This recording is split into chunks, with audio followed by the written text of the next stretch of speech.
which was probably one of the best pay-per-views that WWE's put on, especially since Hunter's Yo, taken over. they can't hear us. I just fixed that. Oh, So let's do the intro all over again. Welcome to the very first show on All the Bugs. CPG, what show is this? this is the Monday Night Punk Driver. I am your host, CPG. I am joined by Jack Spo, the Ginger Ninja, and Super Beard Vince Hoover. Tonight, we're going to be recapping the Elimination Chamber pay-per-view, as well as talking about tonight's Monday Night Raw card before the watch-along starts right after. All right. Thank you, Husky. Thank you, Matt. Thank you, Bree. Thank you, Roxy, by the way. Brand new follower to the show. And I think a good friend is a certain somebody here.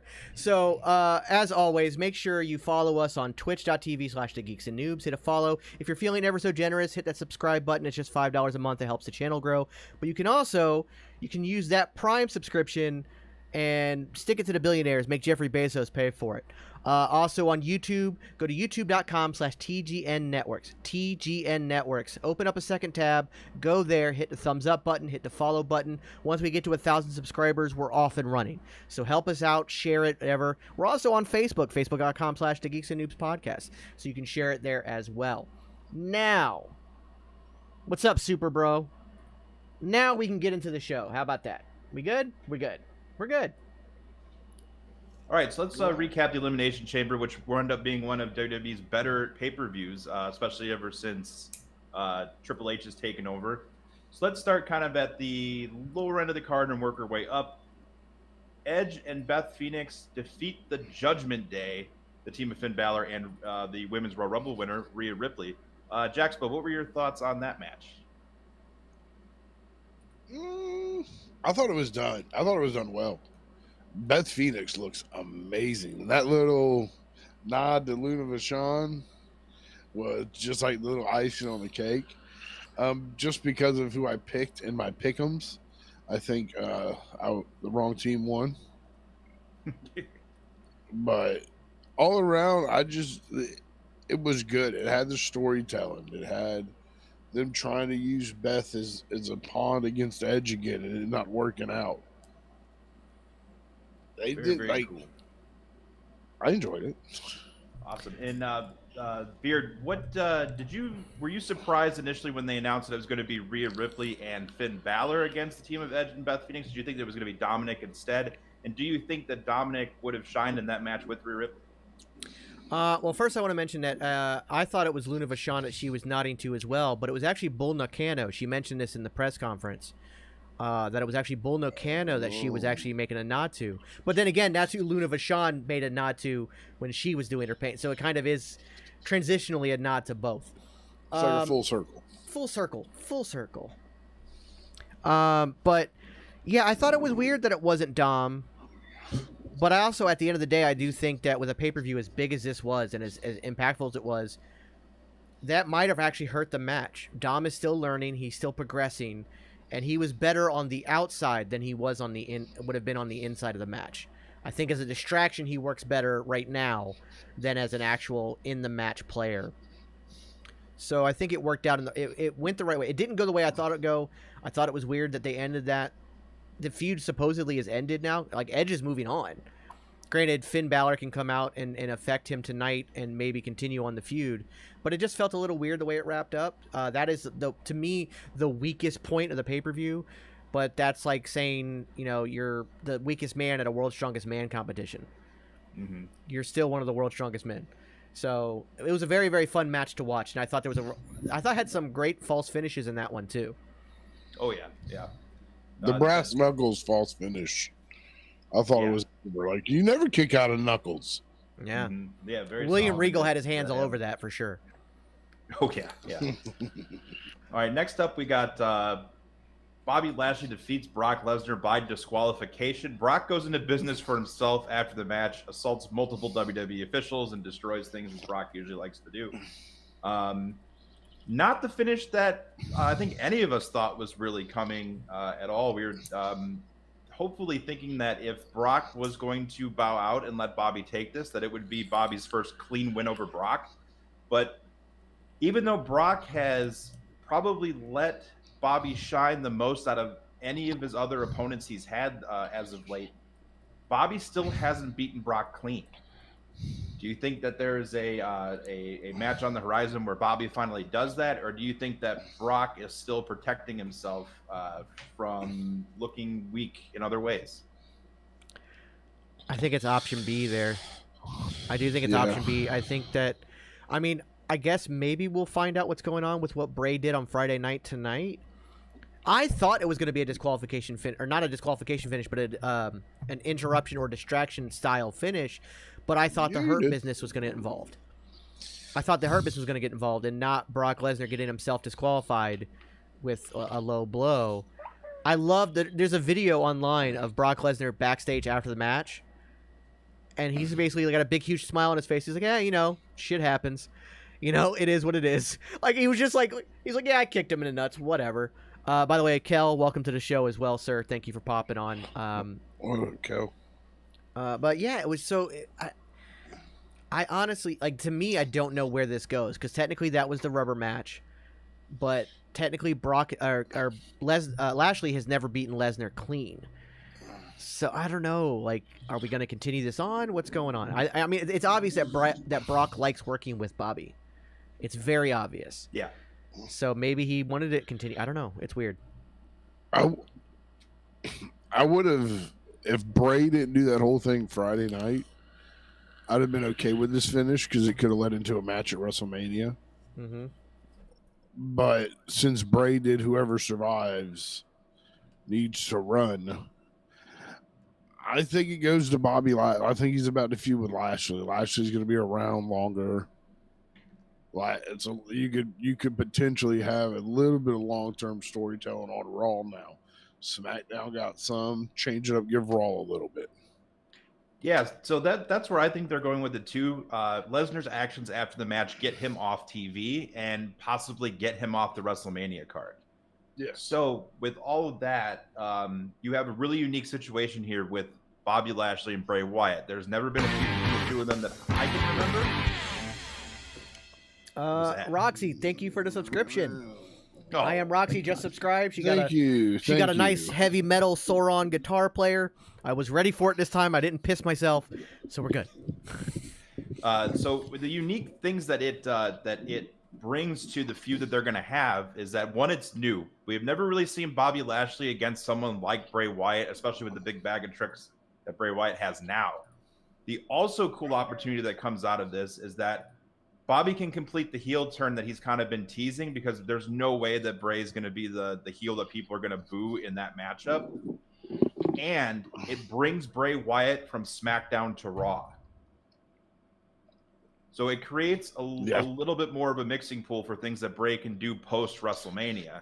And just like we were talking about, Bray beating Brock at WrestleMania being a big win that Wyatt really needs, especially coming off of the Mountain Dew Pitch Black match that was panned by everybody who was there personally in attendance and a few of those at home. A win over Bobby Lashley, who is now a former WWE champion, a former United States champion, and someone who, unless you look into the finishes, has beaten someone like Brock Lesnar. So it's going to do it with Wyatt going over WrestleMania, which is what I assume would happen. You really, really add some threat to him as a character. I would definitely agree with that. Create new opportunities along the way. I would definitely agree with that. Oh, cool! I fixed it right away on its own. Gotta love Streamlabs. I just updated the intro to get those bricks off of our names, because the bricks on the intro were covering our names. So and I went and replaced the file, and it just did it on its own. So thank you, Streamlabs, for being cool. Anyways, Kel, by the way, thank you for being here to support us. We love you, and of course we love supporting you as well. And I can't wait till this Thursday when we talk about Ant-Man and the Wasp, which CPG will be joining us. It's going to be awesome. Ginger Ninja will not be there because he's not going to get to see the movie until Friday, so he is going to be off that episode. But it'll be the three of us, and maybe, yeah. But it'll be cool. Anyways, I think that, like, initially I was very much like, the marquee match is Lesnar versus Bray Wyatt. You add that to a WrestleMania poster, tickets sell. Tickets just sell. It just sells. However, like you said, moving him to Raw with this new bag of tricks, the seeming team up of Uncle Howdy and Bray Wyatt, they already seem to have like a double team move, the mandible claw into the Sister Abigail.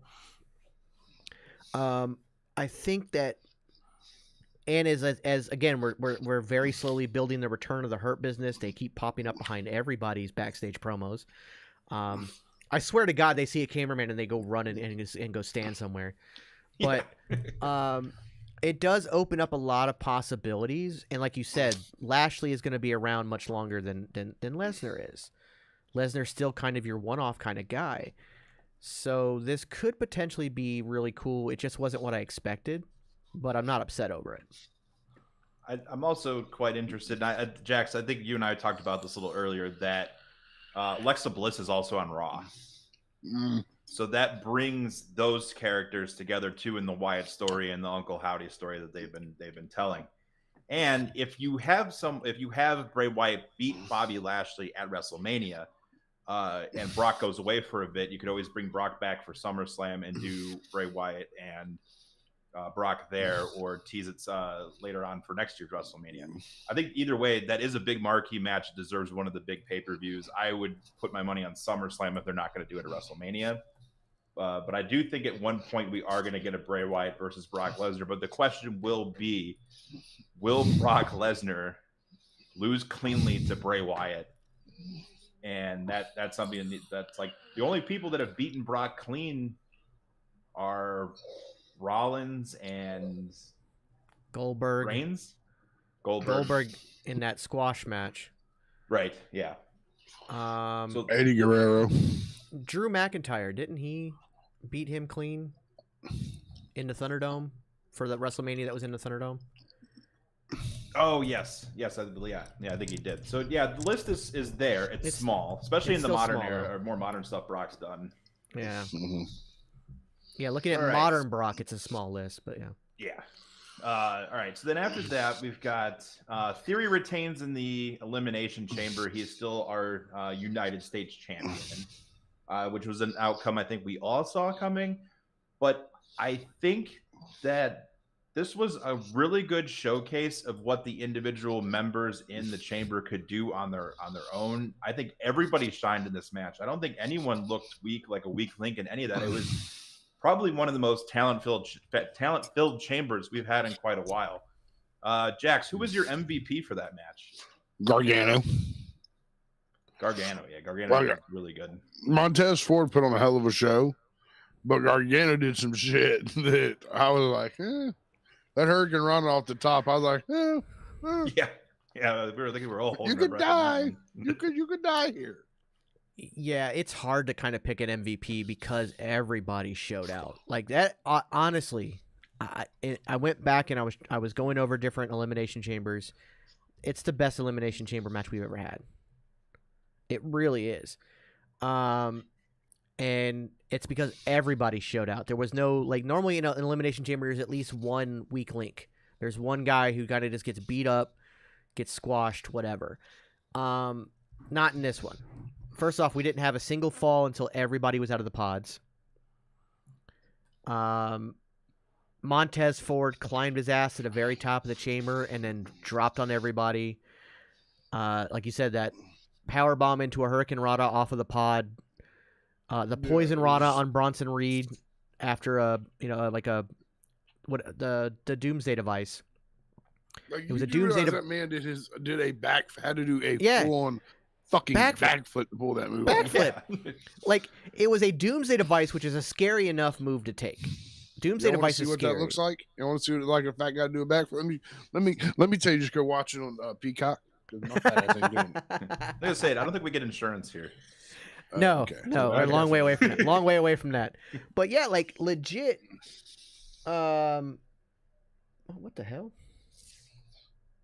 That was weird. Anyways, we're a long way away from insurance. But yeah, like the fact that everybody put out that Doomsday Device into a Poison Rana where Bronson Reed had to do a backflip and did it, and like everybody showed out. We had that great moment to set up WrestleMania with Seth Rollins, where Montez Ford gets curb stomped and then gets hit and pinned by Theory. They fake an injury for storyline purposes. so that the cage door stays open long enough for Logan Paul to run in, buckshot lariat, curb stomp on Rollins. Holy crap. And by Does the Logan way, Paul arguably do the buckshot lariat better than Hangman Adam literally Page. just about to say that. I was literally about to Okay. say that. I think the only difference is Logan Paul needs to follow through on his clothesline a little bit more. Because when they were close up, you can tell when his arm hit, his arm shot back instead of following through with it. Once he gets more comfortable with it, and I'm sure Seth will work with him on that. Once he gets more comfortable and it does more follow through with that, it's a much prettier buckshot. Yeah, and Logan Paul, I think is getting really good opportunities. I think out of the a lot of these like rather outsiders or celebrities that wind up going into professional wrestling, his has been one of the better transitions and probably one of the best recently. I have to agree And with that. working with the Miz seems to be kind of your gateway for just about everybody. Everyone starts off working with him, and I think he learned a lot. And I think that he, especially how to talk to the crowd, talk to the camera, which obviously he knows how to do because of his YouTube career and all the other shenanigans he's done. But in ring work, you can see the influence from the Miz, and you're starting to see the influence from Rollins kick off here because their match at WrestleMania is probably going to be incredible. I think the two of them are going to put on an amazing match together. And he is a phenomenal athlete. His spot with Ricochet at the Royal Rumble was one of the coolest things I think I've seen. I don't think I've ever seen anything like that. I honestly thought he was going to do that Saturday night. Like the way he was standing, I thought he was just going to springboard off the top rope and clothesline him. I straight up jumped out of my seat at the Rumble seeing that spot. Like He's a short man. That was insane. That was definitely something. I'm never going to forget that for sure because I jumped off the couch at home, and it was definitely something. I thought that Montez Ford did a phenomenal job. His kind of like singles superstar look, which was entirely made by Bianca Belair, by the way, his entire attire for that match was incredible. I think it made him look like a star. It made him look like a main event player. Definitely big things on the horizon for him. I hope that fortune follows D'Angelo Dawkins, but man, Montez Ford is looking really, really good as a singles competitor. The more and more he gets the opportunity to shine like that. Johnny Gargano, I thought he was dead a few times. I thought he got hurt with that Rana. Mm-hmm. I thought he hit his elbow or something first. What's up, self bet? And that's the crazy thing with Johnny Gargano. If you look back at some of the NXT Takeover matches, especially the ones with Ciampa, dude knows how to make it look like there's nobody home. Mm-hmm.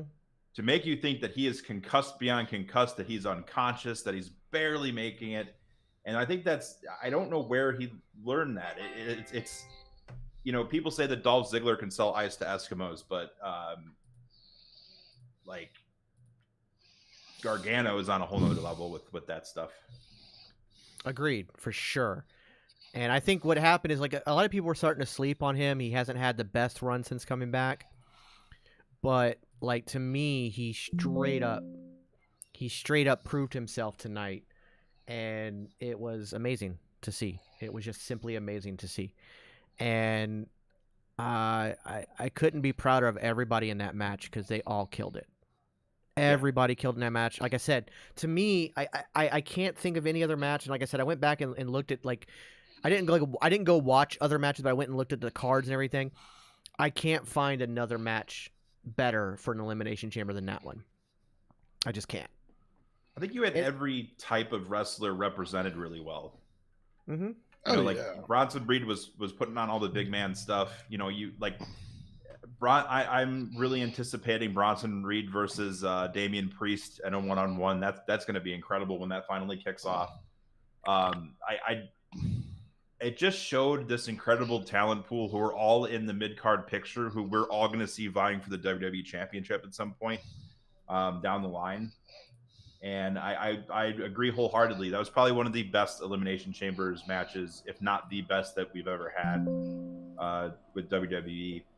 And sticking with the Elimination Chamber, we'll move on to Asuka winning the Elimination Chamber, becoming the first woman to win the Money in the Bank, the Elimination Chamber, and the Women's Royal Rumble. Creating history once again. What are your thoughts, Beard? What are your thoughts on her kind of new attitude, bringing in the New Japan Evil Asuka, and what do you think is on the horizon for her at WrestleMania? Well, first off, I love that she's gone back to the Kana character. I think it gives a lot of weight to her again because she's needed it. Like she's been lost in the sauce for a very long time, so this adds weight to her, and I think that although the list is incredibly short when it comes to women's elimination chamber matches, I think this is also the best one ever when it comes to a women's elimination chamber because everybody showed out. Did Natty kind of get the short end of the straw a little bit, but she still showed out. And like they did a really good job with that. I think Liv Morgan looked super strong, having to take 2 submissions and passing out. Raquel Rodriguez, it required 2 people to pin her, so she came out super strong. They pulled up. Nikki Cross is absolutely insane. Like everybody showed out. Asuka really showed out. Had a good run, and I think that we're rebuilding her as this monster of a character, this almost unbeatable force, and I'm really looking forward to what happens. I'm as much as I love Bianca, I really hope Asuka beats her and has a decent run. I agree. I think that if there is someone right now who is positioned to beat Bianca Belair, it is Asuka, and there really isn't anyone else, in my opinion, that isn't. Until we get Bianca and Charlotte Flair, I don't really know who else out there can beat her. Yeah, They're just really they're in the very short amount of time that this version of Asuka has been on WWE's roster, which is only since the Royal Rumble. They have made her look like a legitimate threat in everything that they've put her in, and I think that it's a return to form of her how she was booked while she was in NXT. Obviously, with the character coming from her time in Japan, it definitely adds more weight to it. I think people who watch a lot more of the Japanese wrestling are sitting there like, finally, because they're able to get this version of her that's just lethal. Jax, who was your MVP for the women's elimination chamber? Oscar. Yeah, I think it's 3 Oscars all around on that. That's Oscar. She looked good in the whole thing. Like I'm loving evil Oscar, and I don't think that Bianca can stand up to Oscar because you're not ready for Oscar. I think there's going to be some good promo work there between the two of them, where Bianca is going to might be looking visibly shaken before going into WrestleMania. As much as she's been booked so confidently all the way through this, and I think it's finally time to see some cracks in the foundation. I think that's the way that's the way I would do it. Hopefully that's the how it goes. All right, then that brings us to our main event of Sami Zayn versus Roman Reigns for the undisputed Universal WWE Championship. Wow, what a match from start to finish. I was emotionally drained by the time we were done. Like I was straight up emotionally drained. I have not been so invested in a storyline, and like it also made me invested more for the Cody storyline. As weird as that is, like so it planted in my head that you've seen the build up for this. This is storytelling, long-term storytelling, and I forgot what style they were touting that it was, but that it was storytelling done right and done over this long period of time that we've had.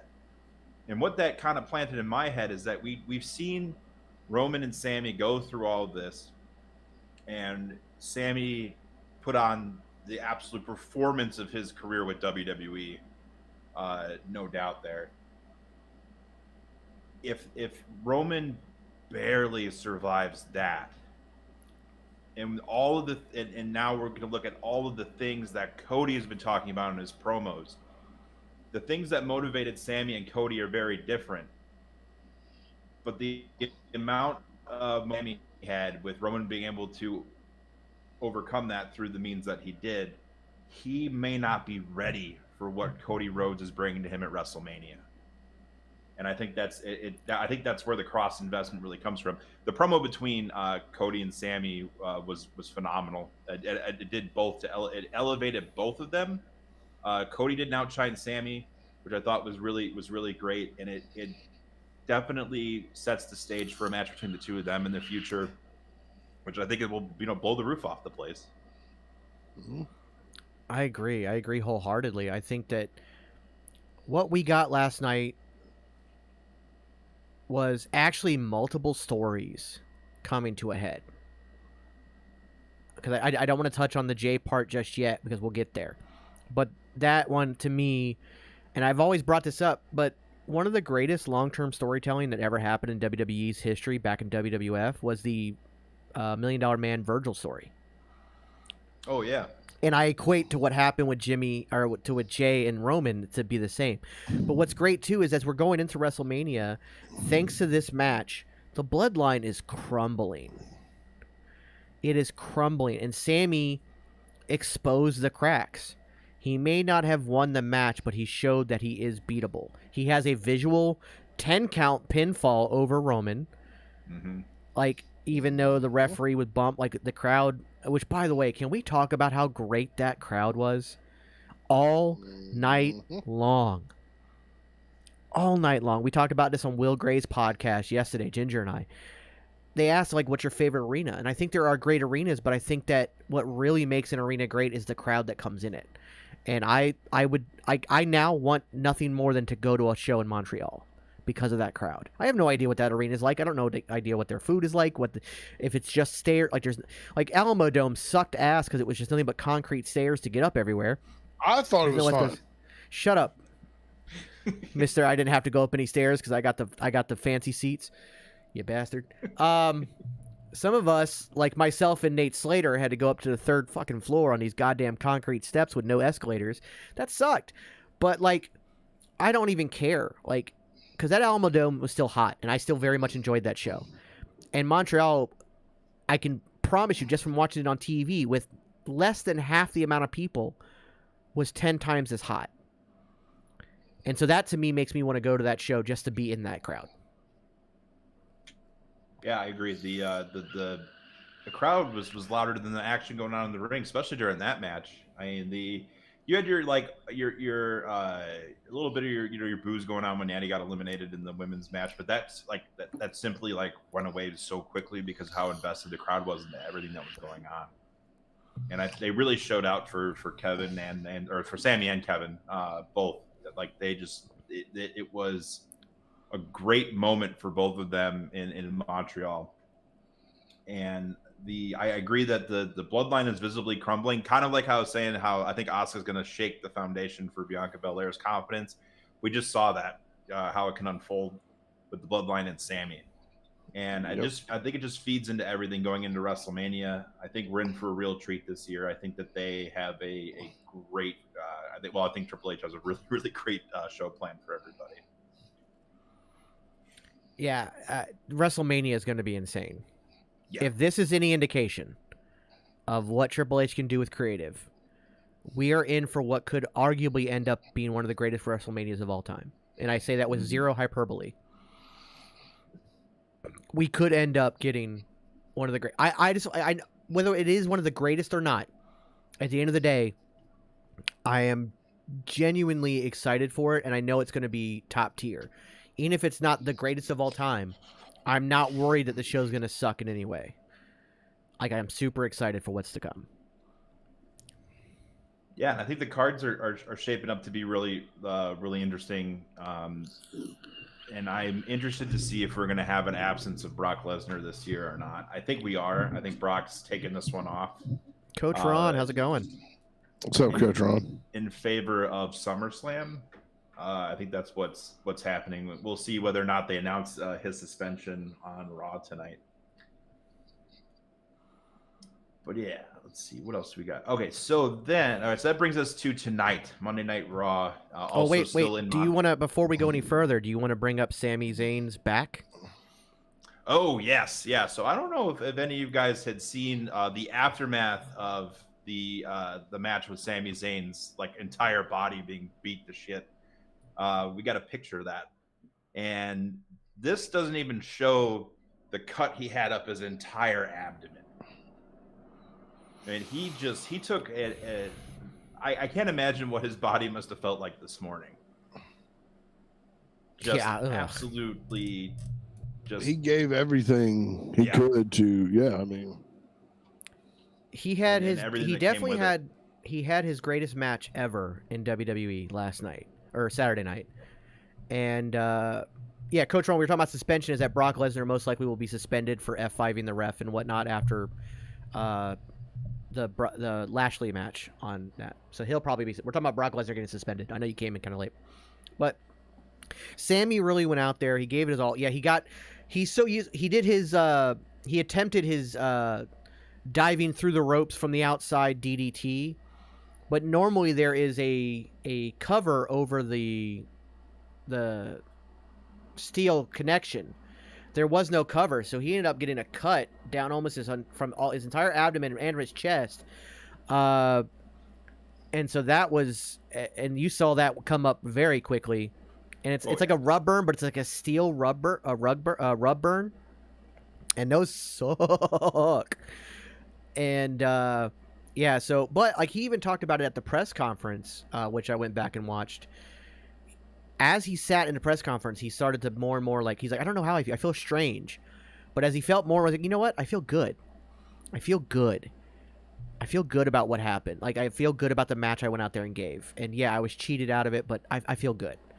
And so I it really elevated Sammy, and I think maybe hopefully elevated him internally to understand that yeah, he can carry the company because he proved it last night. I highly recommend if you have not seen the post media elimination chamber interviews. They're all very good. It's a unique look. It blurs the lines a little bit sometimes, but it is still a fantastic kind of look at where everyone's head is after the matches and stuff like that. And they're starting to use these a little bit more for storylines, which is going to bring us to the main event for tonight's Monday Night Raw. Austin Theory, in his post-media interview, decided to say that there was no one in the locker room that's on his level and that maybe he should have an open challenge, but no one would answer it. Following up in another interview after Elimination Chamber, Edge answered the challenge for the United States Championship tonight on Raw. That's going to be our main event. I think that this is not done by accident or by desperation. We all know that John Cena is returning in Boston in a couple of weeks, and this will set up the stage for Theory and Cena to be in the same ring at the same time with the United States Championship. And a win over Edge legitimizes Austin Theory's chances of beating Cena, but can he beat Big Match John at WrestleMania? So, Jax, what are your thoughts on or who would you put in the lineup to answer these open challenges that may be coming from Theory that have direct ties to Cena or could further on that feud for WrestleMania? Oh, that's a good one. I mean, you can have The Miz answer one of them. That's a good one because there's not a lot of people still around from Cena's era. That one, I don't know. I'm going to be honest, brother. I don't know. Other than The Miz, they've had a rivalry. I mean, unless Orton comes back, but why would Orton answer an open challenge? Only to lose. Or Orton is the cat. See, I thought about Orton as well, and I thought that if they were going to do that, you have Orton look really good, and that's where Theory snaps and goes too far. And that is what brings Cena to the aid of, his arguably one of his biggest rivals. You've seen something similar with that before when Seth Rollins concertoed Edge and stuff when he was in his or curb stomped Edge on the steel chair during his rivalry with Cena. But I think that there's unique opportunity there too. You can bring somebody up that that looks from NXT that can arguably say that Cena was their inspiration. There's so many young people there now you can do that with. And either way, I think that's going to be interesting. Our But truth. yeah, huh? Our truth. R-Truth. If he's Our back, truth comes back because Cena's his idol. He grew up watching Cena. Yeah, that's a good point. You had him come back. He got hurt when he went to NXT, but I can't remember what exactly happened to him. Tore his ACL and MCL. Like he shit. destroyed his knee. But let him come back. Let him do it 1 week. Because let him do it still recovering from the ACL MCL.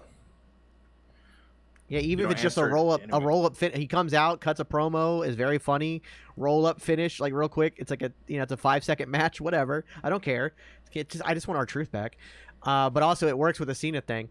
Yeah, I think that you don't have to do the open challenge every single week either, because we still have how many weeks until Mania? Because it's April 1st. So looking at a calendar. 5. We've got 1, 2, 3, 4, 5, 6 Mondays between now and including today, now in WrestleMania. That's a lot of people to try to get. So you don't have to necessarily do it every single week. And honestly, I'm kind of on the fence on whether you have John Cena come out beforehand to promote it, because again, having John Cena's name on the poster is huge. Just like you had Stone Cold, like they were teasing it, even though it was never fully confirmed that he was going to come out and talk to Kevin Owens. So I don't know if you want to do that, or you could just have it be like at WrestleMania, Austin Theory's pissed that there's nobody who can give him a match and he's going to miss out on his WrestleMania opportunity, so he's going to do one more open challenge at WrestleMania. And then John Cena's music hits. They have a banger of a match, but Austin cheats to win, because I still think that he comes out of it on top. And then Monday night on the Raw after WrestleMania, Braun Breaker moves up to the main roster to answer the open challenge, and actually I think wins it. And you just skyrocket Braun Breaker on the main roster with a U.S. title run.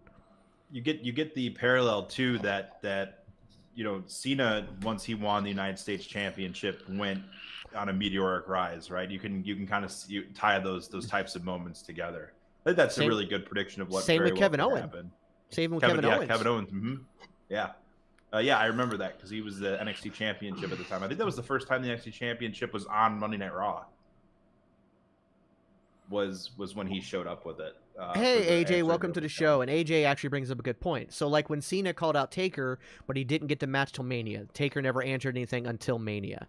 But you just knew he was going to be there when that started. So if Theory just starts calling out Cena a couple weeks ahead of time, 3 weeks ahead of time, he's like, look, I beat Edge. I beat The Miz. Maybe R-Truth, whatever. He's like, I want Cena. I'm so tired of Cena. I'm so tired of hearing about him. And now because also the game's coming out in March with him on the cover. He's like, I should have been on the cover. Like they've already done vignettes and stuff about the game together. So yes, you could have him call him out, but Cena never responds until WrestleMania. And his name is John Cena.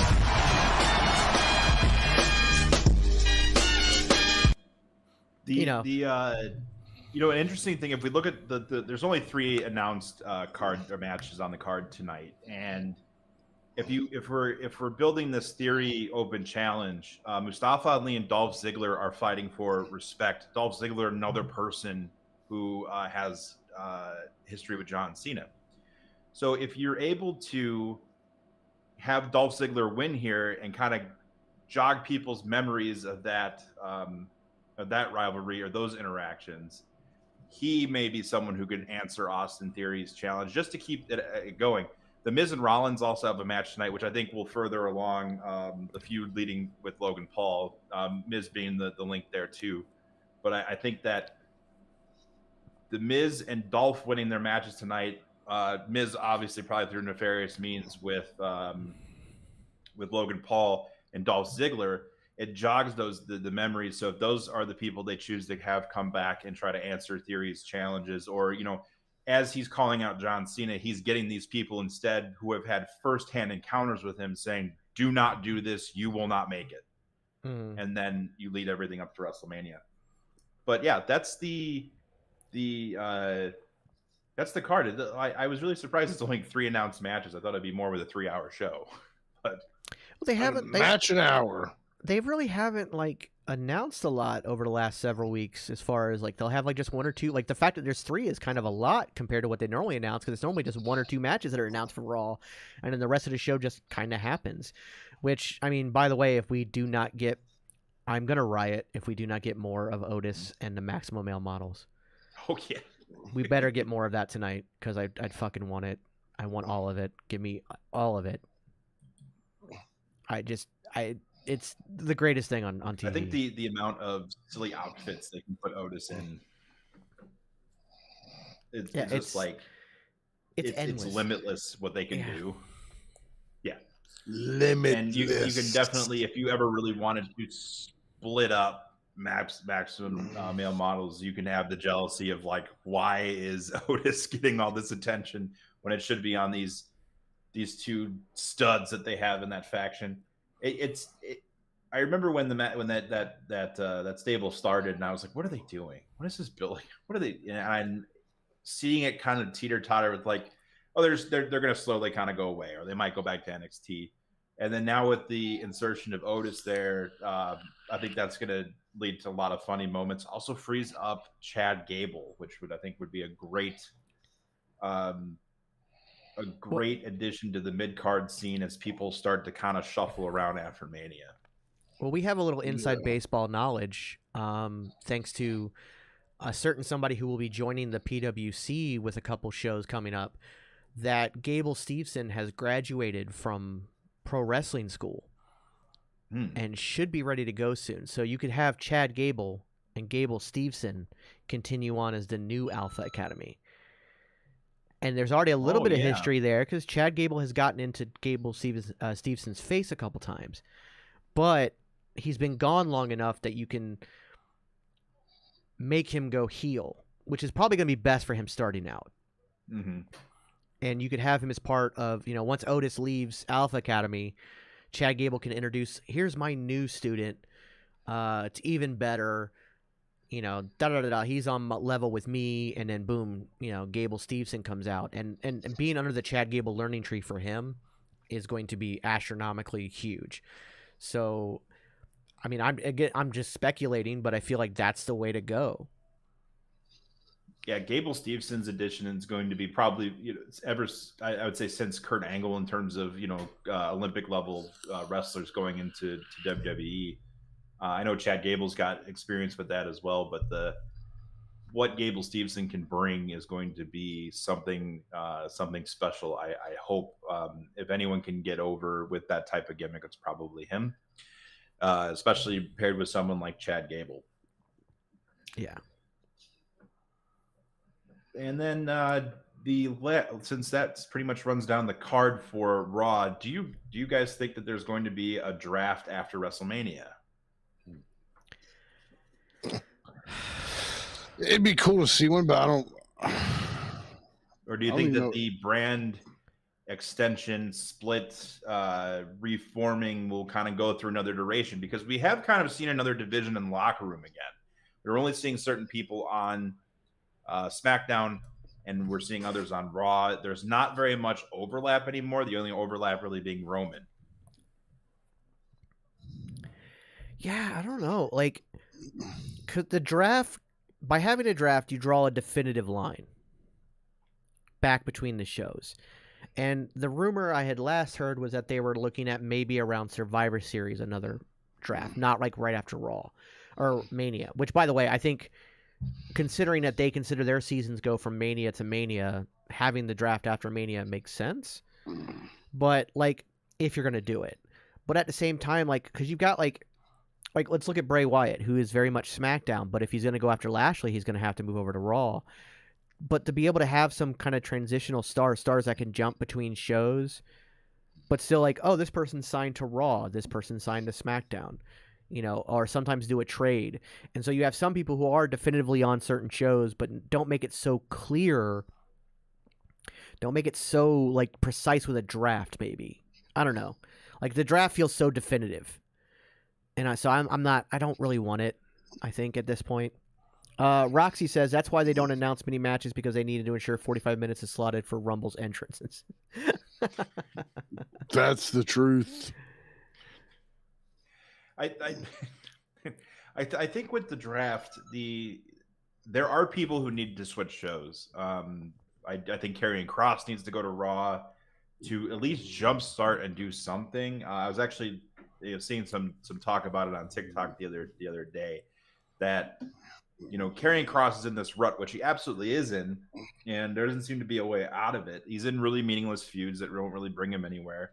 They have completely forgotten, and the audience in turn has completely forgotten that Karrion Kross beat up Drew McIntyre before Clash of the Castle to soften him up for Roman in exchange for a favor that no one has talked about since it happened.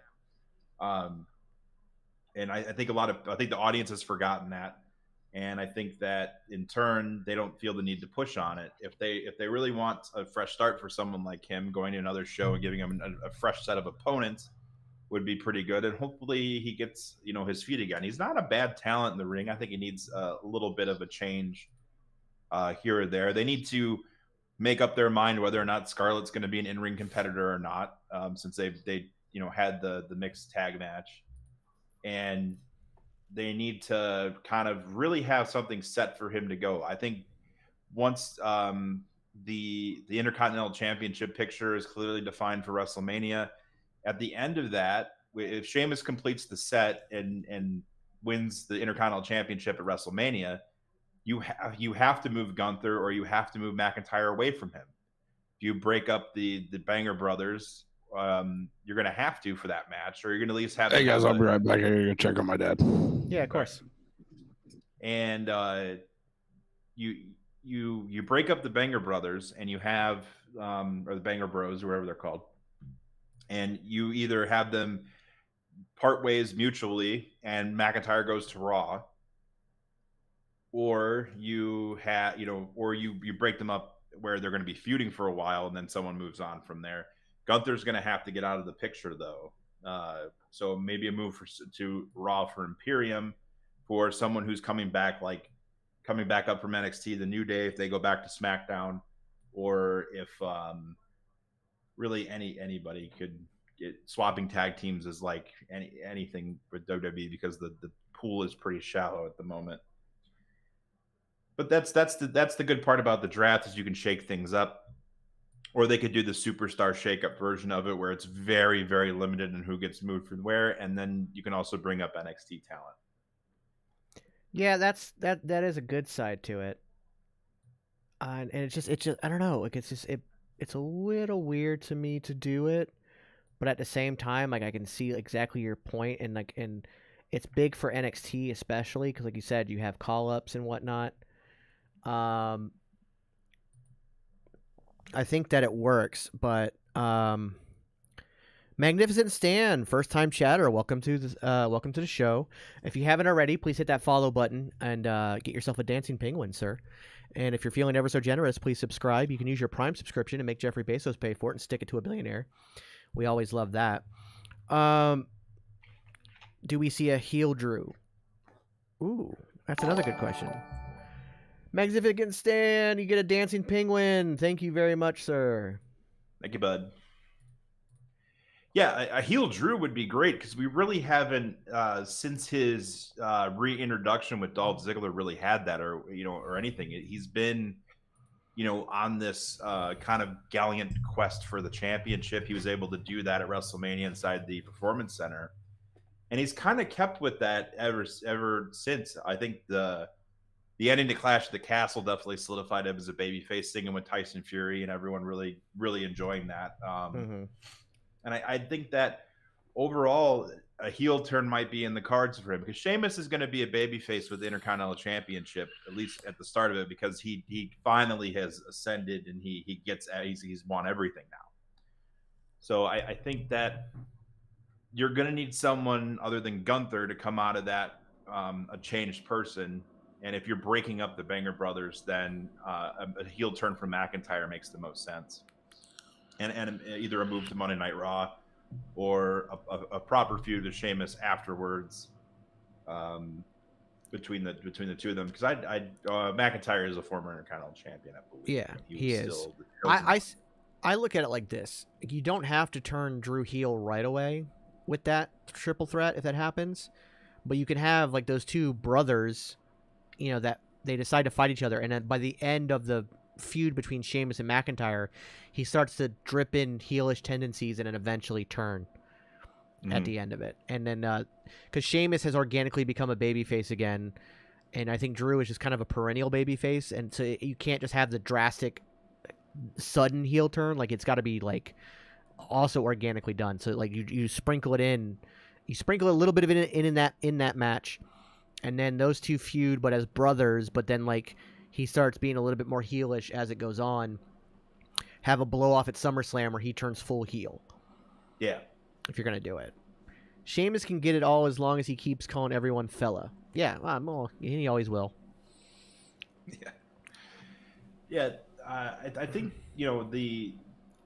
the overall kind of look the roster is going to have coming out of WrestleMania is going to present for the first time in a while a difference of I think you're gonna have a lot of people that have been kept away from each other for a long time suddenly kind of be in the same room. I think Cody, obviously, I think that Cody's going to win at WrestleMania if that is what happens, which I can't see it not being that. The list of challengers he's going to have are going to be pretty unique. I'm really, really looking forward to Randy Orton coming back to feud with Cody eventually. I think just the lineage there will work. If they do the same thing with Braun Breaker, either way, I really, really am excited to see where the roster will be after Mania. Mm-hmm. And I think we're entering a new. I hope this is famous last words for wrestling fans over the last couple of years, but I do think we are finally getting back into and Sami Zayn is kicking off Raw. Hey, Will Gray, thanks for the follow. You got yourself a dancing penguin. How's it going, Will? I think that we are finally we're in for a new kind of age of wrestling where it's not only highly entertaining, but I think once again captures public interest. I have noted. I mean, I've noticed more and more as in the last couple of years that people are being vocal about liking professional wrestling again, and I don't think that's entirely due to the emergence of AEW or anything like that. I think that is a lot of people who have kind of written pro wrestling off have suddenly come back to it because the quality of what's going on with not only AEW or MLW or some of the other smaller but bigger promotions, WWE's done a lot to kind of try to find its way and do something different because of all the competition they have now. Yeah, I agree wholeheartedly that we're seeing another renaissance of wrestling here. Will it hit the level of the Attitude Era? Probably not. I think that's a once in a lifetime level. I don't see us hitting like 8s and 9s in the ratings ever again. But like right now, or I could see us maybe hitting a 5 coming up, and like and I think WWE has a lot to do with it because they've been very much about, hey, here's a championship belt for winning the Super Bowl. Hey, here's a championship belt for winning the NBA Finals. Hey, here's a championship belt for winning the World Series. Like they've tried to get their name out there to all these big sporting events and all these big events. And on top of that, like you said, there's just been kind of a resurgence in the crowd, and AEW is a big part of that as well because it's brought back the fans that were kind of over the WWE style. We've seen a resurgence of independence again. Like I remember when I started wrestling, I was literally wrestling 6 days a week, eight shows a week. I'd wrestle 2 on Saturday, 2 on Sunday, and then every day except for Monday. Like, because there was just independence out the ass, and then a lot of them died off.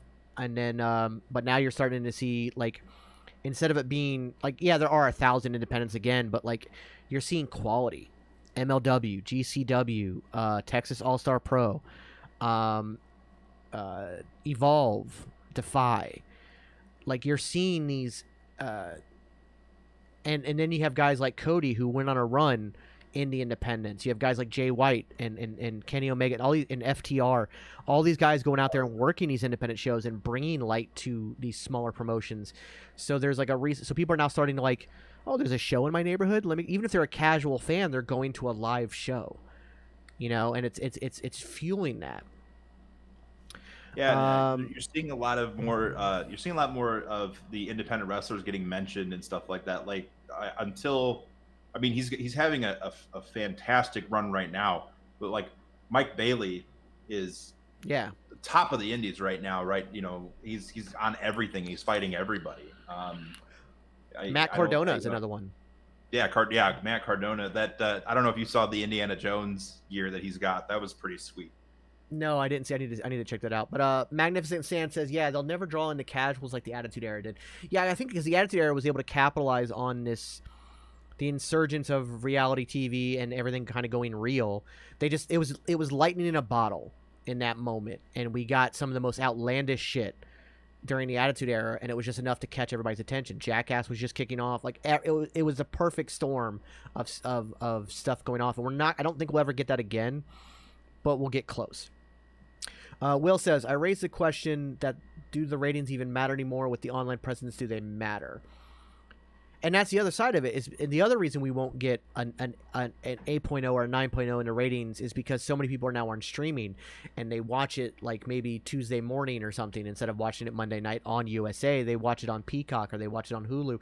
Like, so it's hard to kind of measure. So that's why I said maybe we'll hit a 5.0, because right now we're hitting like almost 3s on the regular now. So we might hit like a 5.0 in like a year or so and kind of be steady around the 4.5, 5.0 rating area.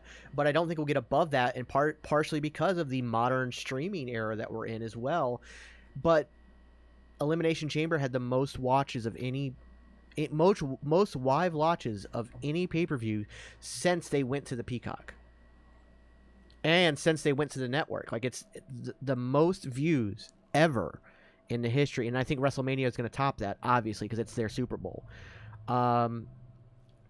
So yeah, he also says Blake Christian and Alex Price, both stars running through the indies. Yes, absolutely. The thing is, we're now in an era where, this is where streaming helps and the internet helps.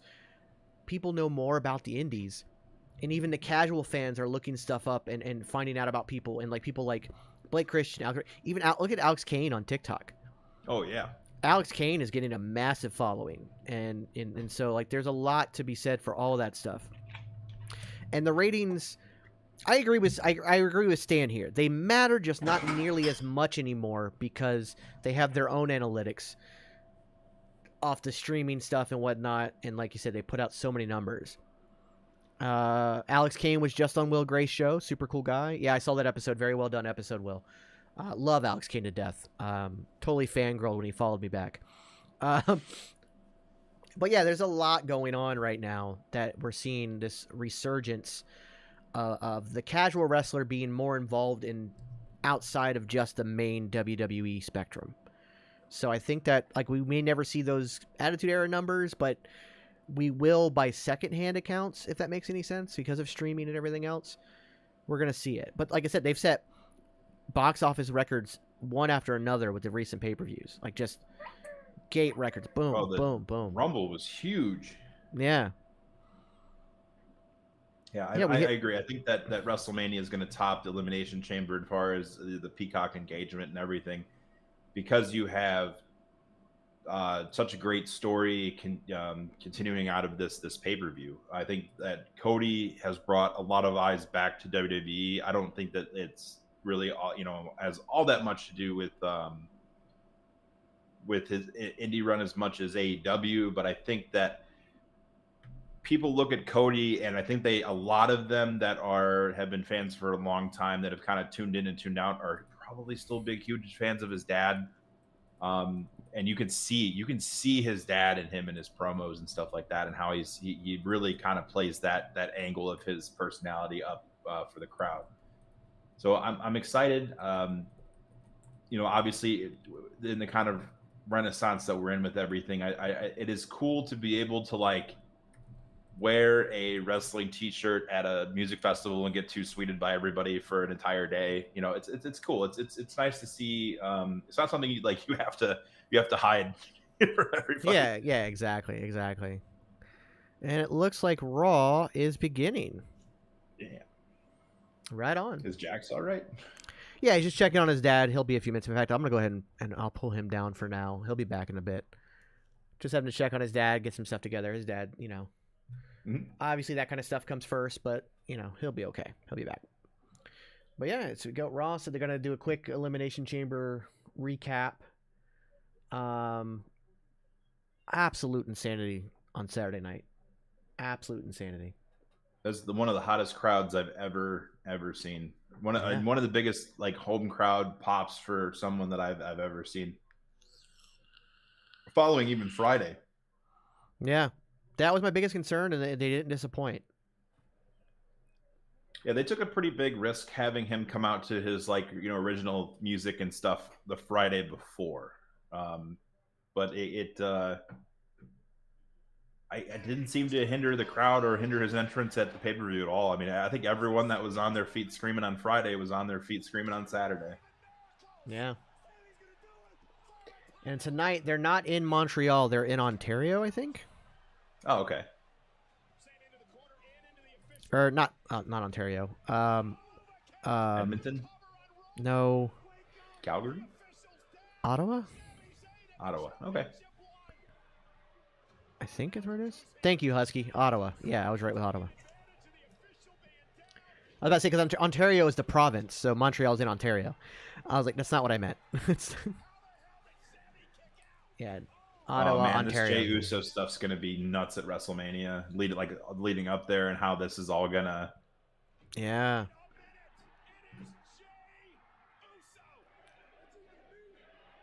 Because you see Jay go right, Jay is going at. That's Roman right. Thank you, in Bree. that moment.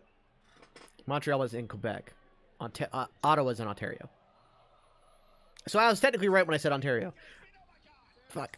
I gotta spin it some way. I gotta make I can't look stupid. No. Yeah, I.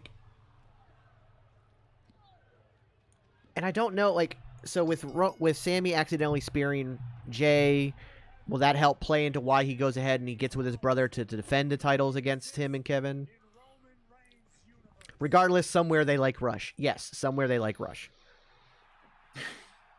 I think the thing that I kind of I kind of want to go with what we were talking about before, where this is great. Just yeah. God, I love that. It's like those old Fisher Price Weeple Wobble toys. But you had Jay ready to physically confront Roman for pushing him in the face and making him have to hit Sammy with a chair. And it may just deter him and distract him from the inevitable confrontation between him and Roman down the line. But I think I'm in line with you for WrestleMania that Jimmy goes for the hot tag and Jay jumps off the ring and says, enough is enough. This is over. Yeah. And then it'll be interesting to see them push the Usos in two different directions as singles competitors for a time, because I think that's coming. Yeah, and of course we'll obviously get the reunion one day of them coming back together, but it'll be once the bloodline is fully dissolved and in the back door. Oh, Ginger's back. Hey.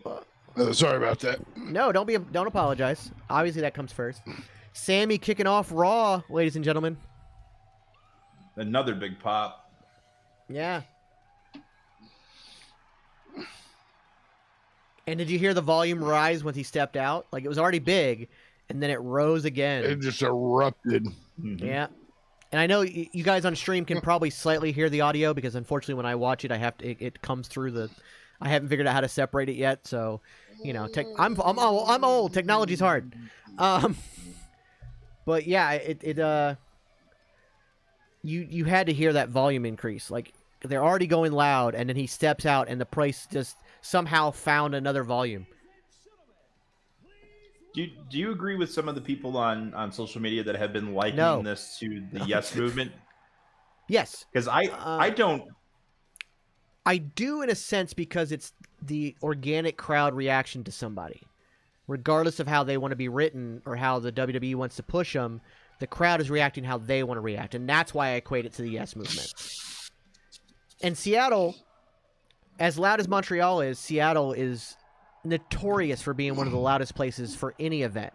That crowd, soccer, baseball, football, wrestling, fucking cricket, like highlight. It doesn't matter. The crowds are super hot. It's another place that I want to go see more shows at because the crowd is always hot. So, being that he was a Seattle guy, a Washington guy, yeah, I do equate it to that in the organic, not in the exact sense, but in the organic crowd reaction sense. I think I agree that the crowd organically getting behind Sammy and Daniel Bryan is very similar. I think the motivations and what they have done since that organic following for those two guys are night and day. Yes, because that you I had agree. them fight. WWE fought the crowd reactions for Daniel Bryan for a number of months before they finally shoved everything together for WrestleMania 30. No, that wasn't 30, was it? Yeah, Yeah, it it was was. 30. Or WrestleMania XXX for those at home. Yeah. Triple But, A. Don't Google that, ladies and gentlemen. Don't. Magnificent Sand says with Sammy, it was creating the scenario. With Brian, he made it happen without the help creatively. I don't think it was written this way for Sammy. I think that Sammy made this organically happen, and they took the writing in that direction instead of fighting it, and that's the big difference. Instead of fighting it, they went ahead and took creative that way. DJ Mobeats, yo, are you an artist formerly known as We Put You Over? Why the name change? Not sure what you mean by that, DJ. You are the artist formerly known as something. We put you over. Why the name change? There hasn't been a name change. It's been the Geeks and Noobs forever and a day.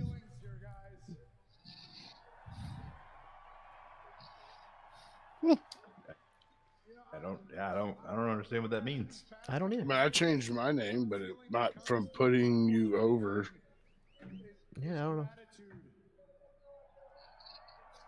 The ovation that I've been given these past couple of days, and the ovation you guys just gave me just now. You guys have no Thank idea you. what that means to me. No worries, DJ. Seriously. Oh, you're good. It's all good, my friend. It's all good.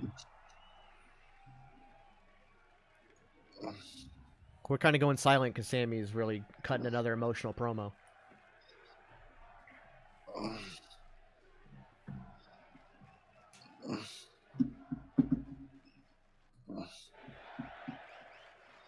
I do like the comparisons, though. That it's like the Yes Movement if it happened Hey, to Mick Tommy. Foley. Somebody said that on Tommy, Twitter. what's Yeah. up?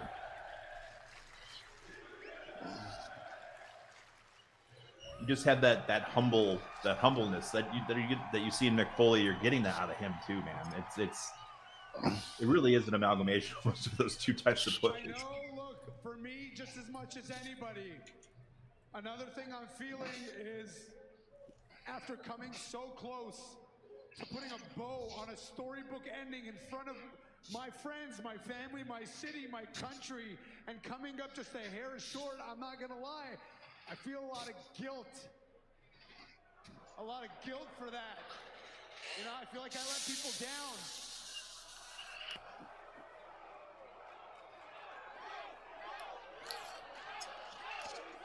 And once again, proof that the Yes Movement was huge. They're chanting no. Finish the story. And I feel like I didn't, but after the past couple of days, and especially after this, I realize now more than ever, around here, the story is never over.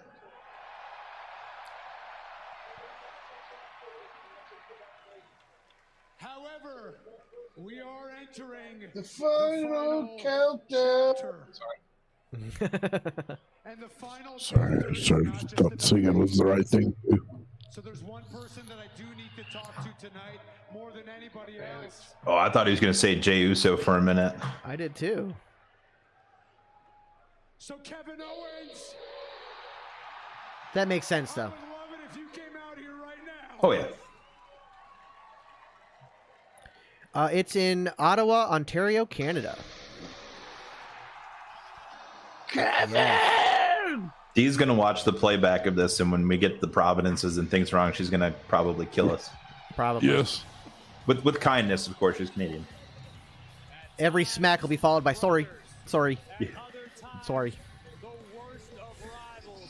There is an overabundance of history between Kevin Owens and Kevin Owens has a new graphic. have paralleled one another every step of the way, and it all began right here in Canada. Either that or it's been around for a couple weeks and I just missed it.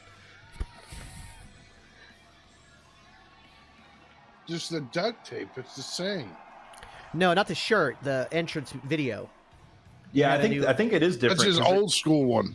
Is that his old school? Yeah, one? they I thought brought so. back the NXT stuff, but I think that last week he was still on the blue and yellow.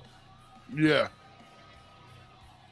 They brought back a lot of the NXT style Kevin Owens lately. Kevin looks great, by the way. Oh yeah, the system's done wonders for him. Did you guys ever hear the story on how he? So a lot of fans have always requested the shirt that he wore in his entrance video in NXT that said "Fight" on it to be an official released piece of merchandise. And the story behind that was that he was just in black shorts and the black cutoff T-shirt. And Finn Balor and him were both shooting their videos at the same time for NXT. And Balor's like, you just need something different to set this off because you're kind of you're floating head and arms in these vignettes they're shooting. And the word "fight" was actually written in Finn Balor's grease paint on the shirt. Oh wow. And that was a one-off that they never repeated. I mean, there's a lot of things you said that I said that has been done here. I don't know if there's any coming back. But here's the thing. Don't judge me. For months and months, you have said that there's I'll lick your fucking big, bald, beautiful head. down the bloodline. That's what my alarm goes off in the morning. And I know you Yeah, DJ, we all kind of feel like it's going to be Sammy and Kevin versus the Usos at WrestleMania. But let's see how this promo goes. Now I have a mission. I will make sure that if it's the last thing I do, I will not rest till I see with my own eyes that Roman Reigns and the bloodline come crumbling down.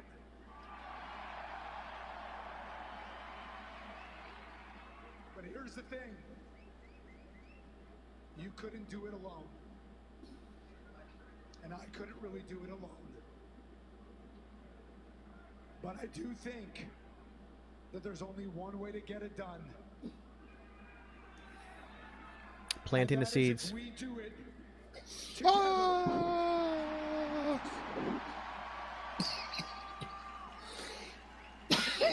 Planting the seeds. You're a seed. I mean, technically, we're all a seed at some point. I'm gonna stick my And technical, there, yes, right in yes, your Chance. technical ass one day. You're giving Jack some deep thoughts. I know. I'm gonna stick my technical foot in your technical ass one day. I didn't do it for you. You know who I did it for? I did it for my family. Because Saturday they were in the front row, but in the Royal Rumble, they're all sitting at home and they had to watch me get the hell beaten out of me by the bloodline while you stood there and watched it happen, by the way. That's why I did it for me, because I needed to hurt the bloodline. I did it, I did it for your family, your wife, your dad, your son, so that they wouldn't have to watch you get the hell beaten out of you like my family had to watch it happen. That's God, I love Kevin. okay? I've been fighting the bloodline for months on my He's own. my spirit And as far as animal. I'm concerned, that's fine, and that's the way I'm gonna keep fighting them.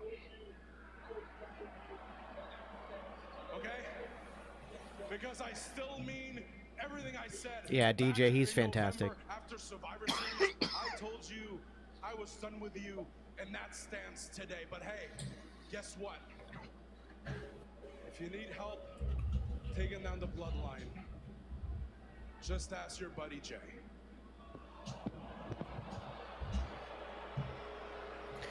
There you go. You planted the seeds, and yet there's still like, oh, is it gonna happen? Is it gonna happen?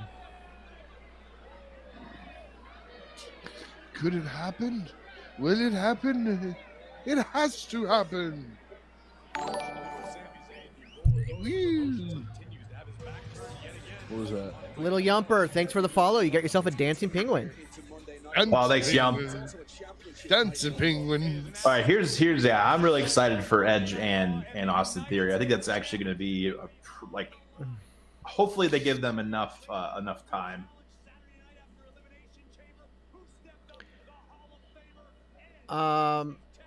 Yeah, I think it should be a really good match. Roxy asked a question, honest question: are most wrestling fans over the bloodline? I think that with the way Roman attacked Kevin and then turned on Sammy, like he has gone to true villain status, and so now they're kind of like, yes, let's see the downfall.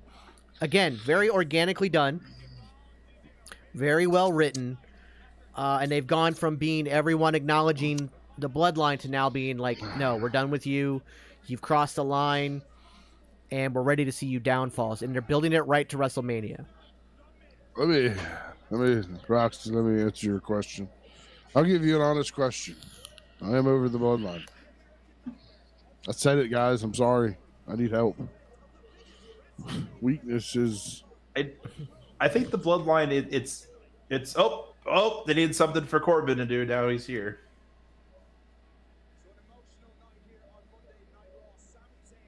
And they're doing it in picture-in-picture. God, I hate picture-in-picture. God, I'm way behind you guys.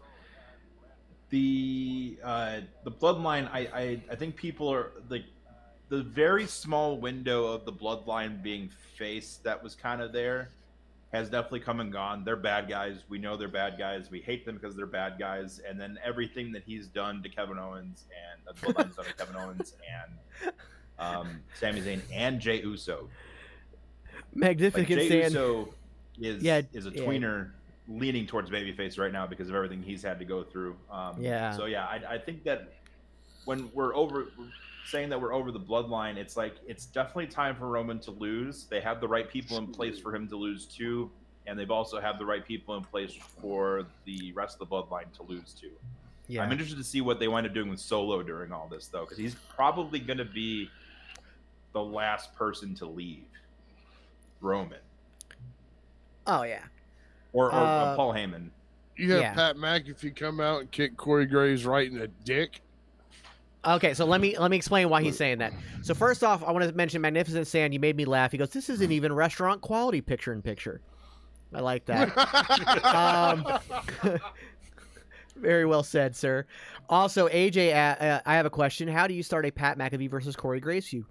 I would prefer to see a Pat McAfee versus Wade Barrett feud, and mainly because I think Corey Graves, even though he's been medically cleared, I'm not sure he wants to get back in the ring. The way he's talked about it, I just don't think he wants to get back in the ring. But either one of those, I mean, you can do it the ginger way and have him just kick him in the dick, which Pat McAfee would do. He likes kicking people. Yeah, he would do that. But I think also you've already kind of you started the foundation at Royal Rumble with the way Corey Graves reacted to Pat McAfee's return, the whole, the suck it thing. There's a lot you can do. Corey Graves could have Sam Adonis fight for him. Sam's better than Corey anyways. Agreed. Corey's good though. Like, he's much better than people remember. And, but having been off for so long, and he's very worried about, getting back in the ring. He has said he's worried about getting back in the ring, so I don't know.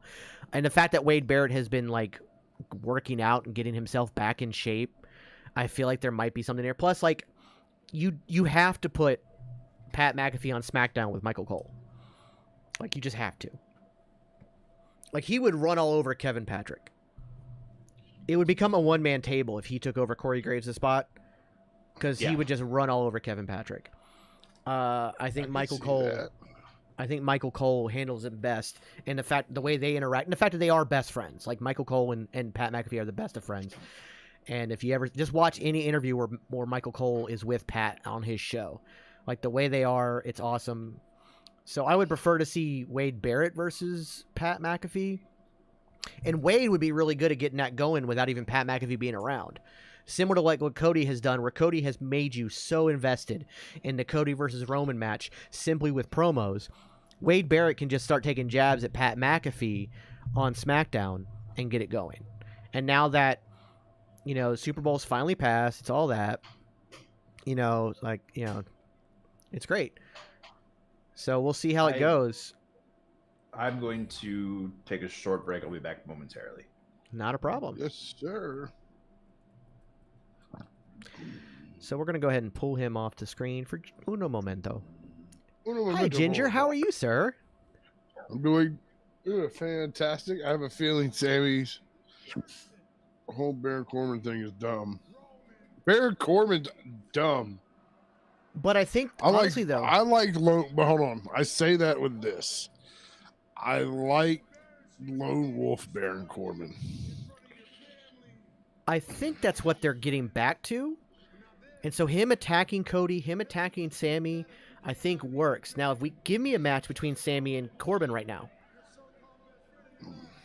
Yeah, but you can't just keep letting Corbin attack these people, and then the match he gets, he loses. Well, you have him do it a couple times before Mania, and then after Mania, he maybe he disappears for like a month, and then after Mania, he just comes back full-blown Lone Wolf, original music, the whole nine, and goes to town on people.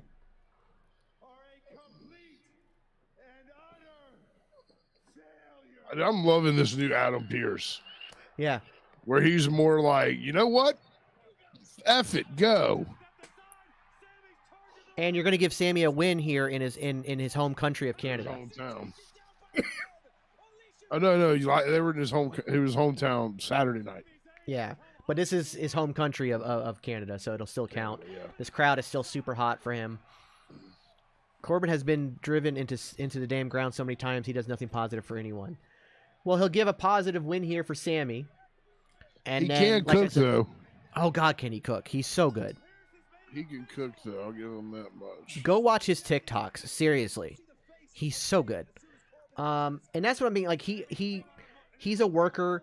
I think ever since, he got in so much trouble and they had to strip him of the money in the bank and all that as punishment, he's become a yes man for the company. But I think Triple H sees what he saw in him in NXT, and I think that they'll build back to the Lone Wolf gimmick, and he'll start getting back to that. But I think it'll be after Mania. He'll have a couple more losses. He'll go away for a little bit. He'll come back with the original music, original gear, the whole nine. Tommy says, I like the Lone Wolf Corbin, but all the other BS gimmicks have been terrible. I think Sad Corbin was amazing.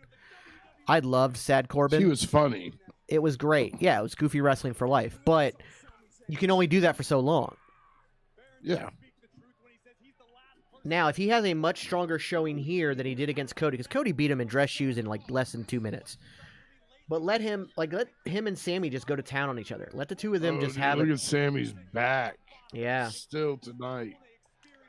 Give them 20 minutes. Let him go for 20 minutes. 20, 30 minutes. Let him go. If he's going to lose, make him look strong in his loss, is what you're saying. Yeah, exactly. I can see that.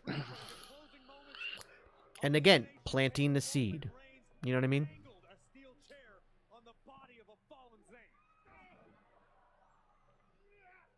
Amazingly, that scar on his chest healed up much quicker than I thought it would. Like, it's that steel burn he got. Still got to be hurting him, though. Oh, for sure. It's almost like they're trying hard with him and with bringing in JBL to help and all that, but that's just my opinion. No, Tommy, I think you're spot on. They were trying really hard with him. Again, I believe Triple H sees a lot in Corbin, but he just has to get there. PBR friend, thank you for the follow. Got yourself a dancing penguin. Another commercial on the same match. Thank you, sir. My baby boy. Oh, PBR Fiend. I said friend. I'm so sorry. It's PBR Fiend. My bad. I read it so Fun quickly, I fact, apologize. PBR Fiend was the friend that moved to Michigan that made me start doing TikTok in the first place because I was so bored once he left. Well, thank you for that. I don't know if the Yeah, thank him or say, fuck you Look. for abandoning him. you moving I'm away, figuring it out. you moving away and abandoning him has led to me having this wonderful friendship with him. So I thank you very much. Because if he had never gotten on TikTok, we never would have met. So I have to thank you for that. So thank you for being a terrible friend and leaving him behind. Appreciate it. No, I'm just kidding.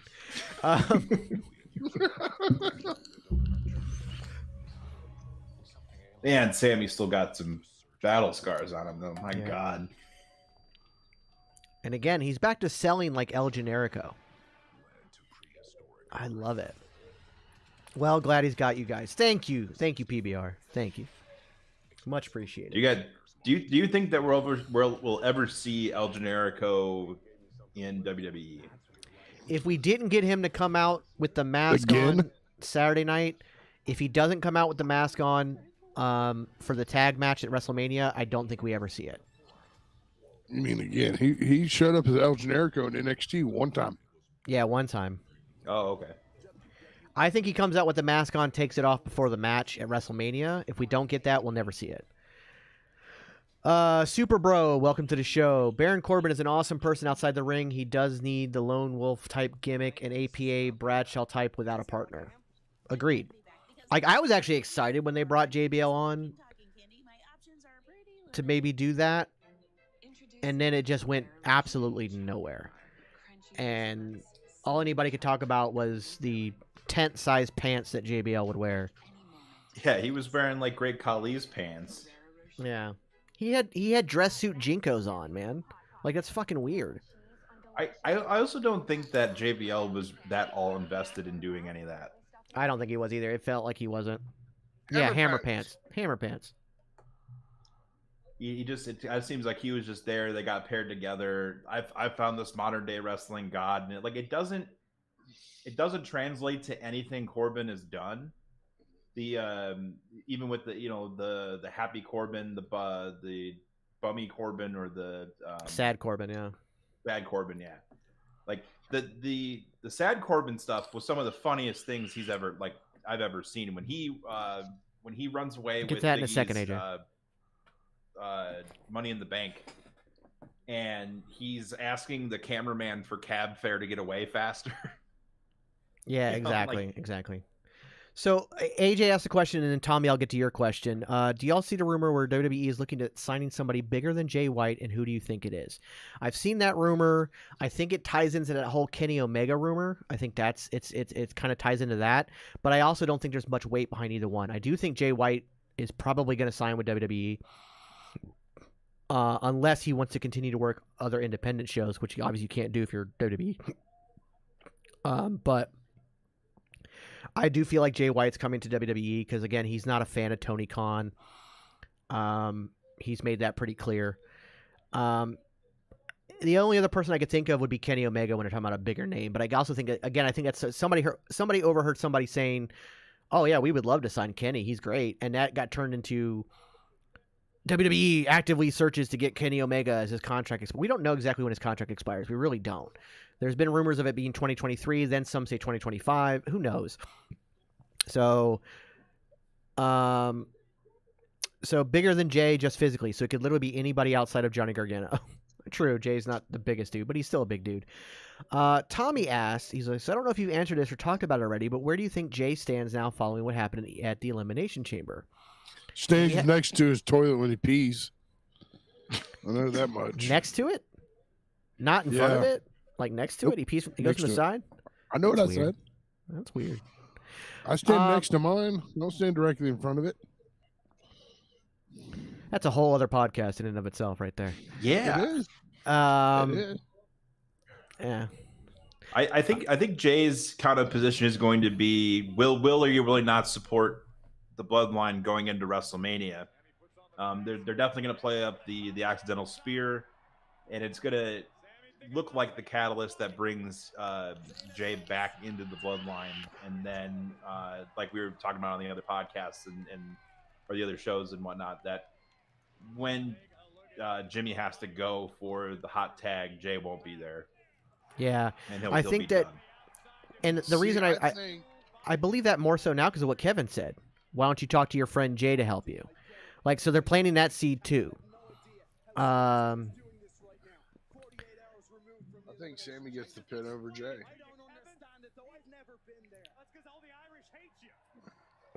You think what? I think Sammy gets the pin over Jay to win the titles. Yeah, I don't either. The only way I see that happen is if Jay lays down for him. Because again, I think that they're building Jay as a babyface as well, so he needs to walk away from the bloodline, unless he decides like, no, take the pin. So DJ says he's going to follow Cody. They all want to go to the show, and show in capital letters, just with a bit of leverage instead of just showing up like a jabroni. He's talking about Kenny Omega. Again, Kenny Omega can now walk. I think Jay White too. They can walk in now with because of the internet, because of the internet, the independent wrestling has gotten so much more popular. They have a presence now. Kenny Omega has the biggest presence of them all right now, technically, and he'd be able to walk in and get in that same, like an immediate main event kind of picture. He's one of the few people that if you pop him up at a Royal Rumble or you pop him up anywhere, the place will explode. Like, it'd be huge. Take a look at it this way. If you're Kenny Omega and Jay White, much like AJ Styles and Cody, right? You go right to the main roster. Mhm. If you are coming over from an independent, MLW, NWA, any of those other promotions, you are going to NXT. There is not a lot of talent that I think that WWE can look at any of those people and say, oh, you're going to go straight to TV. I also think Jay White's going to sign with WWE, or already has, because in the build up to his loser gets banished from New Japan match and all that, he officially recognized the WWE version of the Bullet Club as part of the Bullet Club. Mhm. So that he acknowledged the OC, which includes Mia Yim. Yeah. Yep. So Mia Yim is kind of Bullet Club now. I mean, in this iteration of it. So it's interesting to see. I think that was the big flag indicating that he's going to come to WWE and will immediately enter a feud probably with Cody. Yeah. If not, I don't see them throwing him at the Miz. I don't think Jay White needs to go that route. He goes right into the main event picture. Everybody knows who he is. If for whatever reason the fans that don't watch New Japan got a taste of Jay White with his appearances in AEW and Forbidden Door in Chicago last year, so I think the market knows who he is at this point. Yeah. Well, I mean, DJ says Impact, AEW, yeah. New So Japan Strong. Like his name's been out in America his name now matter. for a long time. So DJ mentions that he's not sure if Jay White will bypass NXT because Triple H is still a tough bastard. But the fact that they have been so open about mentioning the Bullet Club on main roster TV so often, I think that in and of itself, you already have an in. So even if people don't know who Jay White is, the second go, oh my God, it's the former leader, the most recent leader of the Bullet Club, Jay White. You put him in something, even if you don't go Cody, you put him in something with Finn or AJ, or you put him in that mix. He's main roster bound right away. I think NXT would actually kind of hurt Jay. He needs to be around the rest of that Bullet Club to help build him up. And then his mic skills will definitely handle the rest of it. So Jay White needs a match with Ziggler. I think that could happen at some point. I don't think it needs to be necessarily right away, but I think it would be an amazing match. I want Jay White versus Seth Rollins so bad. Yeah. I just want Seth Rollins to become the gatekeeper. I want everybody to have to face him because the people they're going to be bringing in are uber level talent. Kenny Omega versus Seth Rollins? Are you kidding me? Mm-hmm. Think about that. Absolute insanity. So I think Jay White is in a position where, although not the prestige of a Kenny Omega, would still main roster immediately because he has proven himself. And so I really think that would be fine. Yeah, I agree. I think Jay White, it pretty much lines itself up for him. I think NXT would hurt him as well, just because WWE's done really well with homegrown NXT talent as of late and not having as many, even though NXT UK has folded pretty much in now, and that'll be starting up its second iteration, so I think by the end of this year. So you're going to see the shift for NXT being more homegrown talent and less indie people signed and brought in has already happened. Yeah. And I don't think Jay White is an indie level competitor. I think he's definitely someone who can come in and go right to the main event, just like AJ Styles, just like Cody Rhodes. So I think that's more or less the route they're going to go with him. The mention of them also being after a bigger fish than Jay White, that went from Kenny Omega to CM Punk really quick. And I will tell you that if CM Punk shows up on WWE television, it's going to be really, really cold day in hell. Yeah. I So think that he has worn out his welcome with the industry as a whole. yeah, I so- think he's done.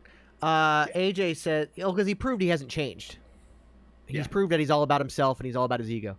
AJ says, if they get Kenny and Jay, I want a fatal 4-way between Finn Balor, Jay White, Kenny Omega, and AJ Styles. Yes, please. Mhm. All day. Yeah, Give it to I'll be me every front row Raw. for it. Give it to me every Raw. Every Raw. Yeah. Every Raw. Tommy Every says, row, every row. every Raw.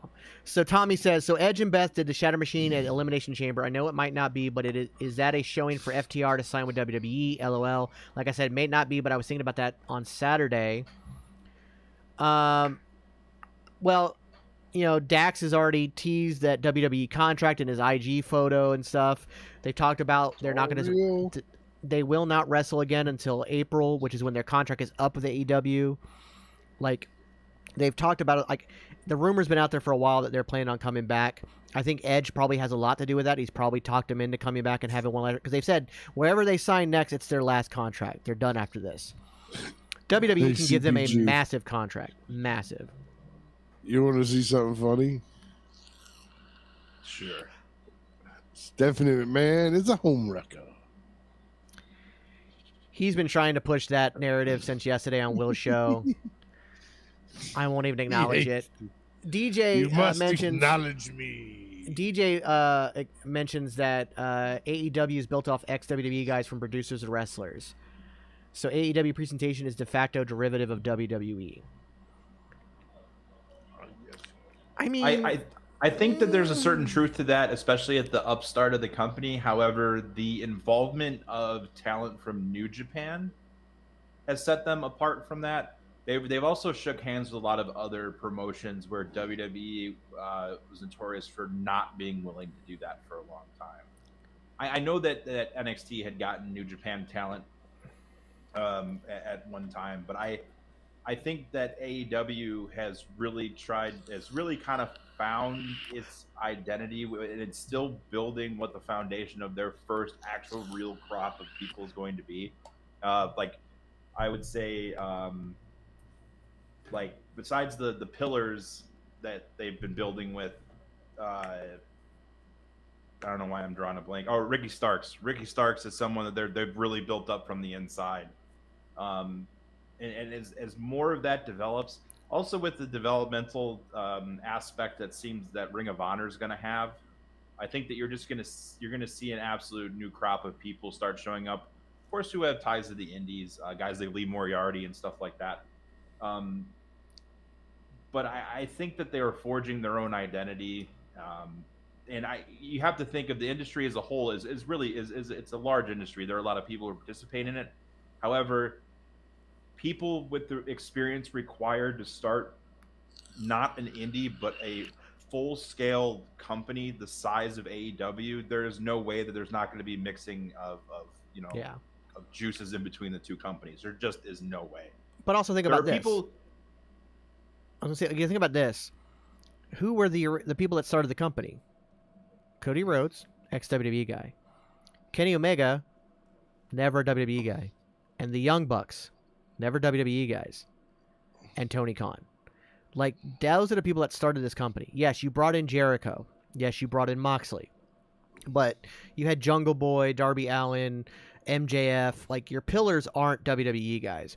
They tried, like, they obviously used the name value of, like, a Jericho and a Cody and a Moxley to help build interest, but they really did try to build off of people that were never in WWE, like Hangman Adam Page, stuff like that. So they have tried their best to get away from that, but, yeah. AJ asked, do you ever think Enzo comes back from MLW? I don't. No. I just don't see it. He wasn't very well. Like, there are people who like him, but there are also a lot of people in that locker room who didn't like him. He rubbed a lot of people the wrong way, so I just don't think it'd be worth it for them. And then AJ also said, when I see Dom, I see Eddie. I think that's the point. Like, I think that's the look he's going for. I will go WrestleMania, the new SmackDown Women's Champion. Looking ahead, what can we expect this Friday? Personally, Super Bro says, personally, I would pop hard for Wardlow or Starks showing up in WWE. I'm surprised Ricky Starks hasn't gotten in trouble for being spotted backstage at that show. I think my dad has a Back when AEW and Dynamite and Rampage really started ramping up, my pick for the first person to jump ship from AEW to WWE was Ricky Starks, because I felt like he didn't fit in with what they were doing. I felt that he was much more a WWE guy in the making than he was going to be a part of this brand at the time, brand new company. Little did anyone know that it was going to be Cody Rhodes at the time. Wardlow was another one, but Wardlow, they've kind of given him a little bit more personality than just being a really big guy that, you know, does whatever. He had his kind of Goldberg-esque run when he was punching security guards over and over again in that like 20 versus 1 match where I swear to God, they should have like rang bowling ball noises when he hit all of them at the same time. So it's, yeah, oh man, that's so clean. I mean, it is a little early, but it's still so cool. Okay, hang on real quick. So DJ said, I don't think you get to the main roster of WWE if you've never been in a system or learned a system through NXT. Any examples of someone who did? I have one, but you also have to remember we're now in the Triple H era where he doesn't work the same way Vince did. But even back in the Vince era, AJ Styles has never worked for WWE before coming in the Royal Rumble to WWE. Just completely bypassed NXT and went straight to the main roster based on his name alone. He had worked WCW for a very tiny bit before they closed down. He did not get a contract with WWE. He went to TNA and wrestled. He then wrestled New Japan and all over the world. Like, so there are times. So AJ had never worked before 2016. Had never worked for WWE.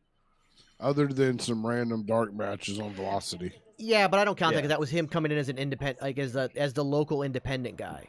Yeah, but they offered him a contract. He just wasn't going to move from Georgia to Ohio or wherever OVW was. Ohio, the OVW. Ohio, and uproot his family, because at this time you got to see when AJ left, WCW folded. AJ was married already with a kid. Yeah, kids. Yeah. Big Dog Lexi says hi, and I can't. Like I said, I don't count AJ working a couple Velocity matches as being part of the system. That was a local talent coming in to basically be squashed. He was offered a contract, but he turned it down because he didn't want to move. Plus, they weren't going to pay him what he felt he was worth. And he knew he could make more, and he made a name for himself on his own. He was never part of the WWE system. Just because you worked I wrestled for WWE. I wrestled dark matches. I was never part of the WWE system. It's just because you worked a couple matches doesn't mean that you are part of the system. So no, he never actually, like, getting a one-off or a couple one-off matches does not mean you worked for WWE. I will never say that I worked for WWE because I wrestled two dark matches in Tampa. Theory just went after or directly referenced Cena again. Yeah. And he's making it about the game and stuff too, so it's already kind of coming together. Mm-hmm. Yeah, I agree. I don't think that you need to go through NXT, and I think NXT is the focus of homegrown talent now versus bringing in someone from the indies. If they bring someone else from the indies to go through NXT, or people that are in smaller promotions that have to go through NXT, yes, that is to learn the WWE system, but people they're bringing in that can already go to the main event like Jay White, learning the system is not going to be hard for them. It's going to be something they fall naturally into. Cody's even talked about that in some interviews. We're saying, like, going back to that style, it was not hard for him. Granted, that's where he started out at and where he was trained. But even AJ Styles has said the same thing in interviews, that learning the style was not hard, and being able to adapt to the new environment was relatively easy. And I think that if you're that level of performer, it's not a hard transition. But also, Triple H runs the ship differently. And he allows guys to have that indie flair. He allows guys to be more open and creative. So I think now more than ever, it's great for people like that to come over. Yeah. And they'll fit.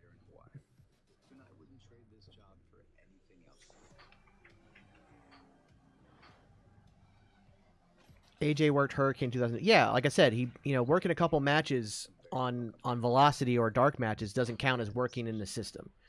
You weren't under contract. You were just brought in for a match or two. It's not the same. I feel like Ziggler should get one more run, not like a world championship run, but like a US or IC title run just one more time.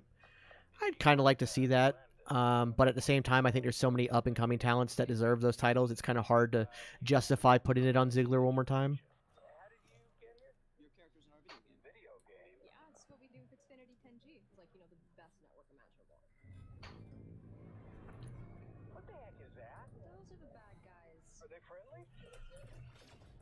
10G network, only from Xfinity. One giant leap for mankind. Is it a sliced ribeye, melty cheese sauce, Back from fluffy eggs, injury and a news. warm tortilla kind of day? Yeah, in 2002, he was offered a developmental There's contract. but someone in turned the it down. comments say You decide. Bite into the new Philly cheesesteak the menu. Download a good example of someone that probably didn't have to go to NXT that wound up there and it wound up not working out was James Storm. I mean, Yeah, I wouldn't put James Storm on TV at that point anyway, but him going straight to NXT didn't it didn't fit help him at all. Did not help him at all. It's like so DJ disagrees. wasn't Knowing in how the shape corporate either. world works, that small bit of experience counts a lot. Again, like I said, I've wrestled for WWE. I got to wrestle Rene Dupree twice on dark matches. I've also worked TNA dark matches. It doesn't mean I was ever part of that world or part of that system. I just got to work a couple shows. AJ Styles had less than, I think, he had like 3 or 4 matches total in WWE before they offered him a developmental contract. He turned it down because he knew he was better than developmental, and he wanted to prove himself. And I think Jay White has already proved himself. And again, it was a guy like Triple H who loves his indie guys and loves the stories they tell. You don't need to develop Jay White into that system. Jay White has worked for major promotions. NJPW runs a lot like WWE, except for they tell different stories, but they do run a lot like and AEW, let's be clear, kind of runs the same way. Impact runs very much. NJPW tells the same stories WWE tells. Ooh, shiny new toy, let's put the belt on them. Forget about earning a shot. Let me just be shiny and new. Somebody's pissed that Mercedes Moné won the title last night or Friday. I didn't or say Saturday. that. Yeah, I knew what you meant. Yeah, I'll take that You bet. said that. $10. Jay White goes straight. He bypasses. I'll take that bet, DJ. We'll put it right here on the air right now. $10. That Jay White, if he signs with WWE, he will bypass NXT and go straight to the main roster. I'll take that bet 8 ways to Sunday. Because again, like you've got guys like that could come. Like, wouldn't you want to bring in somebody with name value and not put them on it? NXT is about building new stars. NXT is about building homegrown new stars. Like the only one I ever look at saw. the level of talent that AJ White was in the ring with for the main event of Forbidden Door. You mean Jay And White? if you take, You said AJ White, but Jay White. oh, but Jay White, yeah. If Jay White, look at the level of talent that he was in the Fatal 4-Way for the main event of Forbidden Door. And that included Adam Cole, right? So if you take anyone else that was in that Fatal 4-Way, do you also put them into NXT? Do you put Okada in NXT? Oh, that's the other name. Okada might be the other big fish that they're trying to sign because Okada's leaving NJPW too. If they had gotten Okada for like in Cena's like prime, that would, oh my god. Oh, I know. That would have been amazing. I would have loved that. But I feel like again with Triple H, it's a very different thing. And like I said, what NXT has become in this new iteration, this technically third iteration of NXT, they are building people from the ground up, people that don't already have the skill, people that don't already have a name. Like they're building them. Like Braun Breaker, his first match was on NXT TV. Like these people, like they build them up from the ground up. And I think that Triple H appreciates the independent scenes. They appreciate New Japan. He looks at New Japan. He looks at AEW. He looks at TNA and goes, "Yeah, these guys are main roster." So I think that Jay White ends up on the main roster. Maybe not in the main event picture, but definitely on the main roster. You could. Ooh. AJ brings up a good point in a name we didn't bring up. Oh, that is a good point, AJ. Shelton Benjamin could answer Theory's open challenge because they were in OVW together. John Cena and Shelton Benjamin. Oh yes. Dad hat. Thank you for the follow. You got a dancing penguin, sir. Thank you, Dad Hat. Dad Hat, so much love to you, sir. So much love to you.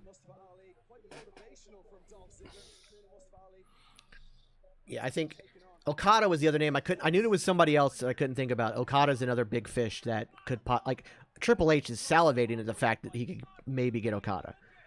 Oh yeah. Yeah, he's salivating at that. And that's the other thing too. The one thing we're not thinking about when it comes to this contract with Jay White. Jay White would probably turn if they went to him and said, "Hey, we're going to start you in NXT." He'd be like, "No, thank you. I'd rather wrestle. I'd rather wrestle on the Indies and then go to NXT." Like, no offense to NXT, but I think that he does. PBR Fiend, thank you for subscription, sir. Much appreciated. Dad Hat says, saw the video earlier from Jackson. Had to take time to jump on the show and show support. Love you all. We love you too. We love you too, Dad Hat. Thanks, Dad Hat. Thank you, Dad Hat. We can't wait to see things get better and have you back. We love you so much. Yes, sir. And again, PBR Fiend, thank you so much for the subscription. Dude, we're 1 subscriber away from the goal. I think we are, sir. I do believe we are. Yes, we are 1 away. The goal is 10 subscriptions. I mean, I get a pizza party. Well, in all fairness, Ginger, I have a pizza party.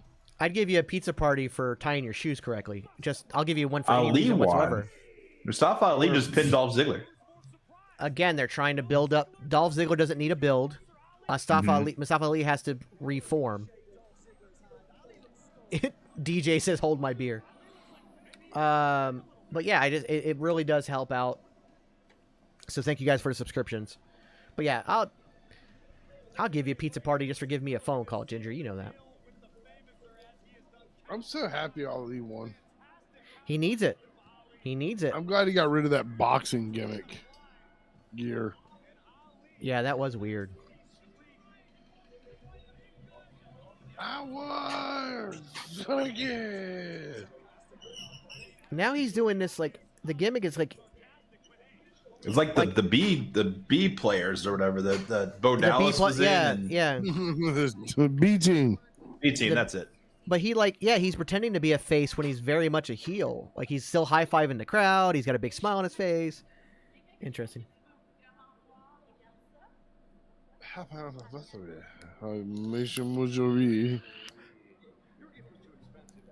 By the way, for everybody who is watching along, I want to thank you guys once again for joining us on the premiere episode of Monday Night Punk Driver.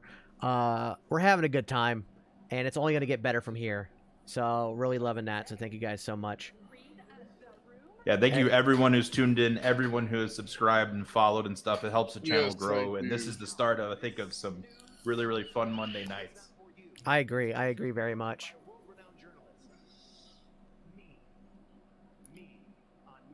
I'm so glad that Kathy Kelly came back. Me too. I've always loved her as a backstage interviewer.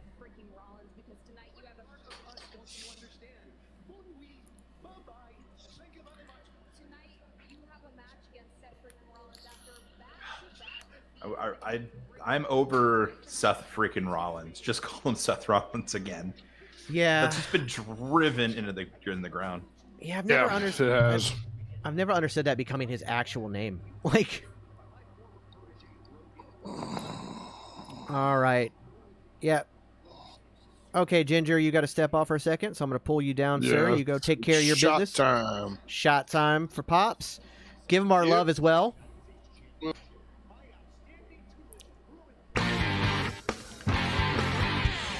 Magnificent Stan with the subscription, making us hit our goal of 10 out of 10 subscriptions. Thank you so very much. And Tommy dropping 100 biddies too. Thank you. Thank you, everybody. Thank you so much. You guys are killing it tonight. Thank you so much. Much appreciated. Much appreciated. And it looks like we're going to get Cody Rhodes after the commercial break. What? Oh, we even got a hype train going. We're at 69%. Nice.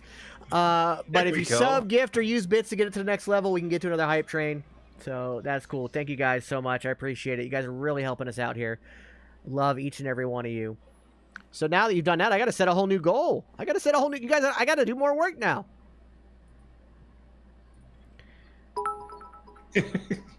All right. So let's change... How do I... What the heck is going on? I need to update the goal.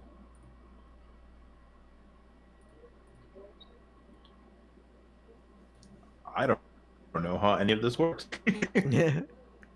Once I remember how to do it, I will get it there. Tommy dropping 400 more biddies, getting us to 94% on that level 1 hype train. Thank you so very much, Tommy. Thank you, Tommy. Hold on. Now I need to update the goal. How do I update the goal? Can I not update it during the show? I guess I can't. I promise you I'll figure it out. Also, I'm going to create some new emotes for you subscribers. This will be a good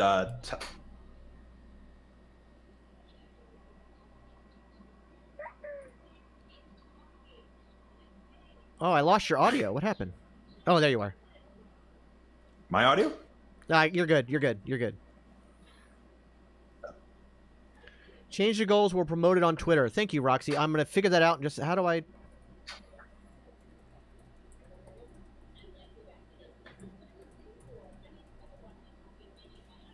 I'm going to get it done. If you go on your stream manager on Twitch, there's a tab that says goal. Oh. Okay, stream manager.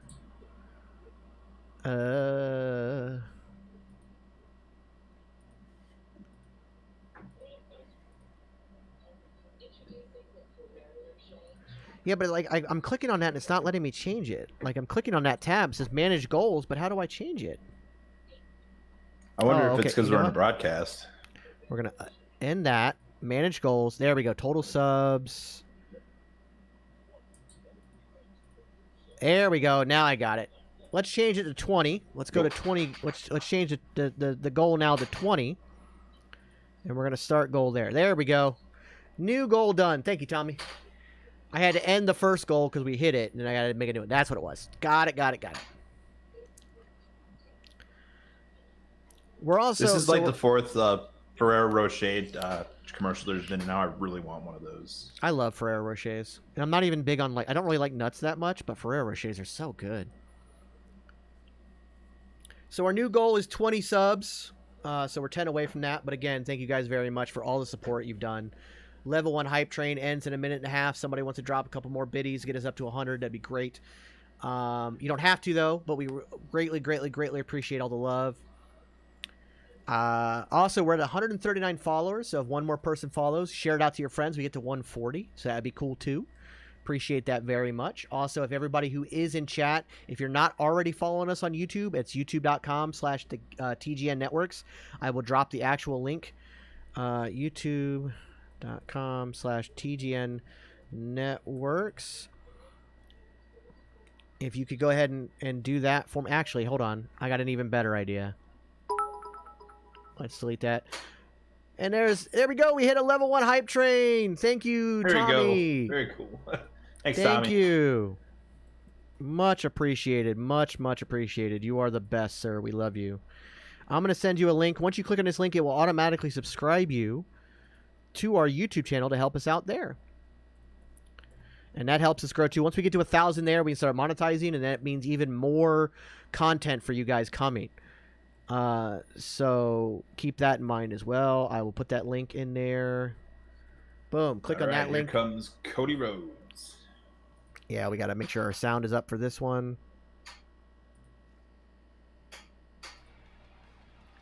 Adrenaline in my soul. Something, Cody Rhodes.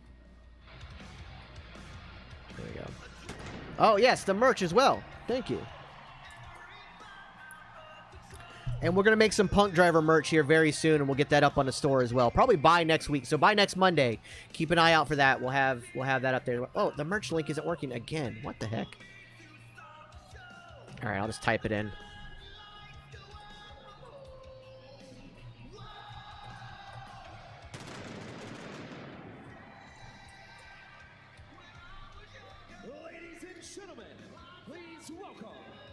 You know what I'm actually pretty happy about with Cody Rhodes? They did not keep the raised pedestal entrance for every single time he's on TV. So when they do it at WrestleMania, it's going to be like special. Because when they were doing that when he came back after WrestleMania last year, I'm like, this can't be every week. Like AEW did it, but like, yeah. Roxy says Cody might be the first person I think should have held off on a tattoo. I kind of agree. AJ, you had a question, but I've unfortunately lost it.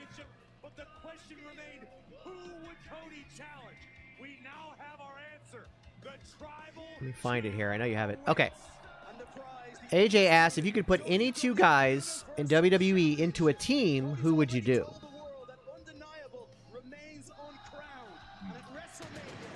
Honestly, I would reform Dirty Dogs, but without the name Dirty Dogs.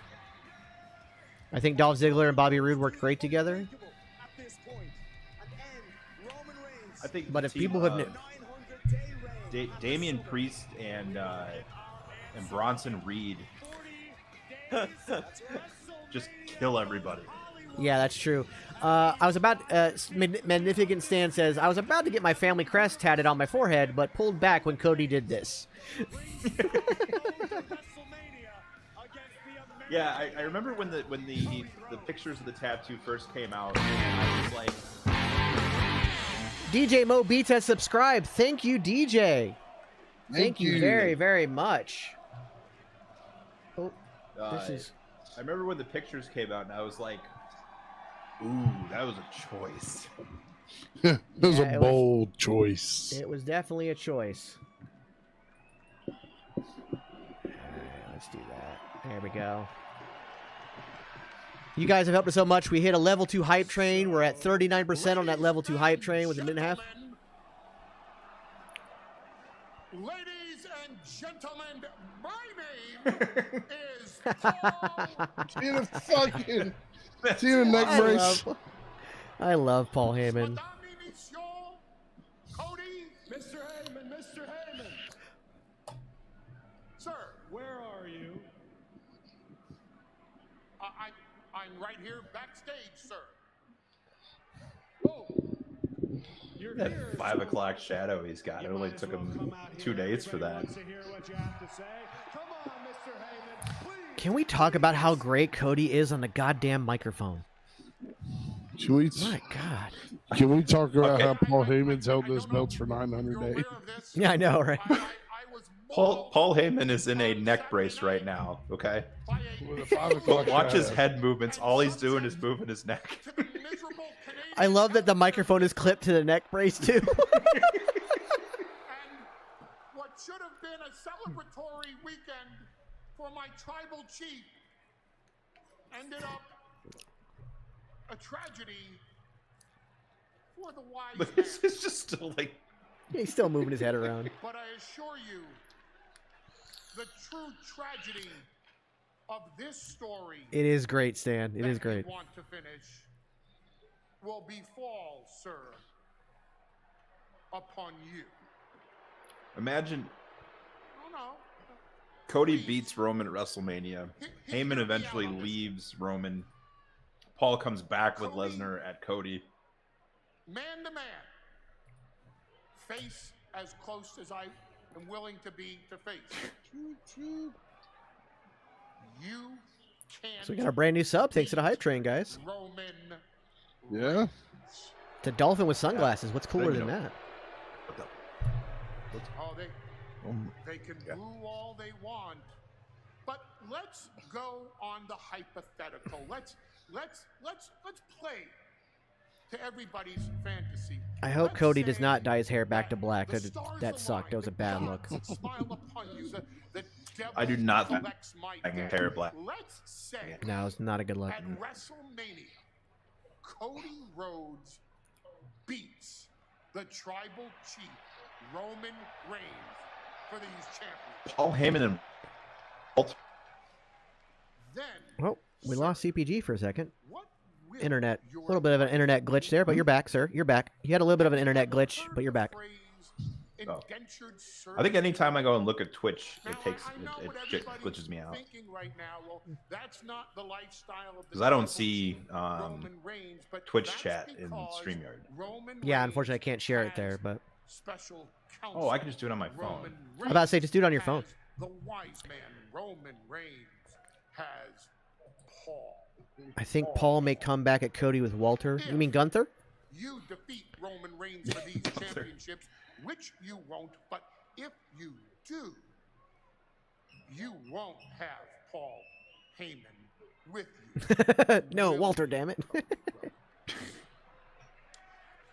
So let's do the math.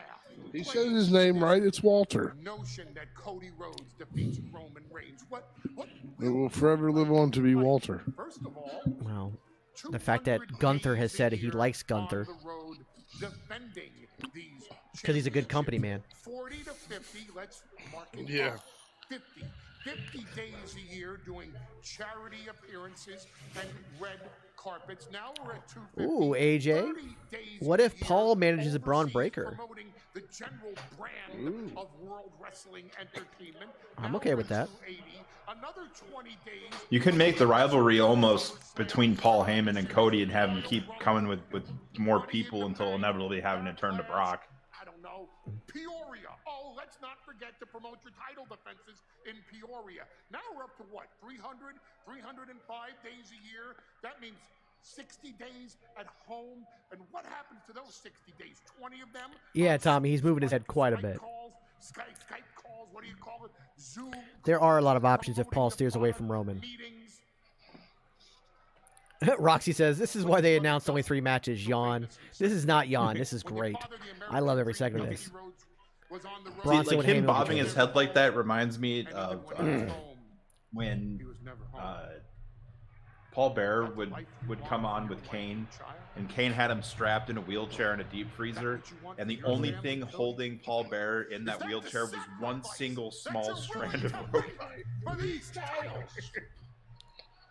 Obviously, Walter's a company man. He lost all that weight and got ripped and everything. Yeah. Yeah, he looks fucking mean. Vulgar and contemptible, like, hey, don't worry, Cody.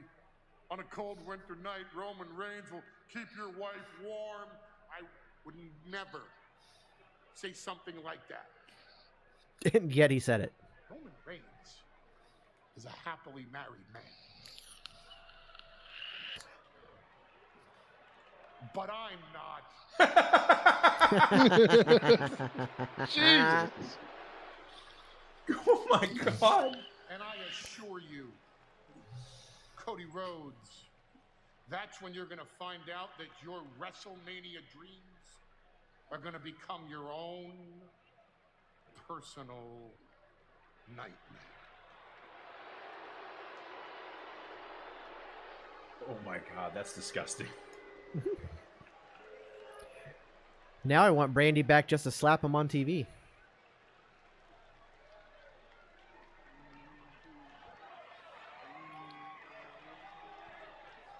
Oh, here we go. Here Take we go. notes, ladies and gentlemen. Yep. Everybody pay attention. Damn, Roman Reigns is... Roman's great. You're great, Roman. But I have seen this play before. Do not send this man again.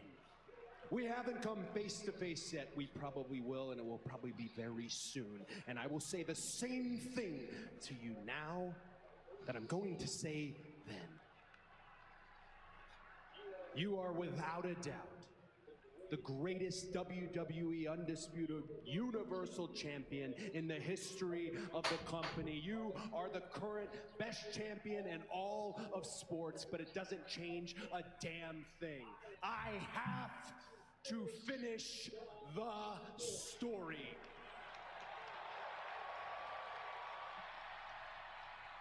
I beat you at WrestleMania. And I believe him. Because he's that good on the mic. All Cody's got to think about now is Paul Heyman shacking up with his wife. Mm-hmm. I don't even want to think about that. Yeah, I don't either, and it's like seared into my head. Jax, Ugh. Jax, you're thinking about it, aren't you? No.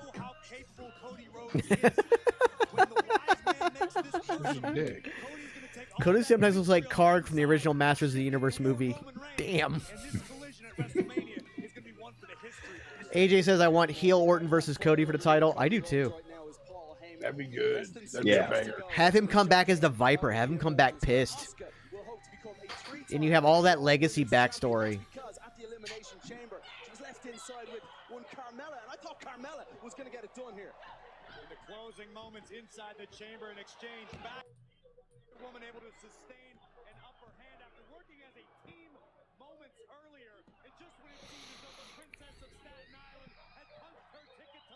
That's the thing about Carmella. That's what I don't like about her. Is because she like taps out and gives up way too quick. Like she has no fight in her. Doesn't feel like. I Well, can her whole kind of like build up on NXT was once she got that submission on you. That was it. Yeah, I can understand in that particular moment of the quick tap out because you've just been in an elimination chamber match and all that stuff and you're already hurt. But you're right. I do think that she does give up a little bit too quickly, and I know it's part of her gimmick, but it's a part that I don't like. Because you also had earlier you had Liv Morgan in the same move and a sharpshooter, and she didn't give up. She passed out. You know what I mean? Liv Morgan's more of a man than I am. I done tapped out quick. Yeah, I'm not saying I wouldn't tap out quick. Put me in the rings of Saturn. I'm done. That hurts. Even like kayfabe, that hurts, man. Like it's not pleasant. And I have a feeling that Asuka does work strong style, so there might be some pressure applied to that fucking move. So there might be a reason why she tapped out quick.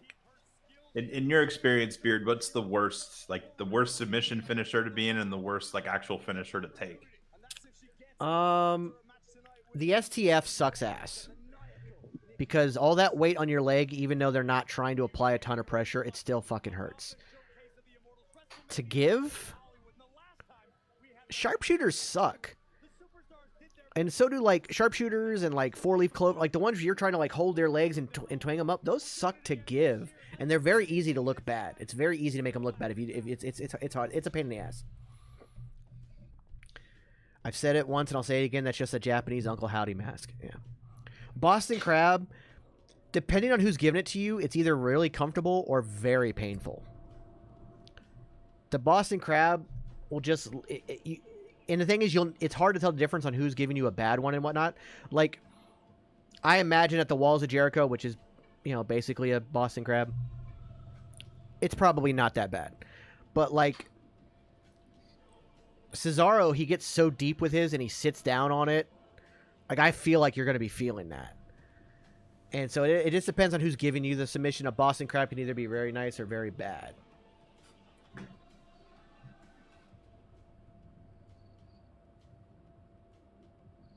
This is such a great. And what about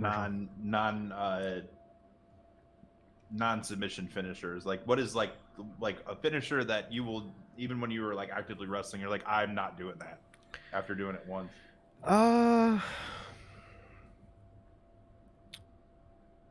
The Doomsday Device I took once, never again.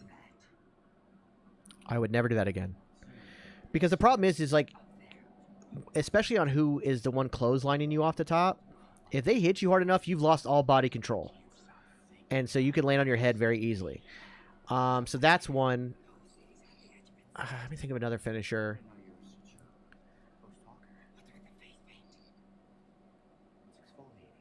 There aren't many that aren't pretty well protected. Oh, splashes. Splashes. I asked, Alex Kane the same thing, and he said the coup de grace sucks. I used to use the coup de grace, but not as a signature, not as a finisher. But also, as long as you I've taken it, and as long as the person giving it to you knows what they're doing, the very second they even begin to touch your skin, all their weight they go limp, and their feet rush off, and it's not bad. It looks a lot worse. But also on the independents, you get a lot of guys who don't know that, and they just fully stomp your ass. So yeah, that does suck depending on who it is. Splashes, though, especially big man splashes, like what Bronson Reed does, fuck that. Fuck that. There's no faking that shit. That shit sucks. Leg drops suck, too. Like top rope leg drops. Those suck. You can imagine. So I've been watching, DJ says, I've been watching a lot of 90s wrestling recently, and I stand by my babyface should have a bump finisher and a heel should have submission. Yeah, I can see that. I do prefer when a babyface has that big bump finisher, that explosive, like just boom finisher.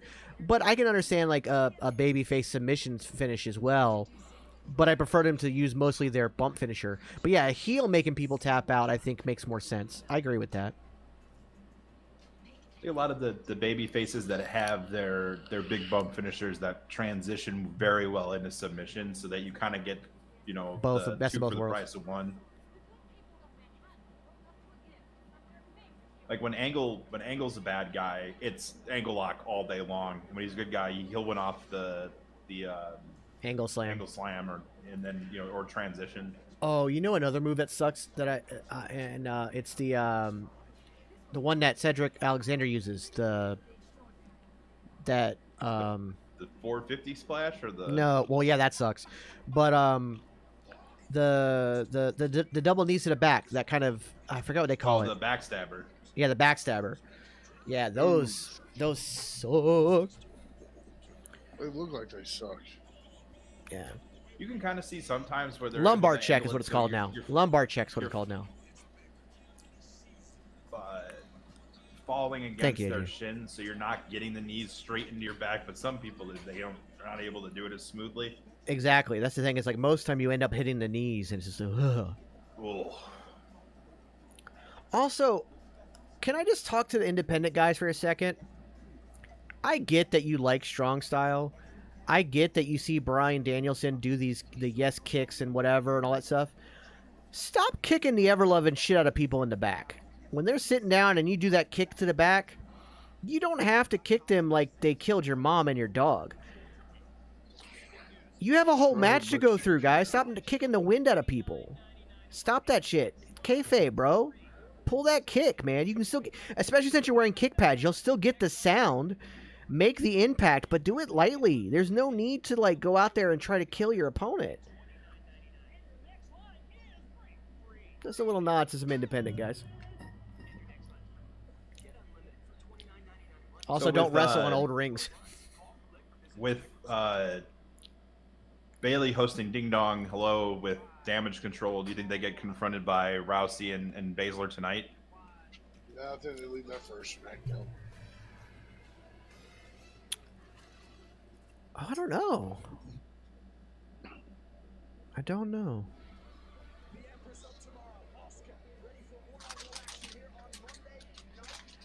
I'm happy that, yes, she has used, like, she used the blue mist at WrestleMania, but she's not doing it every match. Yeah, I'm happy they've kind of gotten away from that. And we haven't seen it since the Rumble. Tommy says, okay, so I want to know, if there's one person you could take in WWE and pushed him for a huge run or a huge title run, who would it be? Well, we're getting it with Cody, but if I had to take somebody who wasn't in that push, honestly, Johnny Gargano. He is my guy that I would like to see pushed. I think if it AJ, counts, I didn't see that. I didn't see that, AJ. Oh, what was your finisher when you were wrestling? I had two. I had two finishers depending on how the match would go. I either used a sweet chin music because I was very HBK heel-esque in my style. So I would use a sweet chin music, or I had what was called the revolving door. And it was a sidewalk slam where I would pick you up in a sidewalk slam, spin around like an airplane spin, and then jump up while spinning and slam you down. So it was called the revolving door. Bro, new rings can hurt as well. I took a couple bumps in this brand new ring over my side, and that shit hurt hard as fuck. Well, let me make it clear. All rings are hard. They are not trampolines. Let me make that very clear. Every bump hurts. But in an old ring, you've got broken boards. I took a bump on an old ring where the board had broken and popped up like this.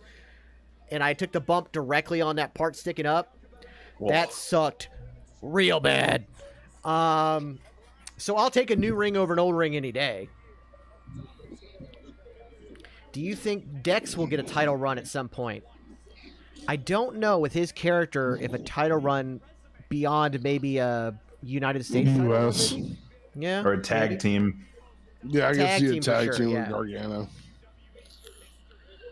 If I had to pick anybody, I would strap a rocket to Carmelo Hayes. Yeah, yeah. If you want to pick someone out of NXT, I think Ali's due for like a serious like push where he actually is able to do stuff. He got such a bad hand with Retribution. Yeah. Which had such a great start to it, and they just fumbled it like immediately.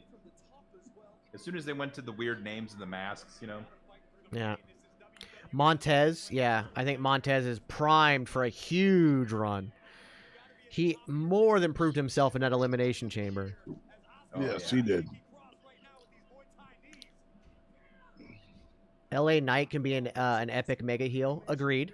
Ooh. I like LA Knight a lot. I'd like to see Karrion Kross get a big push. Me too. Take As him like a back to the destroyer. It's yeah. like destroy the shit out of people. Take him back to that no NXT. prisoners. He's absolutely dead right now.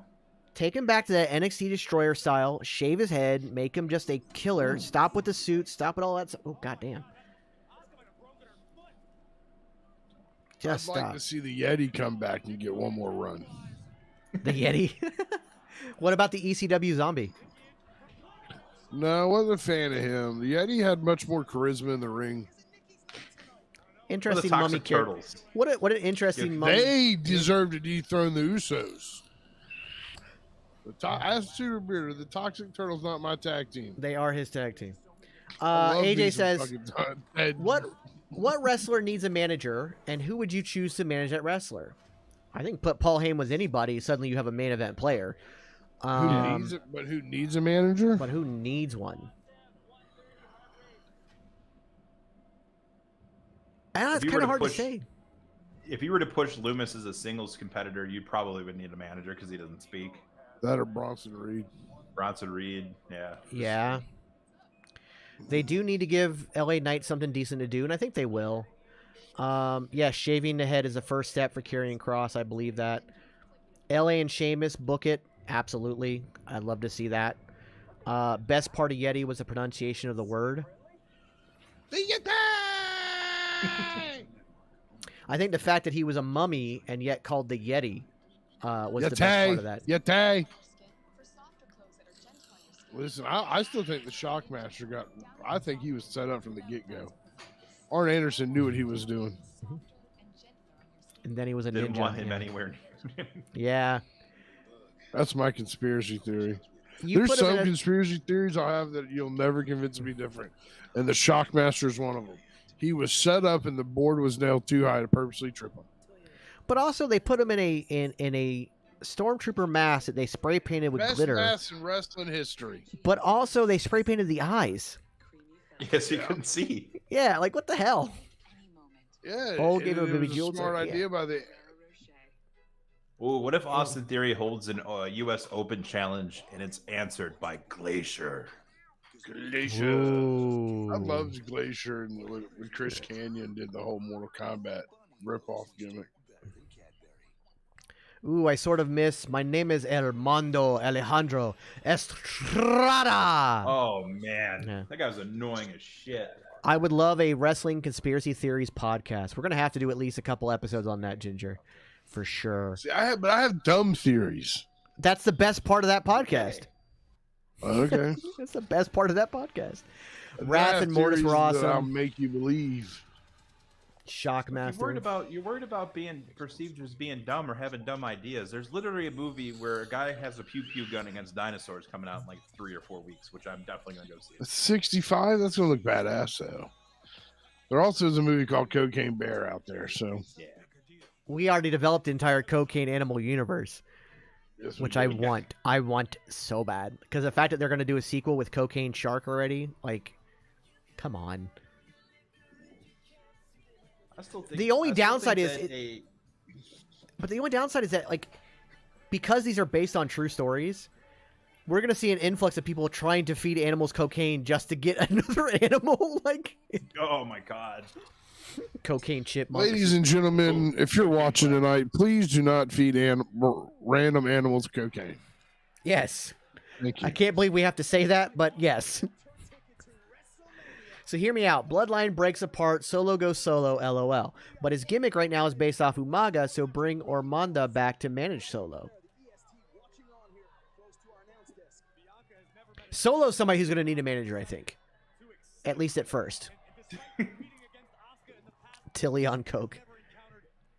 Tilly is PBR Fiend's English bulldog. She's a big old sweetheart.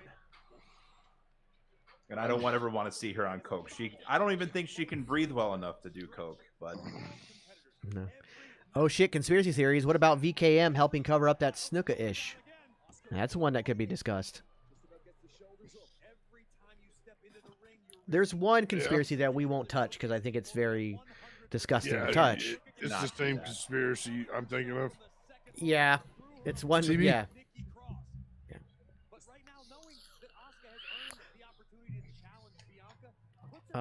I'll be right back, gentlemen. Cheeseburger. I'll be right back, gentlemen. The show is yours. Give me 2 minutes. Wherever he's going. God only knows. Thank you for everyone hanging out and joining us tonight on the. Yeah, thank you for all the subs and all the follows and stuff. Yeah, It really man. means a lot. Yeah, it means that we're doing something right in life. That's the way I look at it. So you excited? You get more and more excited every day for the ghost shows. Yeah, I am really excited. Got Chicago, Milwaukee so far, and I'm working on St. Louis and Michigan. I just need to get the day off of work for Michigan. And but I'm pretty sure that I'll be snagging the ultimate VIP for St. Louis that will include a Spillways Lounge, whatever the hell that is. Yeah, I saw them once, and I didn't even I go am for sitting them. with a cool dude at the Milwaukee show. And I didn't even originally go to see them. I just went with a friend, and I knew the one song, like the radio song they had. I was like, okay, I know one song. At least it'll be fun. Yeah. And they come out, and I was like, holy shit, this is entertaining as fuck. Yeah, I got into And them. they're funny too. Oh yeah. Like I got into them, and then I would say about 6 or 7 months later, after seeing them live for the first time, I met my girlfriend, and she was like, "Do you like Ghost?" And I was like, "Yeah, I like Ghost." And then she's gonna by the time this tour is over, she has seen them 20 times. Holy shit! That's like me with Shinedown. Though I've seen Shinedown like 15 times. And then I'm at the end of this tour, I'll be at 7, so I gotta catch up. Oh, here's another conspiracy theory for you. Well, there's the awkward coincidence that the Macho Man penis is an anagram for Stephanie McMahon. Where did that Macho Man's penis accidentally fell? Somewhere close? He just tripped and fell and landed somewhere. Saw a recent TikTok of ghosts. Are they getting a new Papa? So there's that's the rumor. There seems to be there's a different couple scenarios we talked about on I think we talked about on the last Geeks and Noobs for a minute. Yeah, we did. So you can check out the replay of that right here on Twitch or on the Geeks and Noobs YouTube page. But yeah, it's a possibility, or we're stuck with Papa 4 forever. So it's one of the two. Yeah. I don't think we're stuck with him forever. I don't think so either. I think I at least from what I've seen, which I don't follow the band very closely, but from what I've been seeing online, it seems like they're going to be. You should see my Google history. I've gone back and looked up the lore and shit of this, and the videos and stuff, and the way you're supposed to watch them. It's just trippy as fuck, dude. There's all kinds of shit. I saw a video of someone at a Ghost concert where they brought all the different Papas out, and all the Papas were in caskets. Yep, I did that this past tour. I saw the ventilation of relics, and they were all in their caskets and stuff. And then I met Papa, and my brain disintegrated for the 15 seconds we were together. AJ just gave us a wonderful compliment. Said, "I would rather listen to y'all than listen to wrestling on the days that they are on." Thank you very much. We appreciate that. Well, man, mostly it's Corey Graves mooning over his old lady, and then the other guy you can't understand. Oh. See, that's how you use it. That's how you use it right there. It was subtle. It was something different. She didn't spray it on her. Now she's shook. Yep.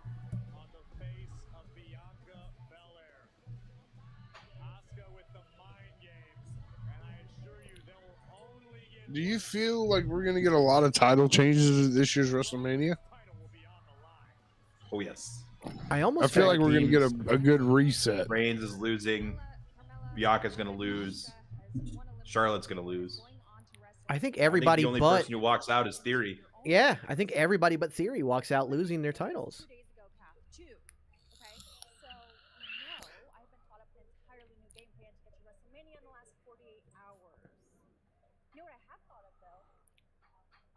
little freak thinks that she can mess with the moonwalking, trash-talking princess of Staten Island? I don't think Theory will walk into Mania with the belt.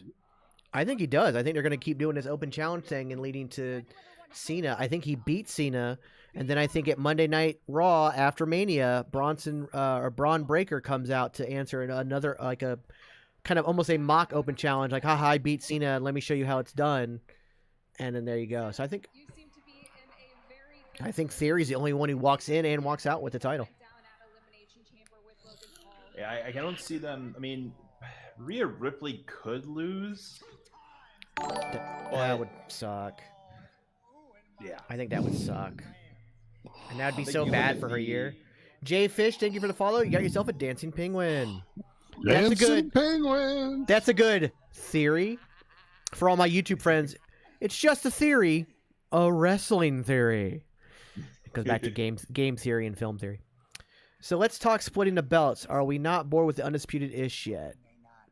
I was told you needed a follow. Jay Fish, thank you so much. You got us to 140, sir, so I greatly, greatly appreciate that. All right. That is really awesome. You gotta use the restroom. I apologize. So have fun. Talk amongst yourselves. Gamer bladder. Act like I'm not here. I'm not even gonna pull him off the screen. I'm gonna leave him up.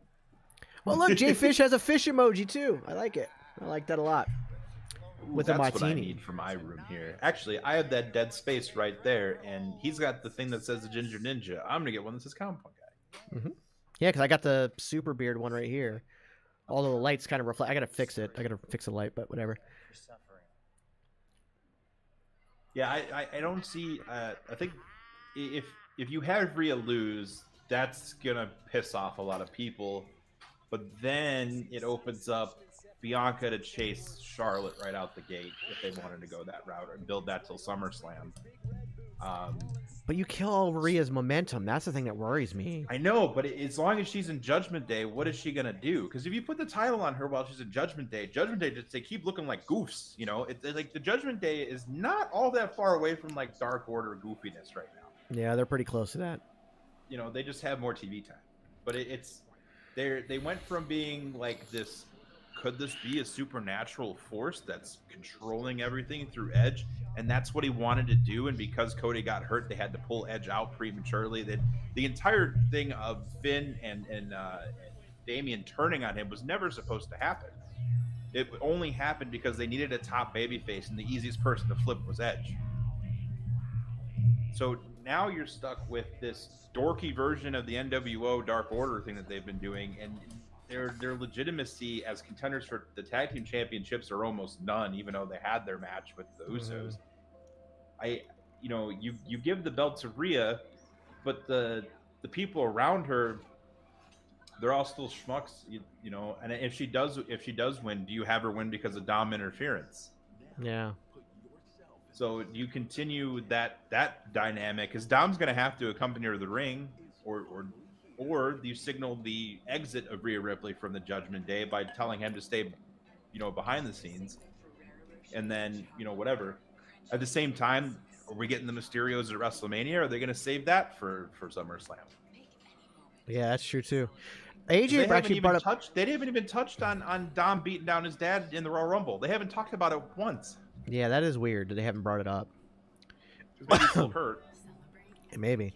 Well, so AJ brought up, what if Cena beats Theory, but then Breaker beats Cena on Monday Night Raw? That would also work, and that's a hell of a rub.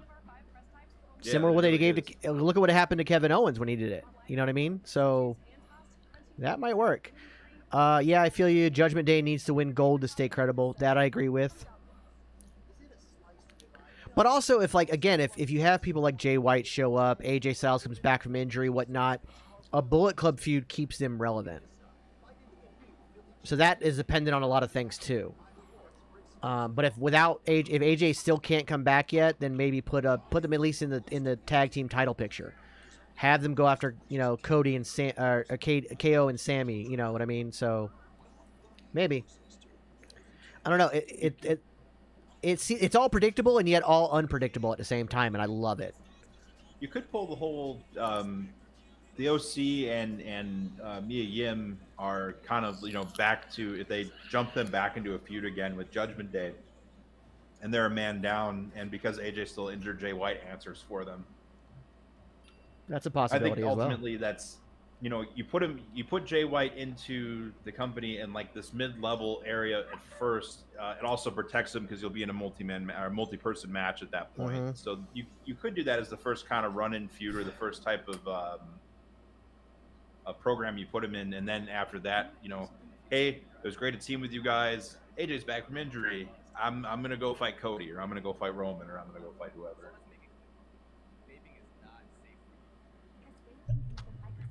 And yeah, again, there's a lot that can be done. And That's what I said. there are a ton of people in NXT who are ready to come up. Oh yeah, like Roxanne Perez is ready to come up, Braun Breaker, Carmelo Hayes, but I think Carmelo's gonna get it. He's gonna win the title and have a decent run with it first.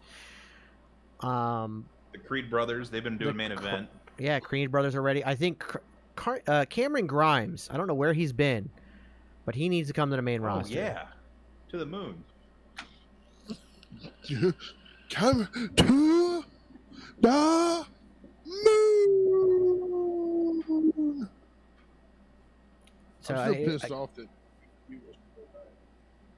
What was that? You trailed off there.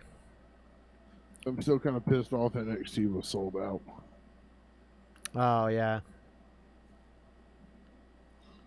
Wow. Jay Logan Wright Paul's is gonna attack on Seth Rollins has been viewed more than 5 million times. That's 2 million more than the NBA All-Stars. Jesus. Further proof that All-Star games, no matter what league, are absolutely meaningless, and you should not be doing them. Yeah. That's every sport. I don't even care. Nobody cares, and it only puts people at risk for injury, especially in hockey and football. So Jay White is going to run Braun Steiner off Trust. I don't know about that. When Carmelo wins the title, he takes it off of him. Who takes it off of him? I mean, who takes it off Carmelo? Depends on how you're building the rest of NXT. Yeah. Dragunov might be the one. Yeah, that you already, Tyler remember, Bate too. Dude. Well, Tyler Bate's a possibility, but you've already built. Remember that Tripp and Dragunov had an issue this past week, so you've already kind of dropped Dragunov into that situation. That was clearly a Post Malone concert with a basketball game after it. CPG. I'm sorry. MVP's addressing Brock. So you got yourself disqualified at the Elimination Chamber. Watch the background for any Wyatt stuff. The 7'3", 416-pound Nigerian giant Omos is issuing a challenge to face you at WrestleMania. Get out of here. I don't like that. I'm muting it. I muted it. I don't want to hear it. Omos versus Brock Lesnar is going to destroy him. It's going to be an F5 and that's it. It's over. Once a guy like that gets off his feet. Yeah. I want to see him get German suplexed. I want to see him get German suplexed. But, yeah, that's What's stupid. the D box? The D box? I don't know. In a movie theater. Oh, they're seats that actually move. So the seats move with the action. It's almost like being on a ride. Really? You may not need it for Ant-Man and the Wasp, so don't waste your money on that. Oh. So what are you laughing at? I am Roxy says Mrs. logo is set to M for mini when it should be set to W for Wumbo. So I do not need a D box chair. No, it's not. I don't think that movie is really going to be worth to. Okay. Yeah, I don't think that it's necessarily worth it. You know what I mean? That movie, because you need a movie like Top Gun Maverick would have been amazing in a D box seat. Maybe even like Avatar 2 would have been great in a D box seat, but I don't think Ant-Man and the Wasp really requires it. Okay, so it's as much to go to the movies as it is to go to wrestling. Yes. That is why I always recommend people get the Regal Cinema $18 a month card. Unlimited free movies all month long. $18 a month, unlimited free movies. And you get 15% off all your snacks. But I also buy my snacks at the dollar store and just buy a soda at the movies.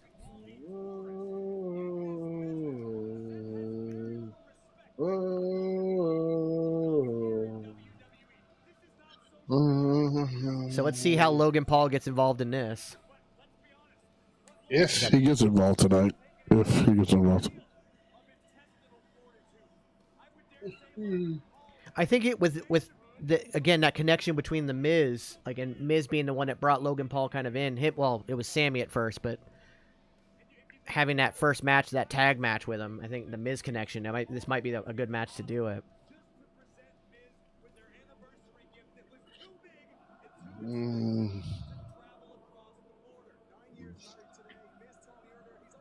Which, by the way, congrats to Miz and Maurice for being married for 9 years.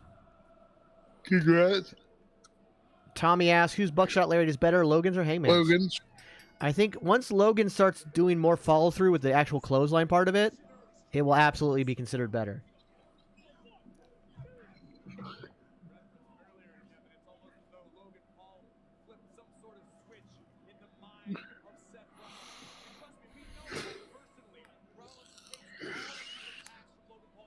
I'm going to start the rumor that Logan Paul isn't allowed in Canada.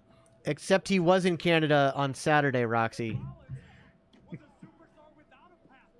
But all she said was she was going to start the rumor. I believe you, Roxy. But then again, Jax believes literally anything he hears. So. Pretty much. That's the amazingness of being me. She goes, shh. I think Raquel could use a manager. I agree. I also think Raquel should go heel.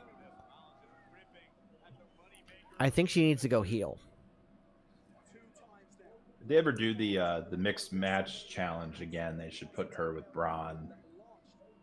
Braun Strowman, yeah. But like, yeah, that's you can have her your powerhouse in the same team capacity. Yeah, your powerhouse team.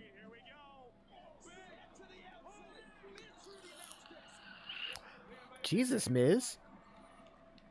It was a drop kick. It wasn't a shotgun.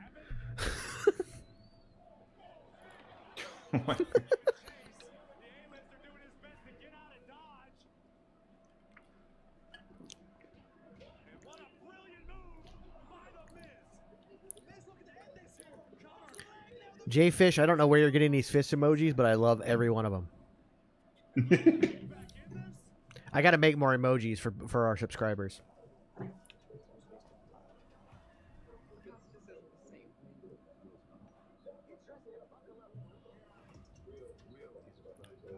Also, Logan Paul should not be allowed anywhere. I mean, I kind of understand that sentiment, but at the same time, man, he is absolutely killing it. He is absolutely killing it in the ring, man. He could get banned from countries and collect them like Infinity Stones. He's already banned in Japan. He can't go there. Yeah. And sell them as NFTs. They are my emotes, and then he dropped them all, and those are all awesome, and I love every second of them. Thank you, Jay Fish. Those are amazing. Thank you for sharing. So I'm guessing Logan versus Seth at Mania. Oh, absolutely, Tommy. And that match is going to be a banger. I say day one, have them go on first and set the tone for the entire weekend. Yeah. Steve Austin beer can emoji would be sick. Ooh, I like that idea. Wonder if I can get away with it. Well, we're small enough. I think I can get away with it for a while. I think I could.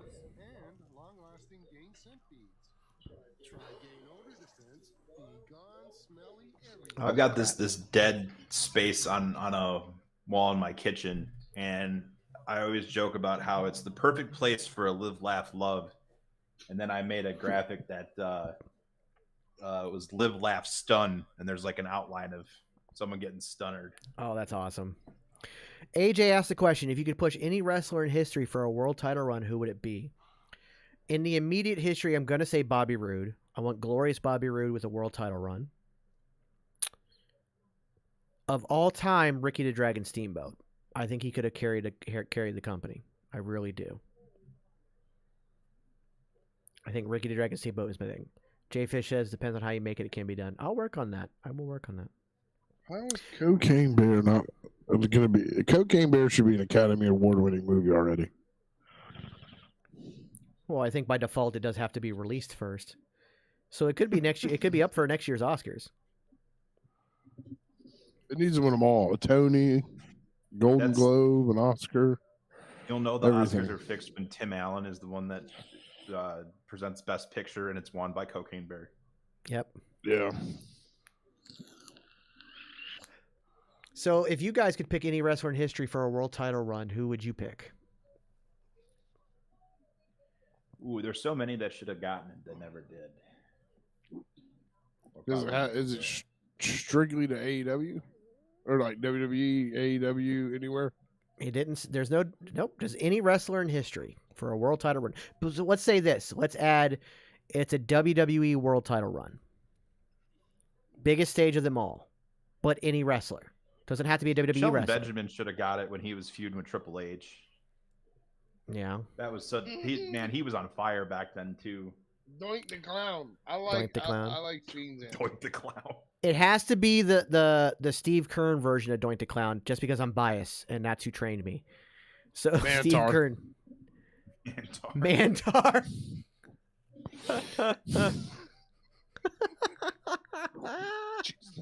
Imagine Vince coming out, ladies and gentlemen, your WWE champion, Mantar. For the laws, IRS. Did Jake ever win it? No, Jake never won it. Yeah, Jake. Oh yeah, Jake the Snake.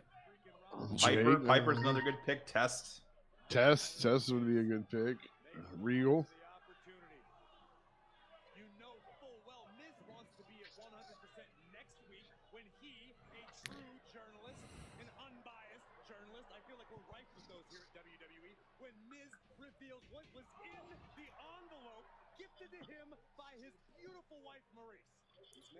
Oh.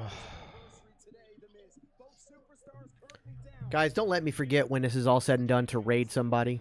Do not let me forget that. Oh, yeah. We want to make sure we do that.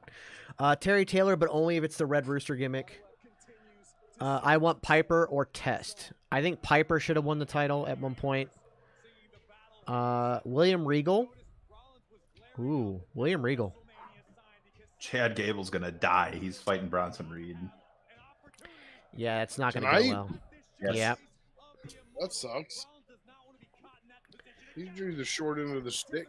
I agree that Piper never needed the title, but I still wanted him to have it. He didn't need it, you're right. But I still wanted him to have it. The gobbledygooker. Mr. Perfect has not been mentioned yet. Coach Ron, welcome back, by the way, sir. Mr. Perfect is somebody else that... I think just on the gimmick alone, it would have made sense. But also, Kurt Hennig, one of the greatest of all time. And I still, to this day, I remember being a kid. I remember watching when he threw the football to himself across the entire football field in that vignette. Yeah. Oh. Hey, Tommy. Hacksaw Jim Duggan's coming to River City WrestleCon.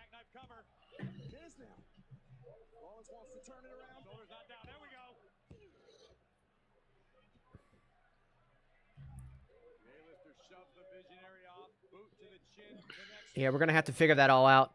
I messaged them. They haven't responded back about getting press access for us. Ken Shamrock could have had a better run.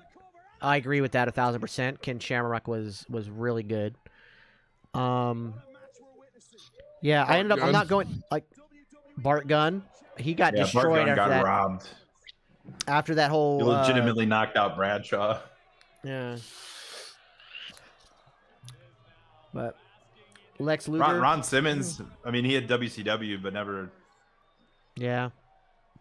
Luger had a brief run with the championship, but yeah, Doink the Clown. We talked about that, Tommy. I was supposed to go to Pensacon in Pensacola, Florida this weekend, but I got an email the other day, like 2 days ago, like, hey, no interviews allowed whatsoever. Then why do you have press access? Yeah, that doesn't make any sense. So why am I going to waste $300 on a hotel room to go up there and walk around and do nothing? So I'm not going.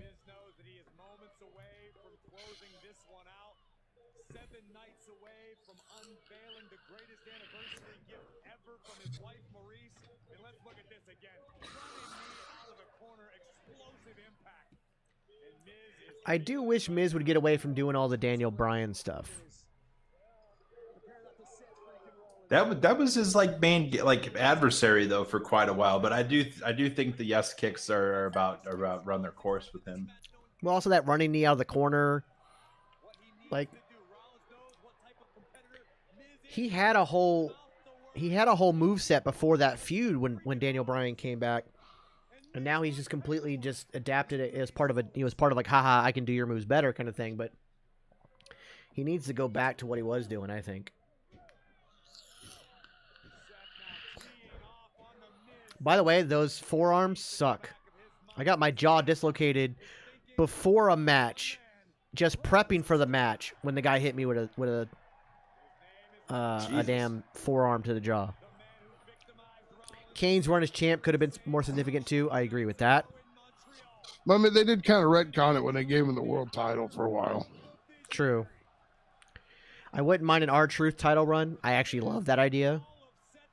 He almost just kind of lucks into a championship match and then lucks into the win, and then, you know, this is for Cena. You know, like all that, like just it would be great. It would be so great. So amazingly Logan enough, Paul, no. it's taking a minute. That's what I'm saying. Like no Logan Paul.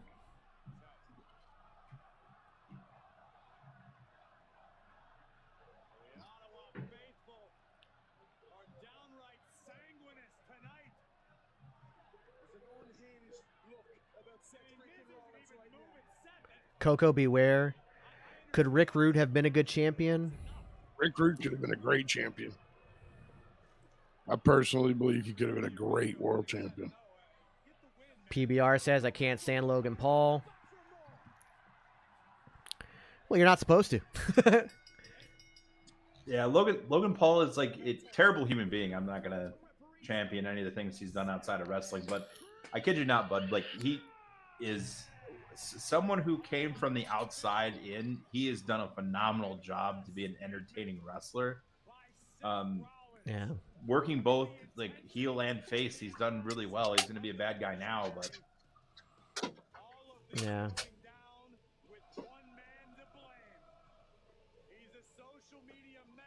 Where's Ciampa been at? He was injured pretty badly, and he's still recovering. You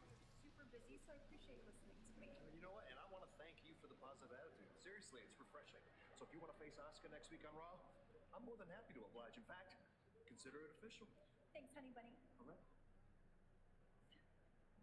I love Adam Pearce, even though he likes Me Green Bay too. Packers. Everybody has their flaws.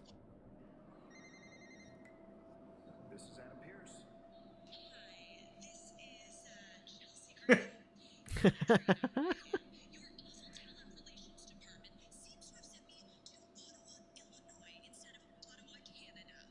Oh, by the way, Firefly Funhouse returns on SmackDown this week. It does. Evansville, Indiana. This whole Chelsea Green thing is funny to me. Yeah, she's killing it as a Karen. Killing it. Coach Ron says, I love Adam Pearce. I do too. I love the fact that he rickrolls everybody all the time. It is so great. His social media is perfection.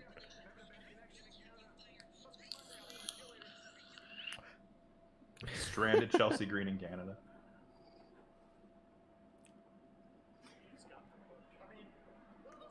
Yes, yes, please. For the love of God, yes. Maximum male models, please. Billy Gunn was done dirty too with that Billy and Chuck ish. He could have had a run as champ too, in my opinion. I actually Billy and Chuck were over as shit though. Billy actually loves that when time they were too. going up against Bischoff and Rosie and Jamal, dude, they were on fire. When Bischoff was the officiator for their wedding and ripped all that shit off, dude, that people were going fucking ape shit for that. Yeah. And also Billy Gunn speaks very highly of that time. But it also he could have had a run as champ too, but he was having personal problems at the time. Like there was a lot of things going on. I've talked about it before. But yeah, he loved the Billy Chuck time. He thought it was great. Chelsea Green and Carmella team up, maybe. Although I think the Sonya Deville Chelsea Green team up, as they've both been kind of Karens, I think that works. But I would prefer to see Sonya Deville team with Ronda and Shayna, and then bring like maybe either Ivy from NXT up or another MMA fighter into the mix and make like a faction. Coach Ron says I follow Adam Pearce on Facebook. He's hilarious. Yeah.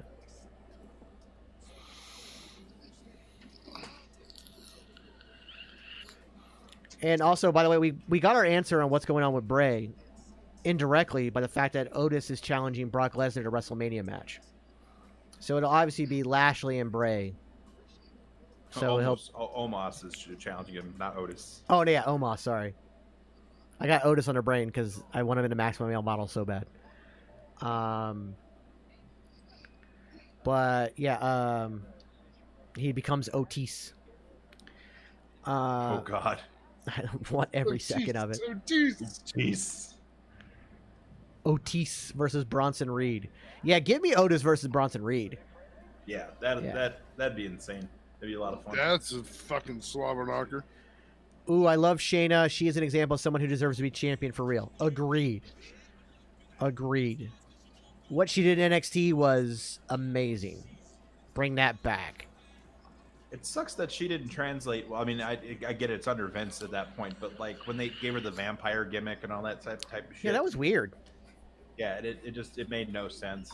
But the fumbling of her too, I never understood it. You had the blueprint from NXT, you could have ran with that. Same thing with Asuka. Same thing with a lot of people got called up from NXT while Vince was still running everything.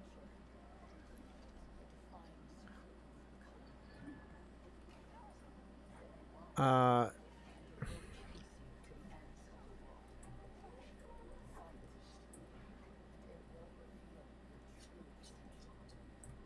wouldn't do it this year, but maybe next year. If you put the title back on Ronda again, and then you have Shayna Baszler win the Money in the Bank, and then have her say like, "Oh, you should go chase like the Raw Women's Champion or whoever else is out there," and then you get Baszler and Ronda at WrestleMania or SummerSlam or something like that. Yeah, that'd be pretty cool. Check the private chat when you get a chance, guys. Oh. Oh, that's cute. Self-bet. I don't know why you didn't send it to me. Bastard. I see who the favorite is. That's all right. I'll remember this. Why didn't I get that? I know, right? Like, that's what I'm saying. Self-bet's like, what did I send? I can't tell people what you send to me. It's not appropriate. It's not suitable for work. No. It's NSFW. No, I'm just kidding. If they ever break up the New Day, I wouldn't mind a Tyler Breeze, Xavier Woods team. I think Tyler Breeze is like straight. It'd be, as fire as that would be, I think he's really done with wrestling. Like, I think he just wants to do his school, and I don't think he wants to get back on the road. Self-bet. I said a lot of questionable stuff. That is true. Yeah, I think the Tyler Breeze, like, I think his time kind of went and gone. He unfortunately suffered, like, in ring was fine. I didn't see it. But, like, his gimmick was too close to Dolph Ziggler at the time, who was still, like, very actively competing. He wasn't, being thrown here or there. And I think that kind of threw everything off for any momentum he could have had. Then he wound up with Breezango, which became a joke, like, real quick. And then that was kind of the end of that. But he seems to be really content with doing all the streaming stuff and then doing his school, Yeah.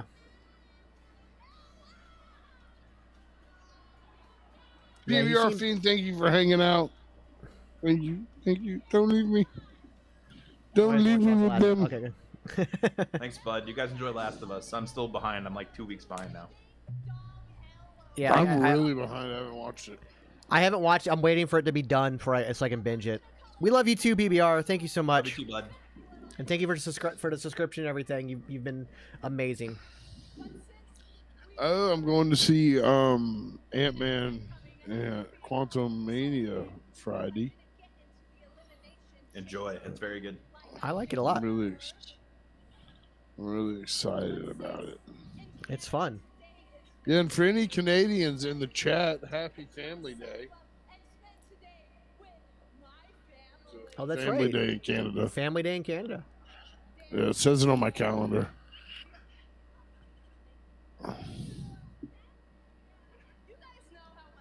So somebody's We going to come share- out, right? Somebody's coming out. Something's right? got to happen here.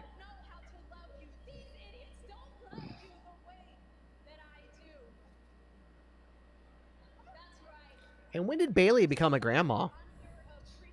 Only for these segments.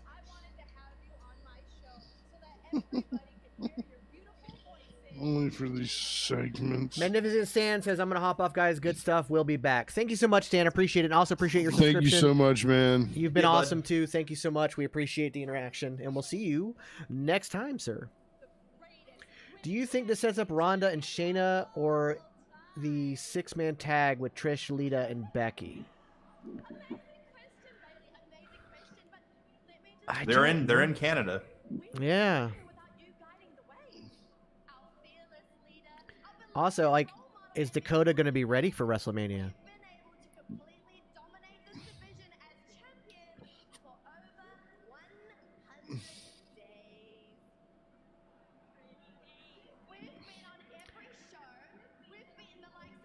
I wonder what the, like, yeah, I don't know. Like, which one does it set up?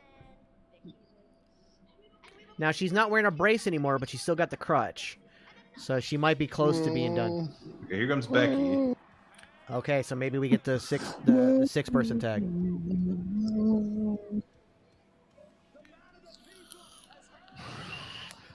Don't forget all. Check it out. Thank you, Tommy.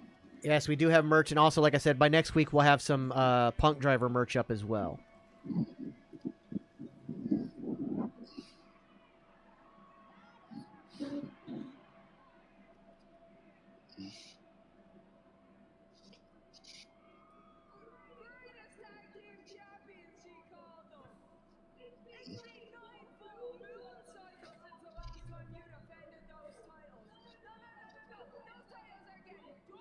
There's cobwebs in them titles. There's probably some spiders living in there. You two, you're not gonna get to just sit on those titles and coast to WrestleMania. I had a plan. I think I want to take those tag team titles into WrestleMania. You are a jokester. You and who? Your daughter, Rue? You got no friends. I don't know that the world is ready for that level of I don't know, Tommy. Is it going to be Lita? There was one person I was thinking of. You got no friends. There was one person. There's one person. Yeah, there it is. What do you do with Bailey then? I don't know. Six man with the titles on the line anyway? Or six women with the titles on the line anyway? Or maybe Bailey versus Trish, just individually. I love her. I love Lita's theme song. I always have, always will. Yeah. It is like a perfect wrestling theme. Oh, yeah.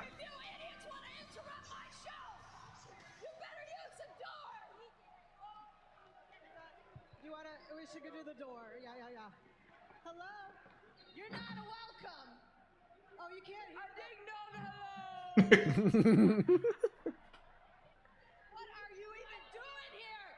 You don't. Honestly, yeah, put the titles on them and then let them just for a month or so, or till Money in the Bank, and then have them lose to a like Shane and a Ronda or somebody. It'll bring prestige to it too, with Lita and two former world champions holding it, because that's kind of what they've unfortunately suffered from, is either not being on the card enough or not being held by anyone of any real relevance. Do you remember the last time you guys were in the ring together? You try to end each other. Are you sure you want to trust her? I don't think you can trust her. Don't do that. I already apologized. Lita understands. I get a little Gollum-y when titles are concerned. Well, I mean, I personally think all. I will in just a bit, Super Bro. We'll do a call out to the other shows. But Bailey, you do bring up a good point. I had my sights set on a fifth title run, but if I can't get that title against Becky Lynch, I'm kind of liking this plan, walking into WrestleMania as tag team champs. So, Dakota, Io, this is an official challenge for a tag team title match. You guys have not even close to earn a Not tag team even title close. match against the two of the best. Well, she is a Hall of Famer, 4-time women's champion. I am the first woman to win the main event of WrestleMania, 6-time women's champion. She's one of the greatest to ever do it. I'm one of the greatest to ever do it. I think that's enough. Solid argument. That was good. I mean, maybe if you guys are like the greatest tag team champions, I mean, you would want to prove that, right? Yeah, didn't you say that you're the greatest? What's the problem here? They're the greatest, then they should be defending their titles, right? They are the greatest. Then they wouldn't have a problem defending the titles, right? They're the greatest. I mean, Unless. Yeah, it feels like maybe they're scared. Unless you're scared. Right. Are you scared? Ding dong, hello. They accept. Oh boy. There we go.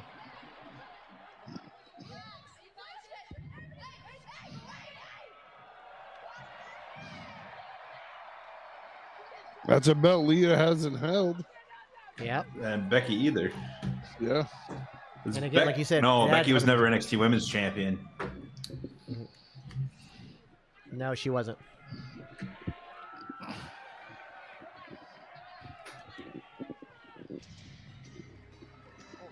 Bailey accepted the challenge. It's still going to be made official, but did Bailey just back her own?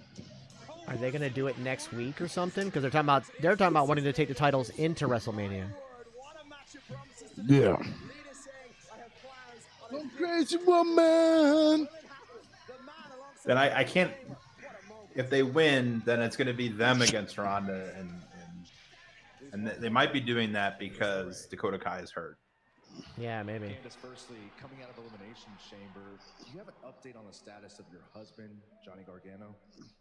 Well, Johnny got pretty banged up in there. I mean, Elimination Chamber is one of the most brutal matches in WWE history. Bailey tries to interfere in the match. Trish comes out and helps Lita and Becky. Hey, no. You've been following me around for months. Why? I need you to tell me why. Okay. Why does she look so scared and timid right now? Next week, I have a match. She's still hurt from the Asuka match. I can't focus on that. And I don't know where you're going to pop up next. Can you just please tell me why? Why, please? What?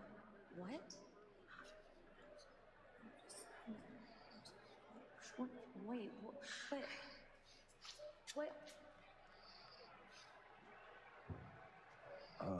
Candace, what exactly did Nikki just tell you? She just said that all of her friends are gone and she's alone and... Sanity. I'm sorry. Okay. Sanity. Go crazy. Yeah, what do you like? That's another big. If you have all of Sanity come back, that's another big group of people to throw in the mix. Yeah. Don't oversaturate her. Because but are you gonna get? Is it all of Sanity, or is it just Eric Young and the guys whose name I can't remember? Well, Not Killian Damo, Dane. but the other one. Killian Dane, I'm sure. That's Nikki's husband. Yeah, that's why I'm saying that. I'm sure. And Alexander Wolf, that's what his name was. He was with Imperium for a minute. Mm-hmm. Well, it could be a way to maybe give. I don't know, because Imperium's on SmackDown. I don't know what you do with them, but they keep teasing it.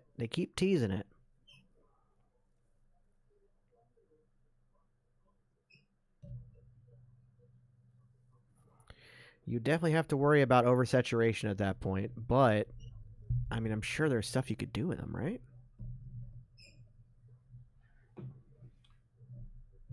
That's a good segue. What other wonderful programs are on the Geeks and Noobs Networks for all of our new viewers, followers, and listeners?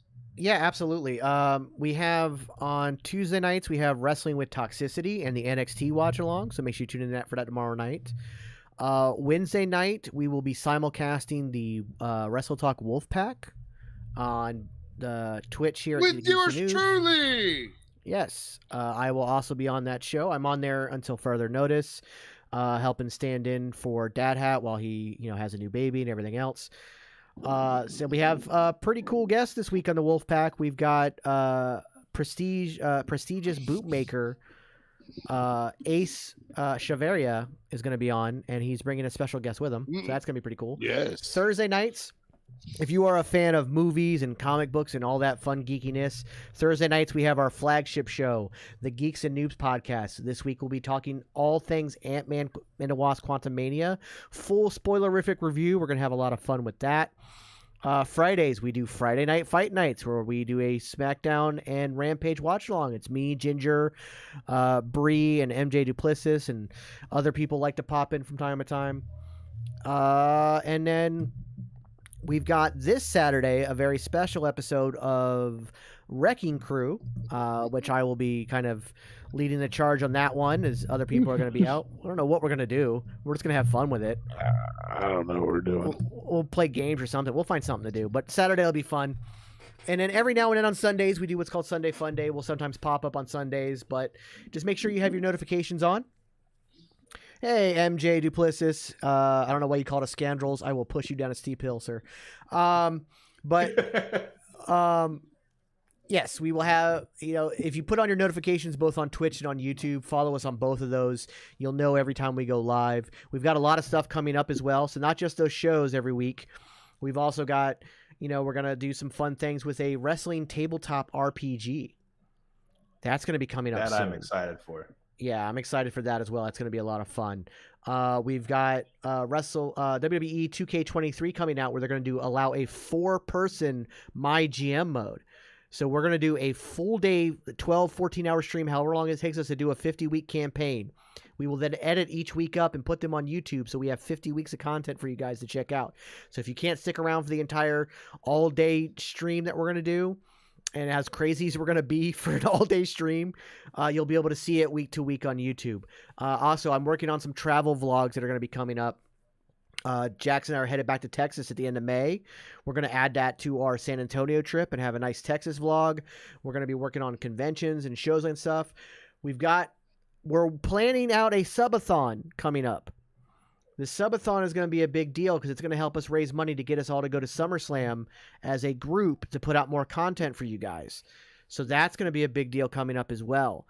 We'll do some giveaways. We'll do some things where if if we get, every time you sub, you add time to it. But if you also donate, we'll do like, if we hit a certain limit of subs, maybe I'll cut my hair that I've been growing out for a year and a half.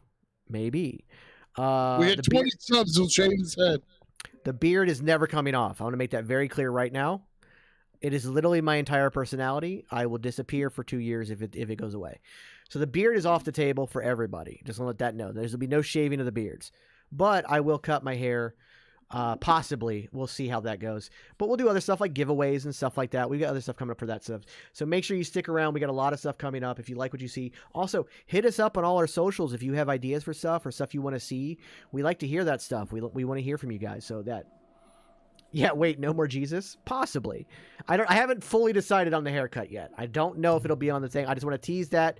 It may be on the docket. If we hit a certain level of subs or we hit a certain level of donations, maybe I'll cut my hair, but I'm not 100% decided on that yet. But it's just an idea to throw out there. But maybe we'll do like the one chip challenge or something. Like we'll add some fun stuff to it, Maybe we'll have a certain goal that you'll get iced. So somebody will have to chug a Smirnoff Ice or something. We'll figure it out. If we can even, I have to check the legality if we're allowed to do that on air. God, that's a big human being. Yeah, he's a massive mountain of a man.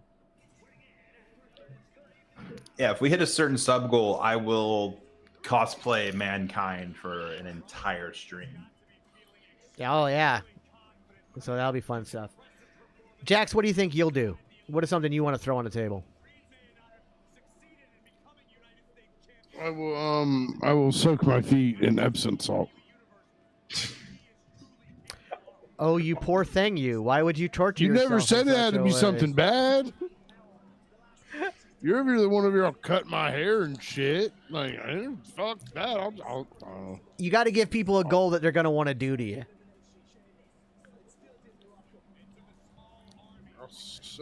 I'll soak my whole body in Epsom salt. You just be a pickle. Be a big old picky. He has to shotgun a twisted tea. That could be one. I can do that. That I can do. We'll check the legality on the whole alcohol situation if we're allowed to put that on the air. But For every 10 subs, I'll shotgun a twisted tea. Oh, that could be dangerous. We may want to set that a little bit higher. Nope. You do realize we had 100 Oh subs that my day. That's God. 10 times of doing it. Yep. That could lead to alcohol poisoning, sir. Nah, I'll be fine. I'll be fine. I just wanna. That's how we know the next time we do a subathon, it's going to be the Jack Spo Memorial subathon after he died during the first one. So he shotgunned 15 twisted teas. For every 10 subs, I'll shotgun a twisted tea or eat a brownie. Jesus Christ. Greened out. Just,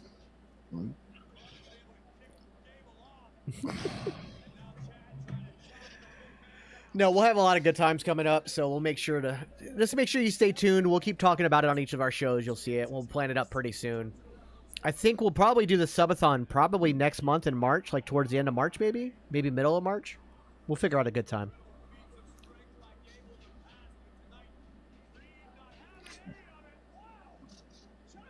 Well, Chad Gable holding his own. Of course, Tommy. Thank you very much for that. Oh, don't do that diving. Don't do the headbutt. Don't do that. No. I hate that move so much.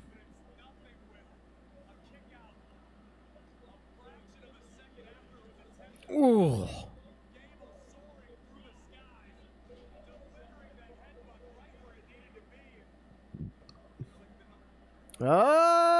Maximum male models. Maximum male models. Maximum male models. Yeah, bring him out. Bring him out in the post-match celebration. Bring him out. Maxine's there. Oh, yeah. Maximum male models. Maximum male models. Please. Bring him out. Oh! Oh! Wow!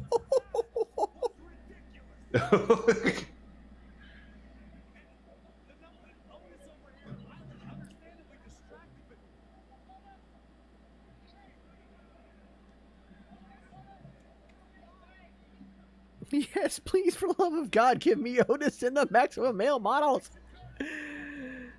My name is Jimmy. God, that's a big fucking guy. I love that ripcord snap slam, power slam. That is such a cool move. I love, I think Randy Orton is still the greatest of all time when it comes to a power slam like that, but Dustin's pretty good. Dustin's is good, but I think Randy Orton does it better. I like Otis like leaning over, just like yep. Yeah. Yep.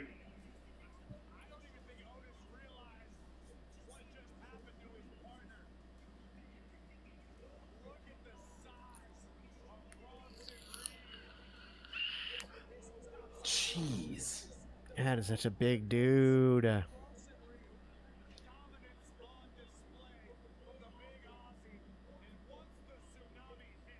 Yeah, I don't ever want to take that move right there. God, that's gotta suck. For every 15, if we can get 150 subs on our subathon, I get to tsunami you. Fuck. All right. Fuck yes. Make sure you wear knee pads, sir, because you're gonna need them.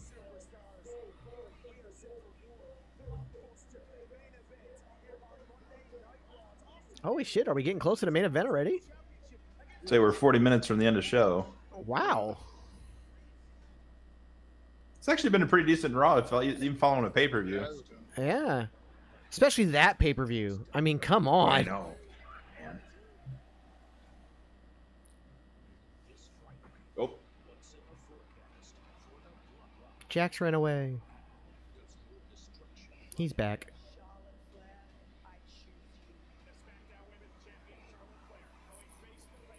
Jax, what title belts do you have? You got the NWA, you got the WWE Championship, the NXT Championship, and I know you got the ROH six-man tag, right? Yeah, what you see is what I have. And that's a Mankind Saka. That's autographed by him. Oh, nice. Wait, then where did that picture come from with the six-man ROH Championship? It's not here. It's still in Texas. It's got to get shipped. Oh. Yeah, they took them today to get them shipped. It's the other one that I'll never get. I'm getting a Karrion Cross TikTok hourglass. It's like this big. Oh, That's nice. coming. I'm gonna scrub off the stupid Karrion Cross logo on the glass because that's stupid. But other than that, it's actually great. It's a full metal hourglass. I'm gonna time it out so we can actually use it like when we're playing games and shit. I'm gonna time it out and see how long the time is on it. AJ says time goes by fast when you're hanging out with friends. That is true. I'll make it better. If TGN gets 150 subs during the subathon, I will personally let Jax Bo woo me. He hates the woos. He hates the woos. I kind of do too. I just used to walk up to him when we were working at bars, and I just go, "Hey, Tommy!" Boom! I go, "Woo!" All right, guys, So it's past got my the- bedtime. Awesome first show. Excited what else y'all have in store. That is from Roxy. Roxy, thank you so much. You also helped kick off the kind of mini subathon we just had. So thank you so much for that. Appreciate it. And we'll see you next time. Thanks, Rox.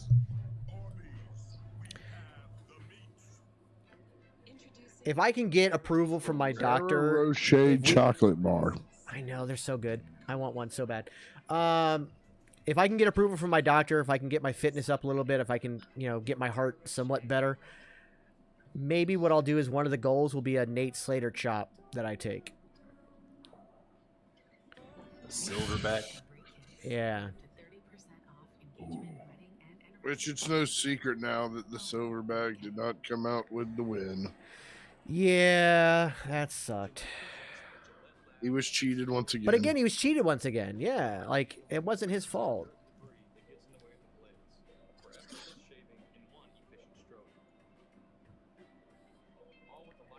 If I ever saw somebody shave like that, like a swooping S shave, I'd punch him in the taint. Just drop to my knees, full on uppercut right to the taint. What are you doing? It reminds me of the Mach 20 commercials on Mad TV, where it's like, see how easily it takes off the cheekbone. Yeah. Just that level of you just fucked your fucking face up. I have a feeling our subathon is going to turn into an episode of Jackass. Yeah. Kenny I'm Rogers okay. is Jackass. Yeah. Yes. With the fucking I'm bottle Kenny of Jack. Rogers. Hey guys, I'm Kenny Rogers. I'm Kenny Welcome to Rogers. Jackass. And welcome to Jackass. Welcome to Jackass. Will Sasso is somebody I want to interview so bad. Oh man! If we can get him on any show, I would be so excited. That bit of him doing Sipowicz. Oh my god! He's not a small guy, but he's playing Andy Sipowicz, so he's got his knees bent like his legs bent like this, and he's walking like a penguin, and he's just and his fucking bald cap's coming off with his fucking hair, and oh god, it's so funny. All right, so Elias is out. Rick Boogs, I hope you're back there taking notes right now because this is how you do it. This is the time of the year. He is taking notes. He's actually taking notes.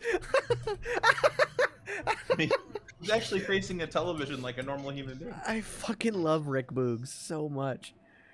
Give that man the world title. Fuck it. Put it on Rick Boogs. Ooh, two music guys at Mania, Boogs versus Elias. And Boogs, you better be back there taking notes. Is this? Who wants to walk with Elias at WrestleMania? Come on, there's got to be somebody out there that wants to stand center stage on the grandest stage of them all with the grandest performer of them all, Elias.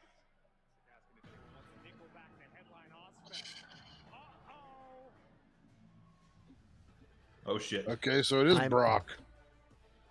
I don't know. I'm confused. I'm so Unless confused the right now. Fiend comes out. The Fiend could come out on Raw. Yeah, maybe. I don't know. So he went back to the Almighty thing. They kind of dropped that for a minute when he's face. Now he's using it as in this kind of tweener thing he's at. He had the stuff with he had the heel promo before the pay-per-view. I don't know what's going on. I'm so confused. Elias isn't even really a heel yet either. Yeah, he's slowly rubbed face because of the Ezekiel thing. I mean, they were building once Rick Boogs came back, they were going to try to he was jealous of another musician kind of thing and turn him heel, but they've not done anything. Now does Rick Boogs come out and make the save, setting up a tag team between the two of them? I don't know.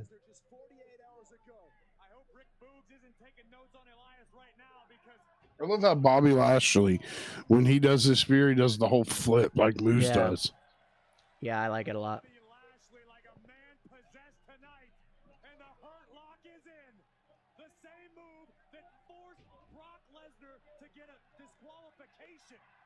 Because even the Beast knew he couldn't escape.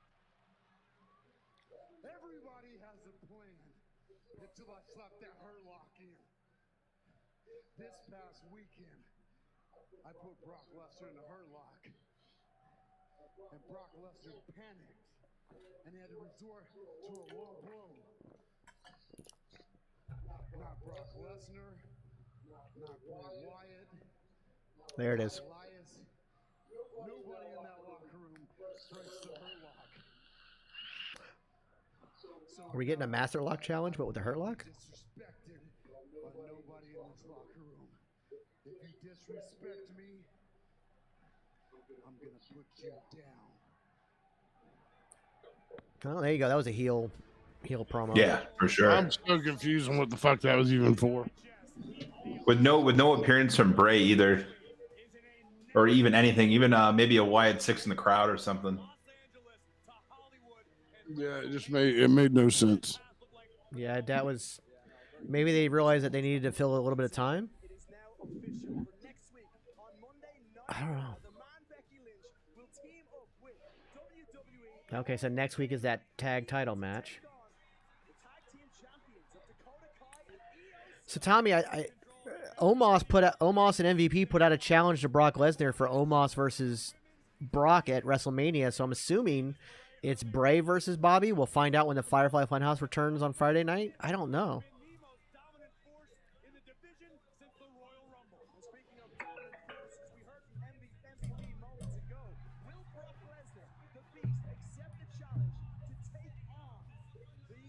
And so much for him being gone. There's no reason to have that match. None. Yeah, I agree. Because there's no way you have Omos, yeah. Omos walk out of that as the winner. Unless MVP gets involved or the Hurt Business gets involved.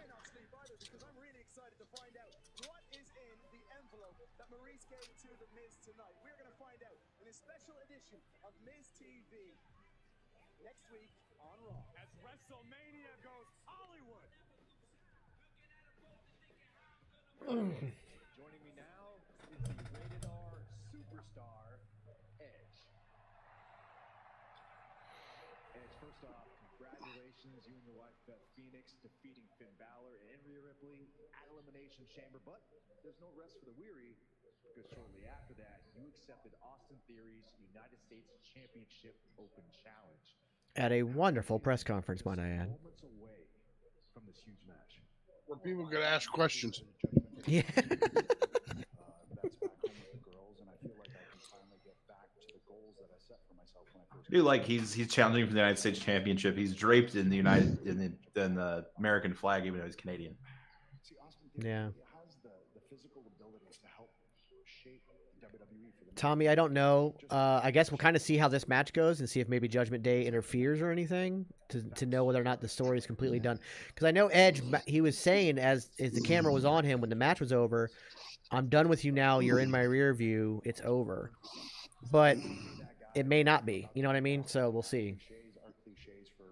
I'm leaning towards Theory beating Edge is another jab at Cena. Yeah. I know that all of this can be taken away faster than I'm going to smack that stupid duck face off his overly manscaped head tonight. Now, I haven't held the championship here in a long time. I've done everything else there is to do in this business, but I haven't held a title for a while. And we both know that window's closing more and more every day. I'm running out of time. My second match in this company was here in 1997. Jesus. I haven't performed here. 36 years ago. So it would feel pretty damn good. 97? And walk into WrestleMania as the United States Yeah. That's not 36 years ago. 26 years. Sorry. Yeah. I was to say, I'm 31, so there's no way. No, I don't know why I said 36. 26 years ago. Or Edge versus Cena. I'd like to see that too because isn't Edge Cena's mentor? Yeah, but I don't know if you need that rub. Like I feel like Theory needs it far more. And especially you can't have him honestly too. You can't have him win the Elimination Chamber match in what is the greatest men's Elimination Chamber match of all time, and then have him lose 2 nights later, and kind of just be out of the picture. They've teased Theory versus Cena way too much already. They keep teasing it. It's got to be Theory versus Cena at Mania. They were teasing that before SummerSlam this past year. So it's been going for a minute. Oop, we're getting a Braun package. Oh yeah, because we got NXT tomorrow night. It's him versus Jinder Mahal for some weird reason. I think Jinder Mahal was the runner-up for the first ever NXT Championship tournament they had, way back in the FCW days, or post FCW days rather. It was like him and Rollins, I think. Yeah, I think you're right. I think Rollins beat him. Ooh, y'all ready for Jinder to win? LOL, just kidding. Braun is going to destroy him. Yeah. I almost hope that Braun starts like squashing him, and then it requires the I can't even remember the name of that tag team now. It requires a tag team that he's managing to make the save. Oh, Veer, Mahan, and the other guy. Yeah, Seth beat Jinder for the title. Yeah, because Indus Sher. Thank you. There were 3 like big Indian guys on NXT. At a time, there was 3 of them. The one guy got partnered with Veer Mahan, and when they're under Jinder, and the other one is like dancing around and. Yeah, he was dancing. I don't know where he went to. I don't know if he got let go or what. I don't know what happened. Shanky. Yeah. He's on SmackDown somewhere. He's been on SmackDown?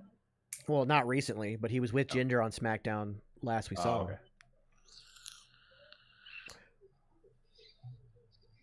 So maybe he comes back in NXT during the match to help save Jinder afterwards or something. I don't know. I don't know what they're doing with him. I just remember Veer being near for many, many months. He's on his way to Raw. It took him 6 months to get there. Who was Veer near longer than Lars was lurking? Yes, absolutely yes. God, whatever happened to that guy? A lot of really bad stuff came out, and he got fired, and nobody will book him.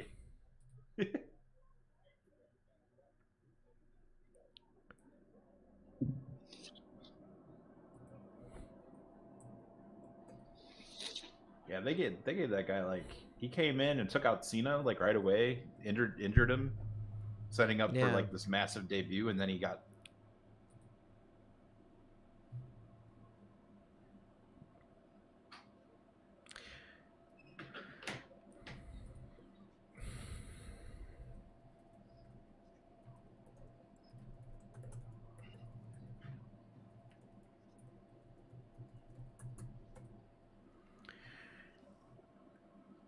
Veer is coming just like Emelina. Yeah. I'm so glad. I'm actually really glad how they handled the Emelina situation when they realized it wasn't going to work. She just came out and shit on it and like, nope, I'm not doing this. Yeah, it came back as Emma. Yeah, I think like the roster for WWE right now is really primed to kind of explode, and then your mid card, everyone in that elimination chamber deserves to be a viable world champion contender in the next at least like 4 years across all those people who participated, and obviously the former champions who were there. And then you have a really good crop of people coming up behind them from NXT. So like the system for WWE right now is definitely working. The shift from the indie talent signed to NXT to kind of go through the whole deal and then get onto the main roster has, you know, had its time and place and produced pretty well, but it suffered because Vince didn't know what to do with the indie people once they got there. With these homegrown people, they already know what they're about, and because we're watching them on Tuesday, we know what they're about. So when they debut, there really isn't a lot of like homework we have to do on these people. Like when Shinsuke Nakamura showed up, a lot of people had, I mean, we all know who he was. Yeah. But you know, the younger fans or fans that only really exclusively watch American wrestling might not know that, and then you go back and you watch all that stuff from Japan. Yeah. Tommy says, I wish Damien Sandow was still the Mrs. guy because Mania's in Hollywood this year, and in my opinion, that was a class act Hollywood performance. That would be kind of cool. That was a lot of fun to watch. He's retired now. right now. No, he's retired. Oh, did he retire? He was with NWA. Did he come out of retirement? Because I know he retired. Well, he retired on Impact, and I guess he went. Yeah, to no, he NWA. came out of retirement. Now he works for NWA. Okay. Yeah, when he won the Money in the Bank, what a waste of opportunity. Yeah, that.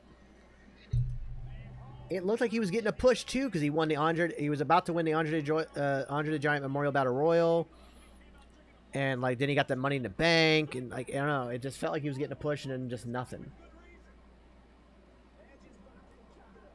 It's kind of like they don't know what to do with like the thing that sucks is the people who have won Money in the Bank they don't know what to do with. Like Baron Corbin got the same treatment. Like Road Dogg just fed him to Cena. You know, like that was the only thing he could think of to do with it. Is that when you have a guy like that win, you have to start building them up so when their cash in comes in, it's organic and it feels like a surprise.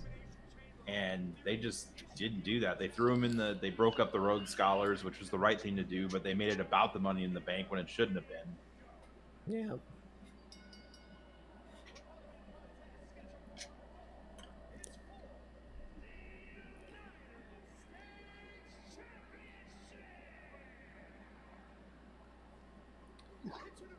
All right.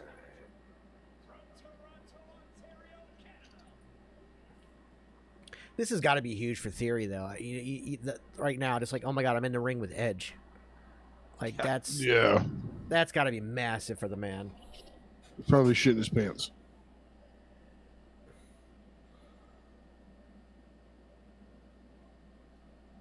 And can we also talk about the fact that Edge looks better now than he ever has in his career ever?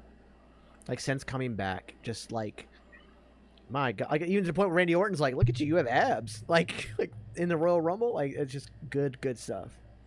I think he did it right. I think the training to come back once he got the holy crap, you can come back. I think he trained the right way and didn't kind of just like, hey, I just want to jump back into it again.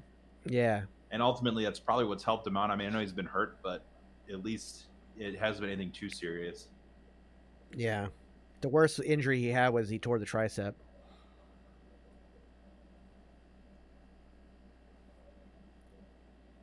Soups, if you had to wrestle Andre or Yokozuna, who would it be? Andre.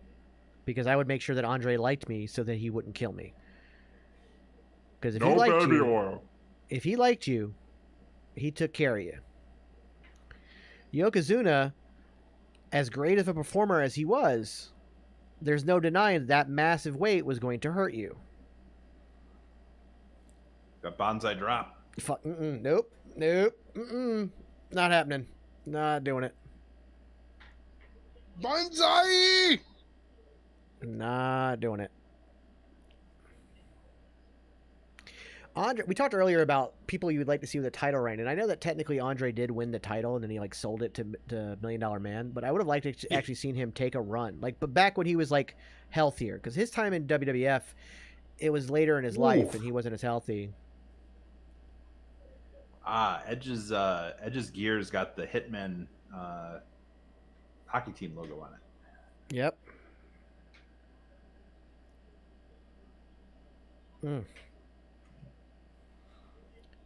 I would have liked to seen though like a Andre the Giant title run, just dominant.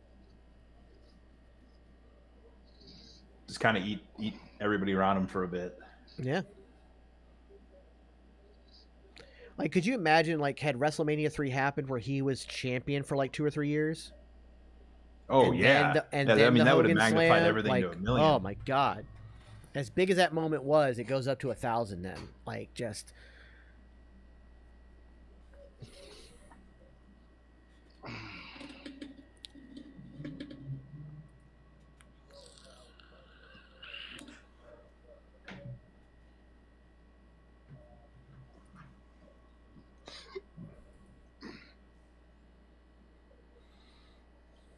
Video games. Video game. And ladies and gentlemen, that was your incredibly random segment with Ginger Ninja. Just out of nowhere. Video games.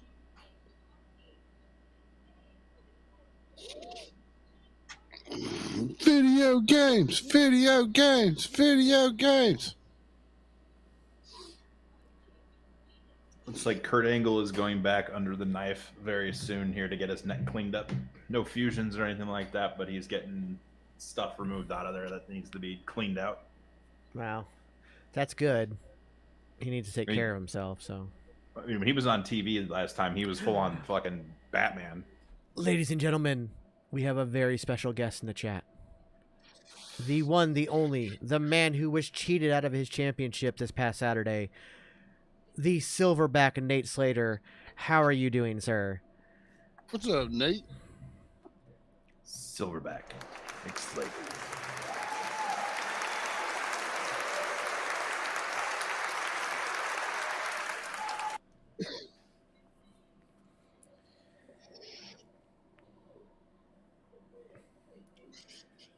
Yeah, sir, we are currently on the main event of Monday Night Raw and finishing up this watch along here as it's our last 15 minutes or so. I'm pissed, but I'm good. Yeah, I don't blame you. I don't blame you. Did you at least get a chance to go back and watch Elimination Chamber and see that wonderful pay-per-view we just had? Best chamber ever, dare I say. Yeah, I think hands down.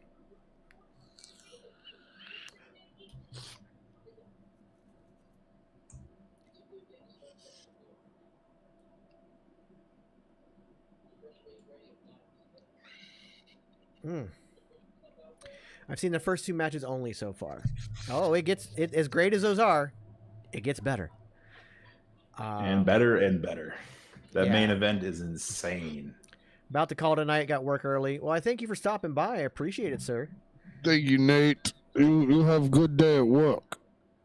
We love you. Give him hell, Silverback. Tommy just gifted a tier 1 sub to Silverback Nate Slater. Thank you so much, sir, for that. Greatly appreciate that. Way to go, Tommy. Thank you so much for that. Love you too, Nate. Oh, Nate, before you go, real quick, do me a favor, hit me up and let me know exactly when you need your new intro done. I'm starting to work on it, but I need to know exactly when you need that done, sir. I want to make sure I don't miss anything.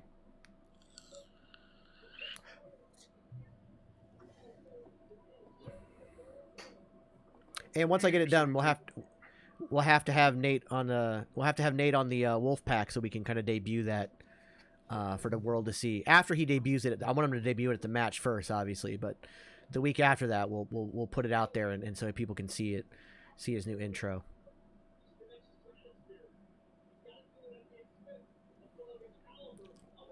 Looking forward to it, Nate. Ooh, also, we are yeah. all. By the way, we are all set for May. We're gonna drive up in May for the Comic Palooza. I still haven't heard back about the press night, but yeah, we're gonna work on that. Good night, Nate. Give Allie our love and tell her to don't forget about her horchata.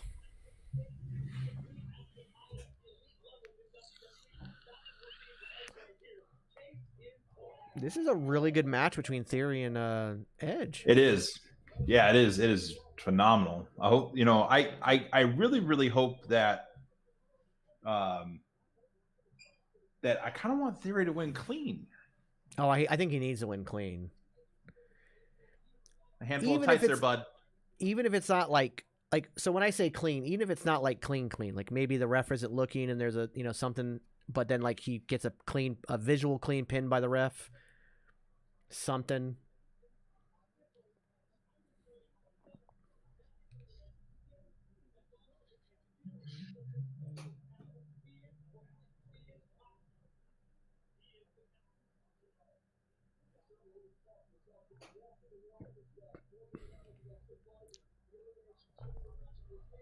I think that'd be good.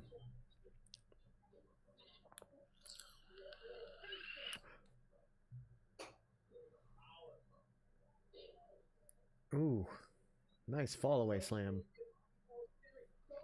Does Cena bring back the Doctor of Thugonomics gimmick at Mania?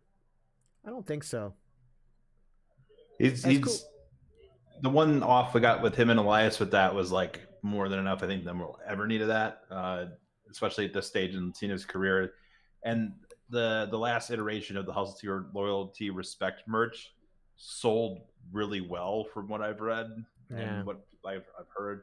So I think they're going to stick with that.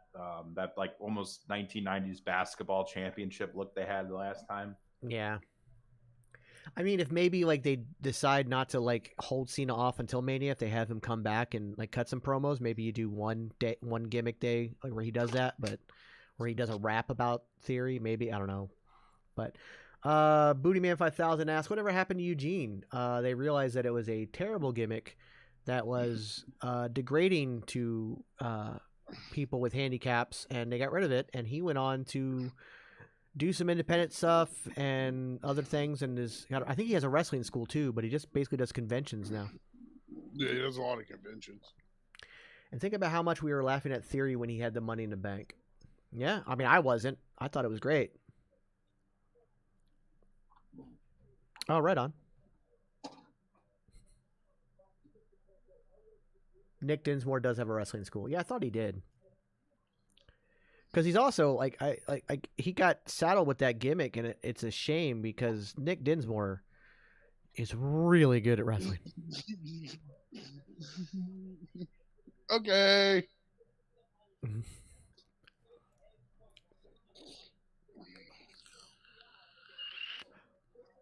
I think like I remember they shaved his head and then they fed him to Kane. I think that was it. I can't remember what like got him off permanently. That might have been it. Because that's all I can remember either. I can't remember anything after that. Why are they stop with the commercials? You're in the main event of a fucking championship match. Yeah, that's one thing. Like if Comcast is gonna buy WWE, that is something they'd be like, hey guys, let's if you're gonna buy the company and we're gonna stick to USA Network, how about we figure out a better way to do these commercial breaks? Huh? Let's work on that, guys. Let's start with this problem.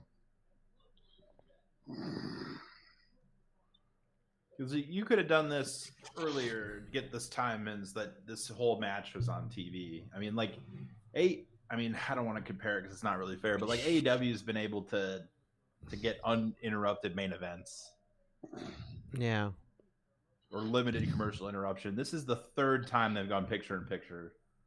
Yeah, just get a sponsor for that final segment. It's very easy to do. Bootyman 5000 says, I remember the Kane thing and then just nothing. AJ says his last match was a contract on a pole match versus Miz. Really? I vaguely remember that, but barely. Miz must have just been straight out of Tough Enough. I have a feeling if Disney buys it, they will fix it. It depends on where they end up on TV. Because if Disney buys them, I doubt that we'll see Raw on the USA Network anymore.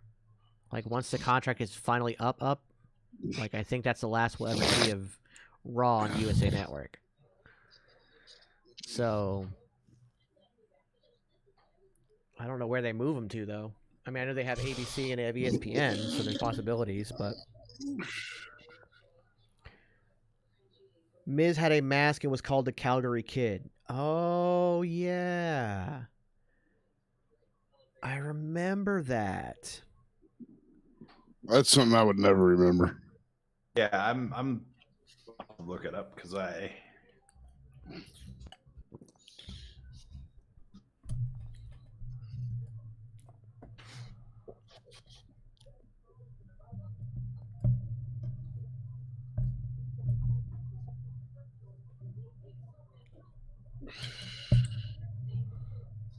Oh yeah. Yeah, I remember that. That's definitely the Miz. Oh, I guess he takes his mask off after the match. Yeah, after the match, he takes his mask off. Okay. 2009. And that was how he got his contract after losing Tough Enough. Okay. Yep.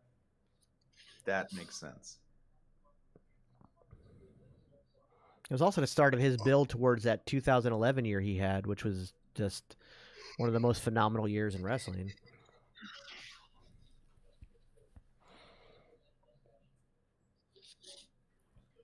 And when Miz was newer and had just kind of debuted, and he was wearing the fedoras and the suspenders with the I hated a lot of I hated the shit out of him.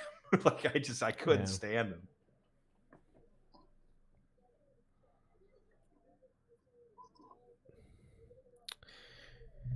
Got about 7 minutes left in this. Hopefully there's no more commercial breaks. Yeah, jeez, you're telling me.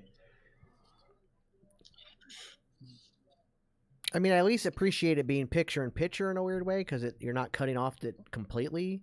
But still, like... AJ said, I remember weird wrestling things. And that's why we love having you around, AJ. Plus, you have a great last name.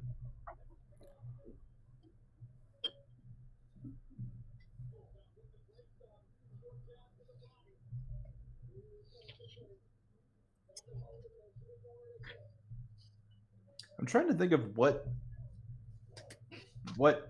theories Trunks are inspired by. I thought it was Freddy Krueger, but I don't think it is. Yeah, I don't know. Like, somebody, I know it during the watch along, somebody had said it was similar to like the Heartbreak Kid first set of tights. Maybe. I have an uncle Jason. I have a brother Jason. I don't think you're my kid.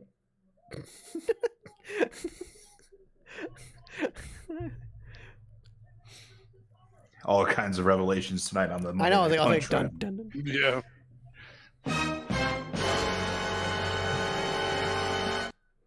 But I can't wait to get one of those. I'm gonna put so much weird shit in them. Oh, the Stream Deck is my friend. I love it so much. I've not used it near enough tonight, but we haven't had to use it, so.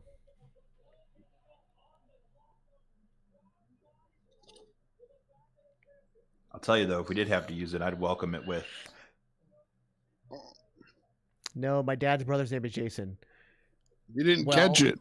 My No, brother's I name didn't is catch it. Jason. I'm sorry, say that again. I'm being told I might have a kid I didn't know about. I said if we did have to use it, I would welcome it with. There we go. But I just have one question.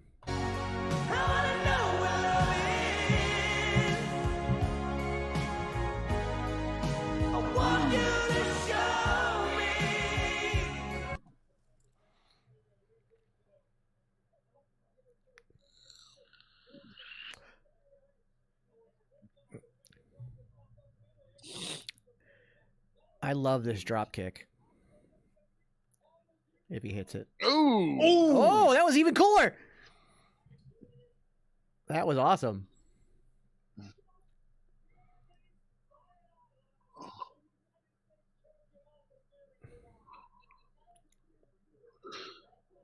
Oh, I'm sorry to hear that, AJ.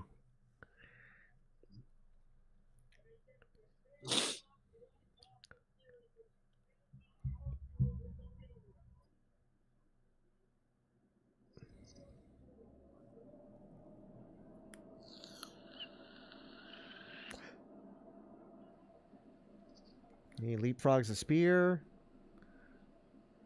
Holy shit! Oh my god! Into a crossface. Holy shit, man! That was badass.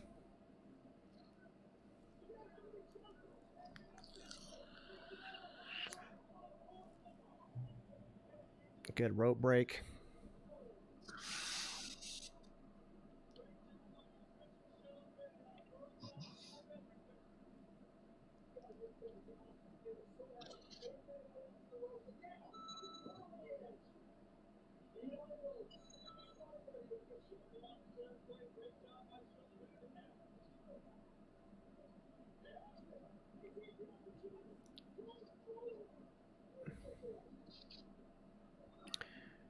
Are we going to get a clean finish?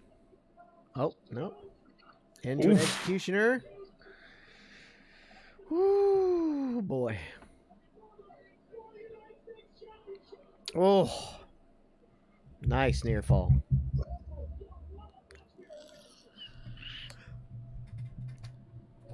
I know we've gotten a little bit quiet. I apologize. This is just a really good match. Yeah. This has actually been a really, really good episode of Raw. Yeah, it's actually been a decent episode of Raw tonight. I have no complaints. And like they had a really hard hill to climb coming off of that pay-per-view.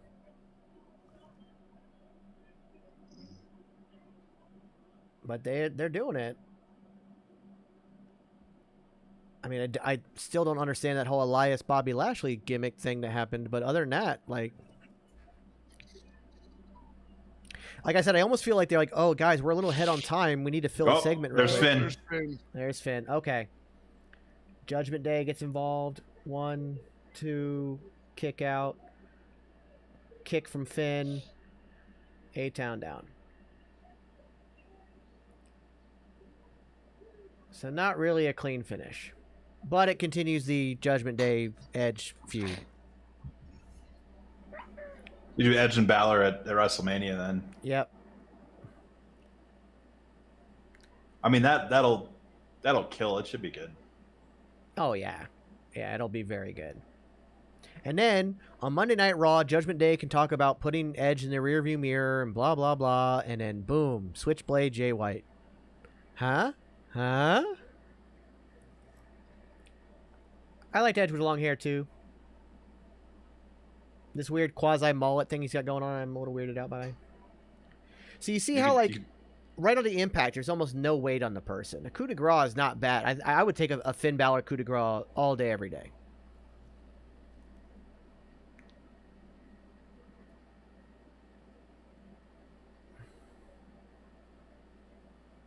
Edge and Finn in a Hell in a Cell. I agree. And boom.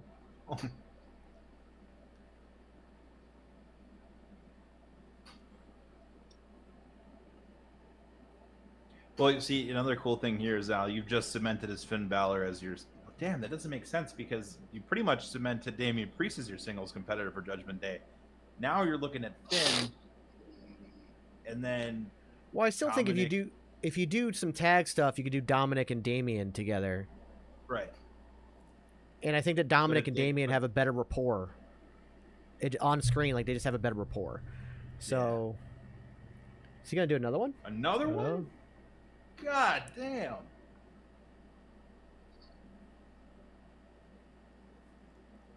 Wouldn't mind a Wrestling Jeopardy podcast. I've done a couple of those. That sounds interesting. I think that's something we could do, though. I was on Narcolepsy Boys. I did his. Yeah, I did his a couple times. I won his because of Jillian Hall. Okay. It was Jillian Hall and Gail Kim. All right, everyone. Well, that about does it for the first ever Monday Night Punk Driver. We will see you at the same place, at the same Twitch, twitch.tv/thegeeksandnoobs, on Twitch, on Facebook Live, and on YouTube. I'm CPG. That's Superbeard. That's the Ginger Ninja. Be good. See you next Don't Monday. forget to raid Superbeard. And the Thank you raid. very much. Nobody go anywhere. We're going to raid. You'll see the ending screen, but don't leave. We're going to raid another channel real quick, so stick around. Hang on.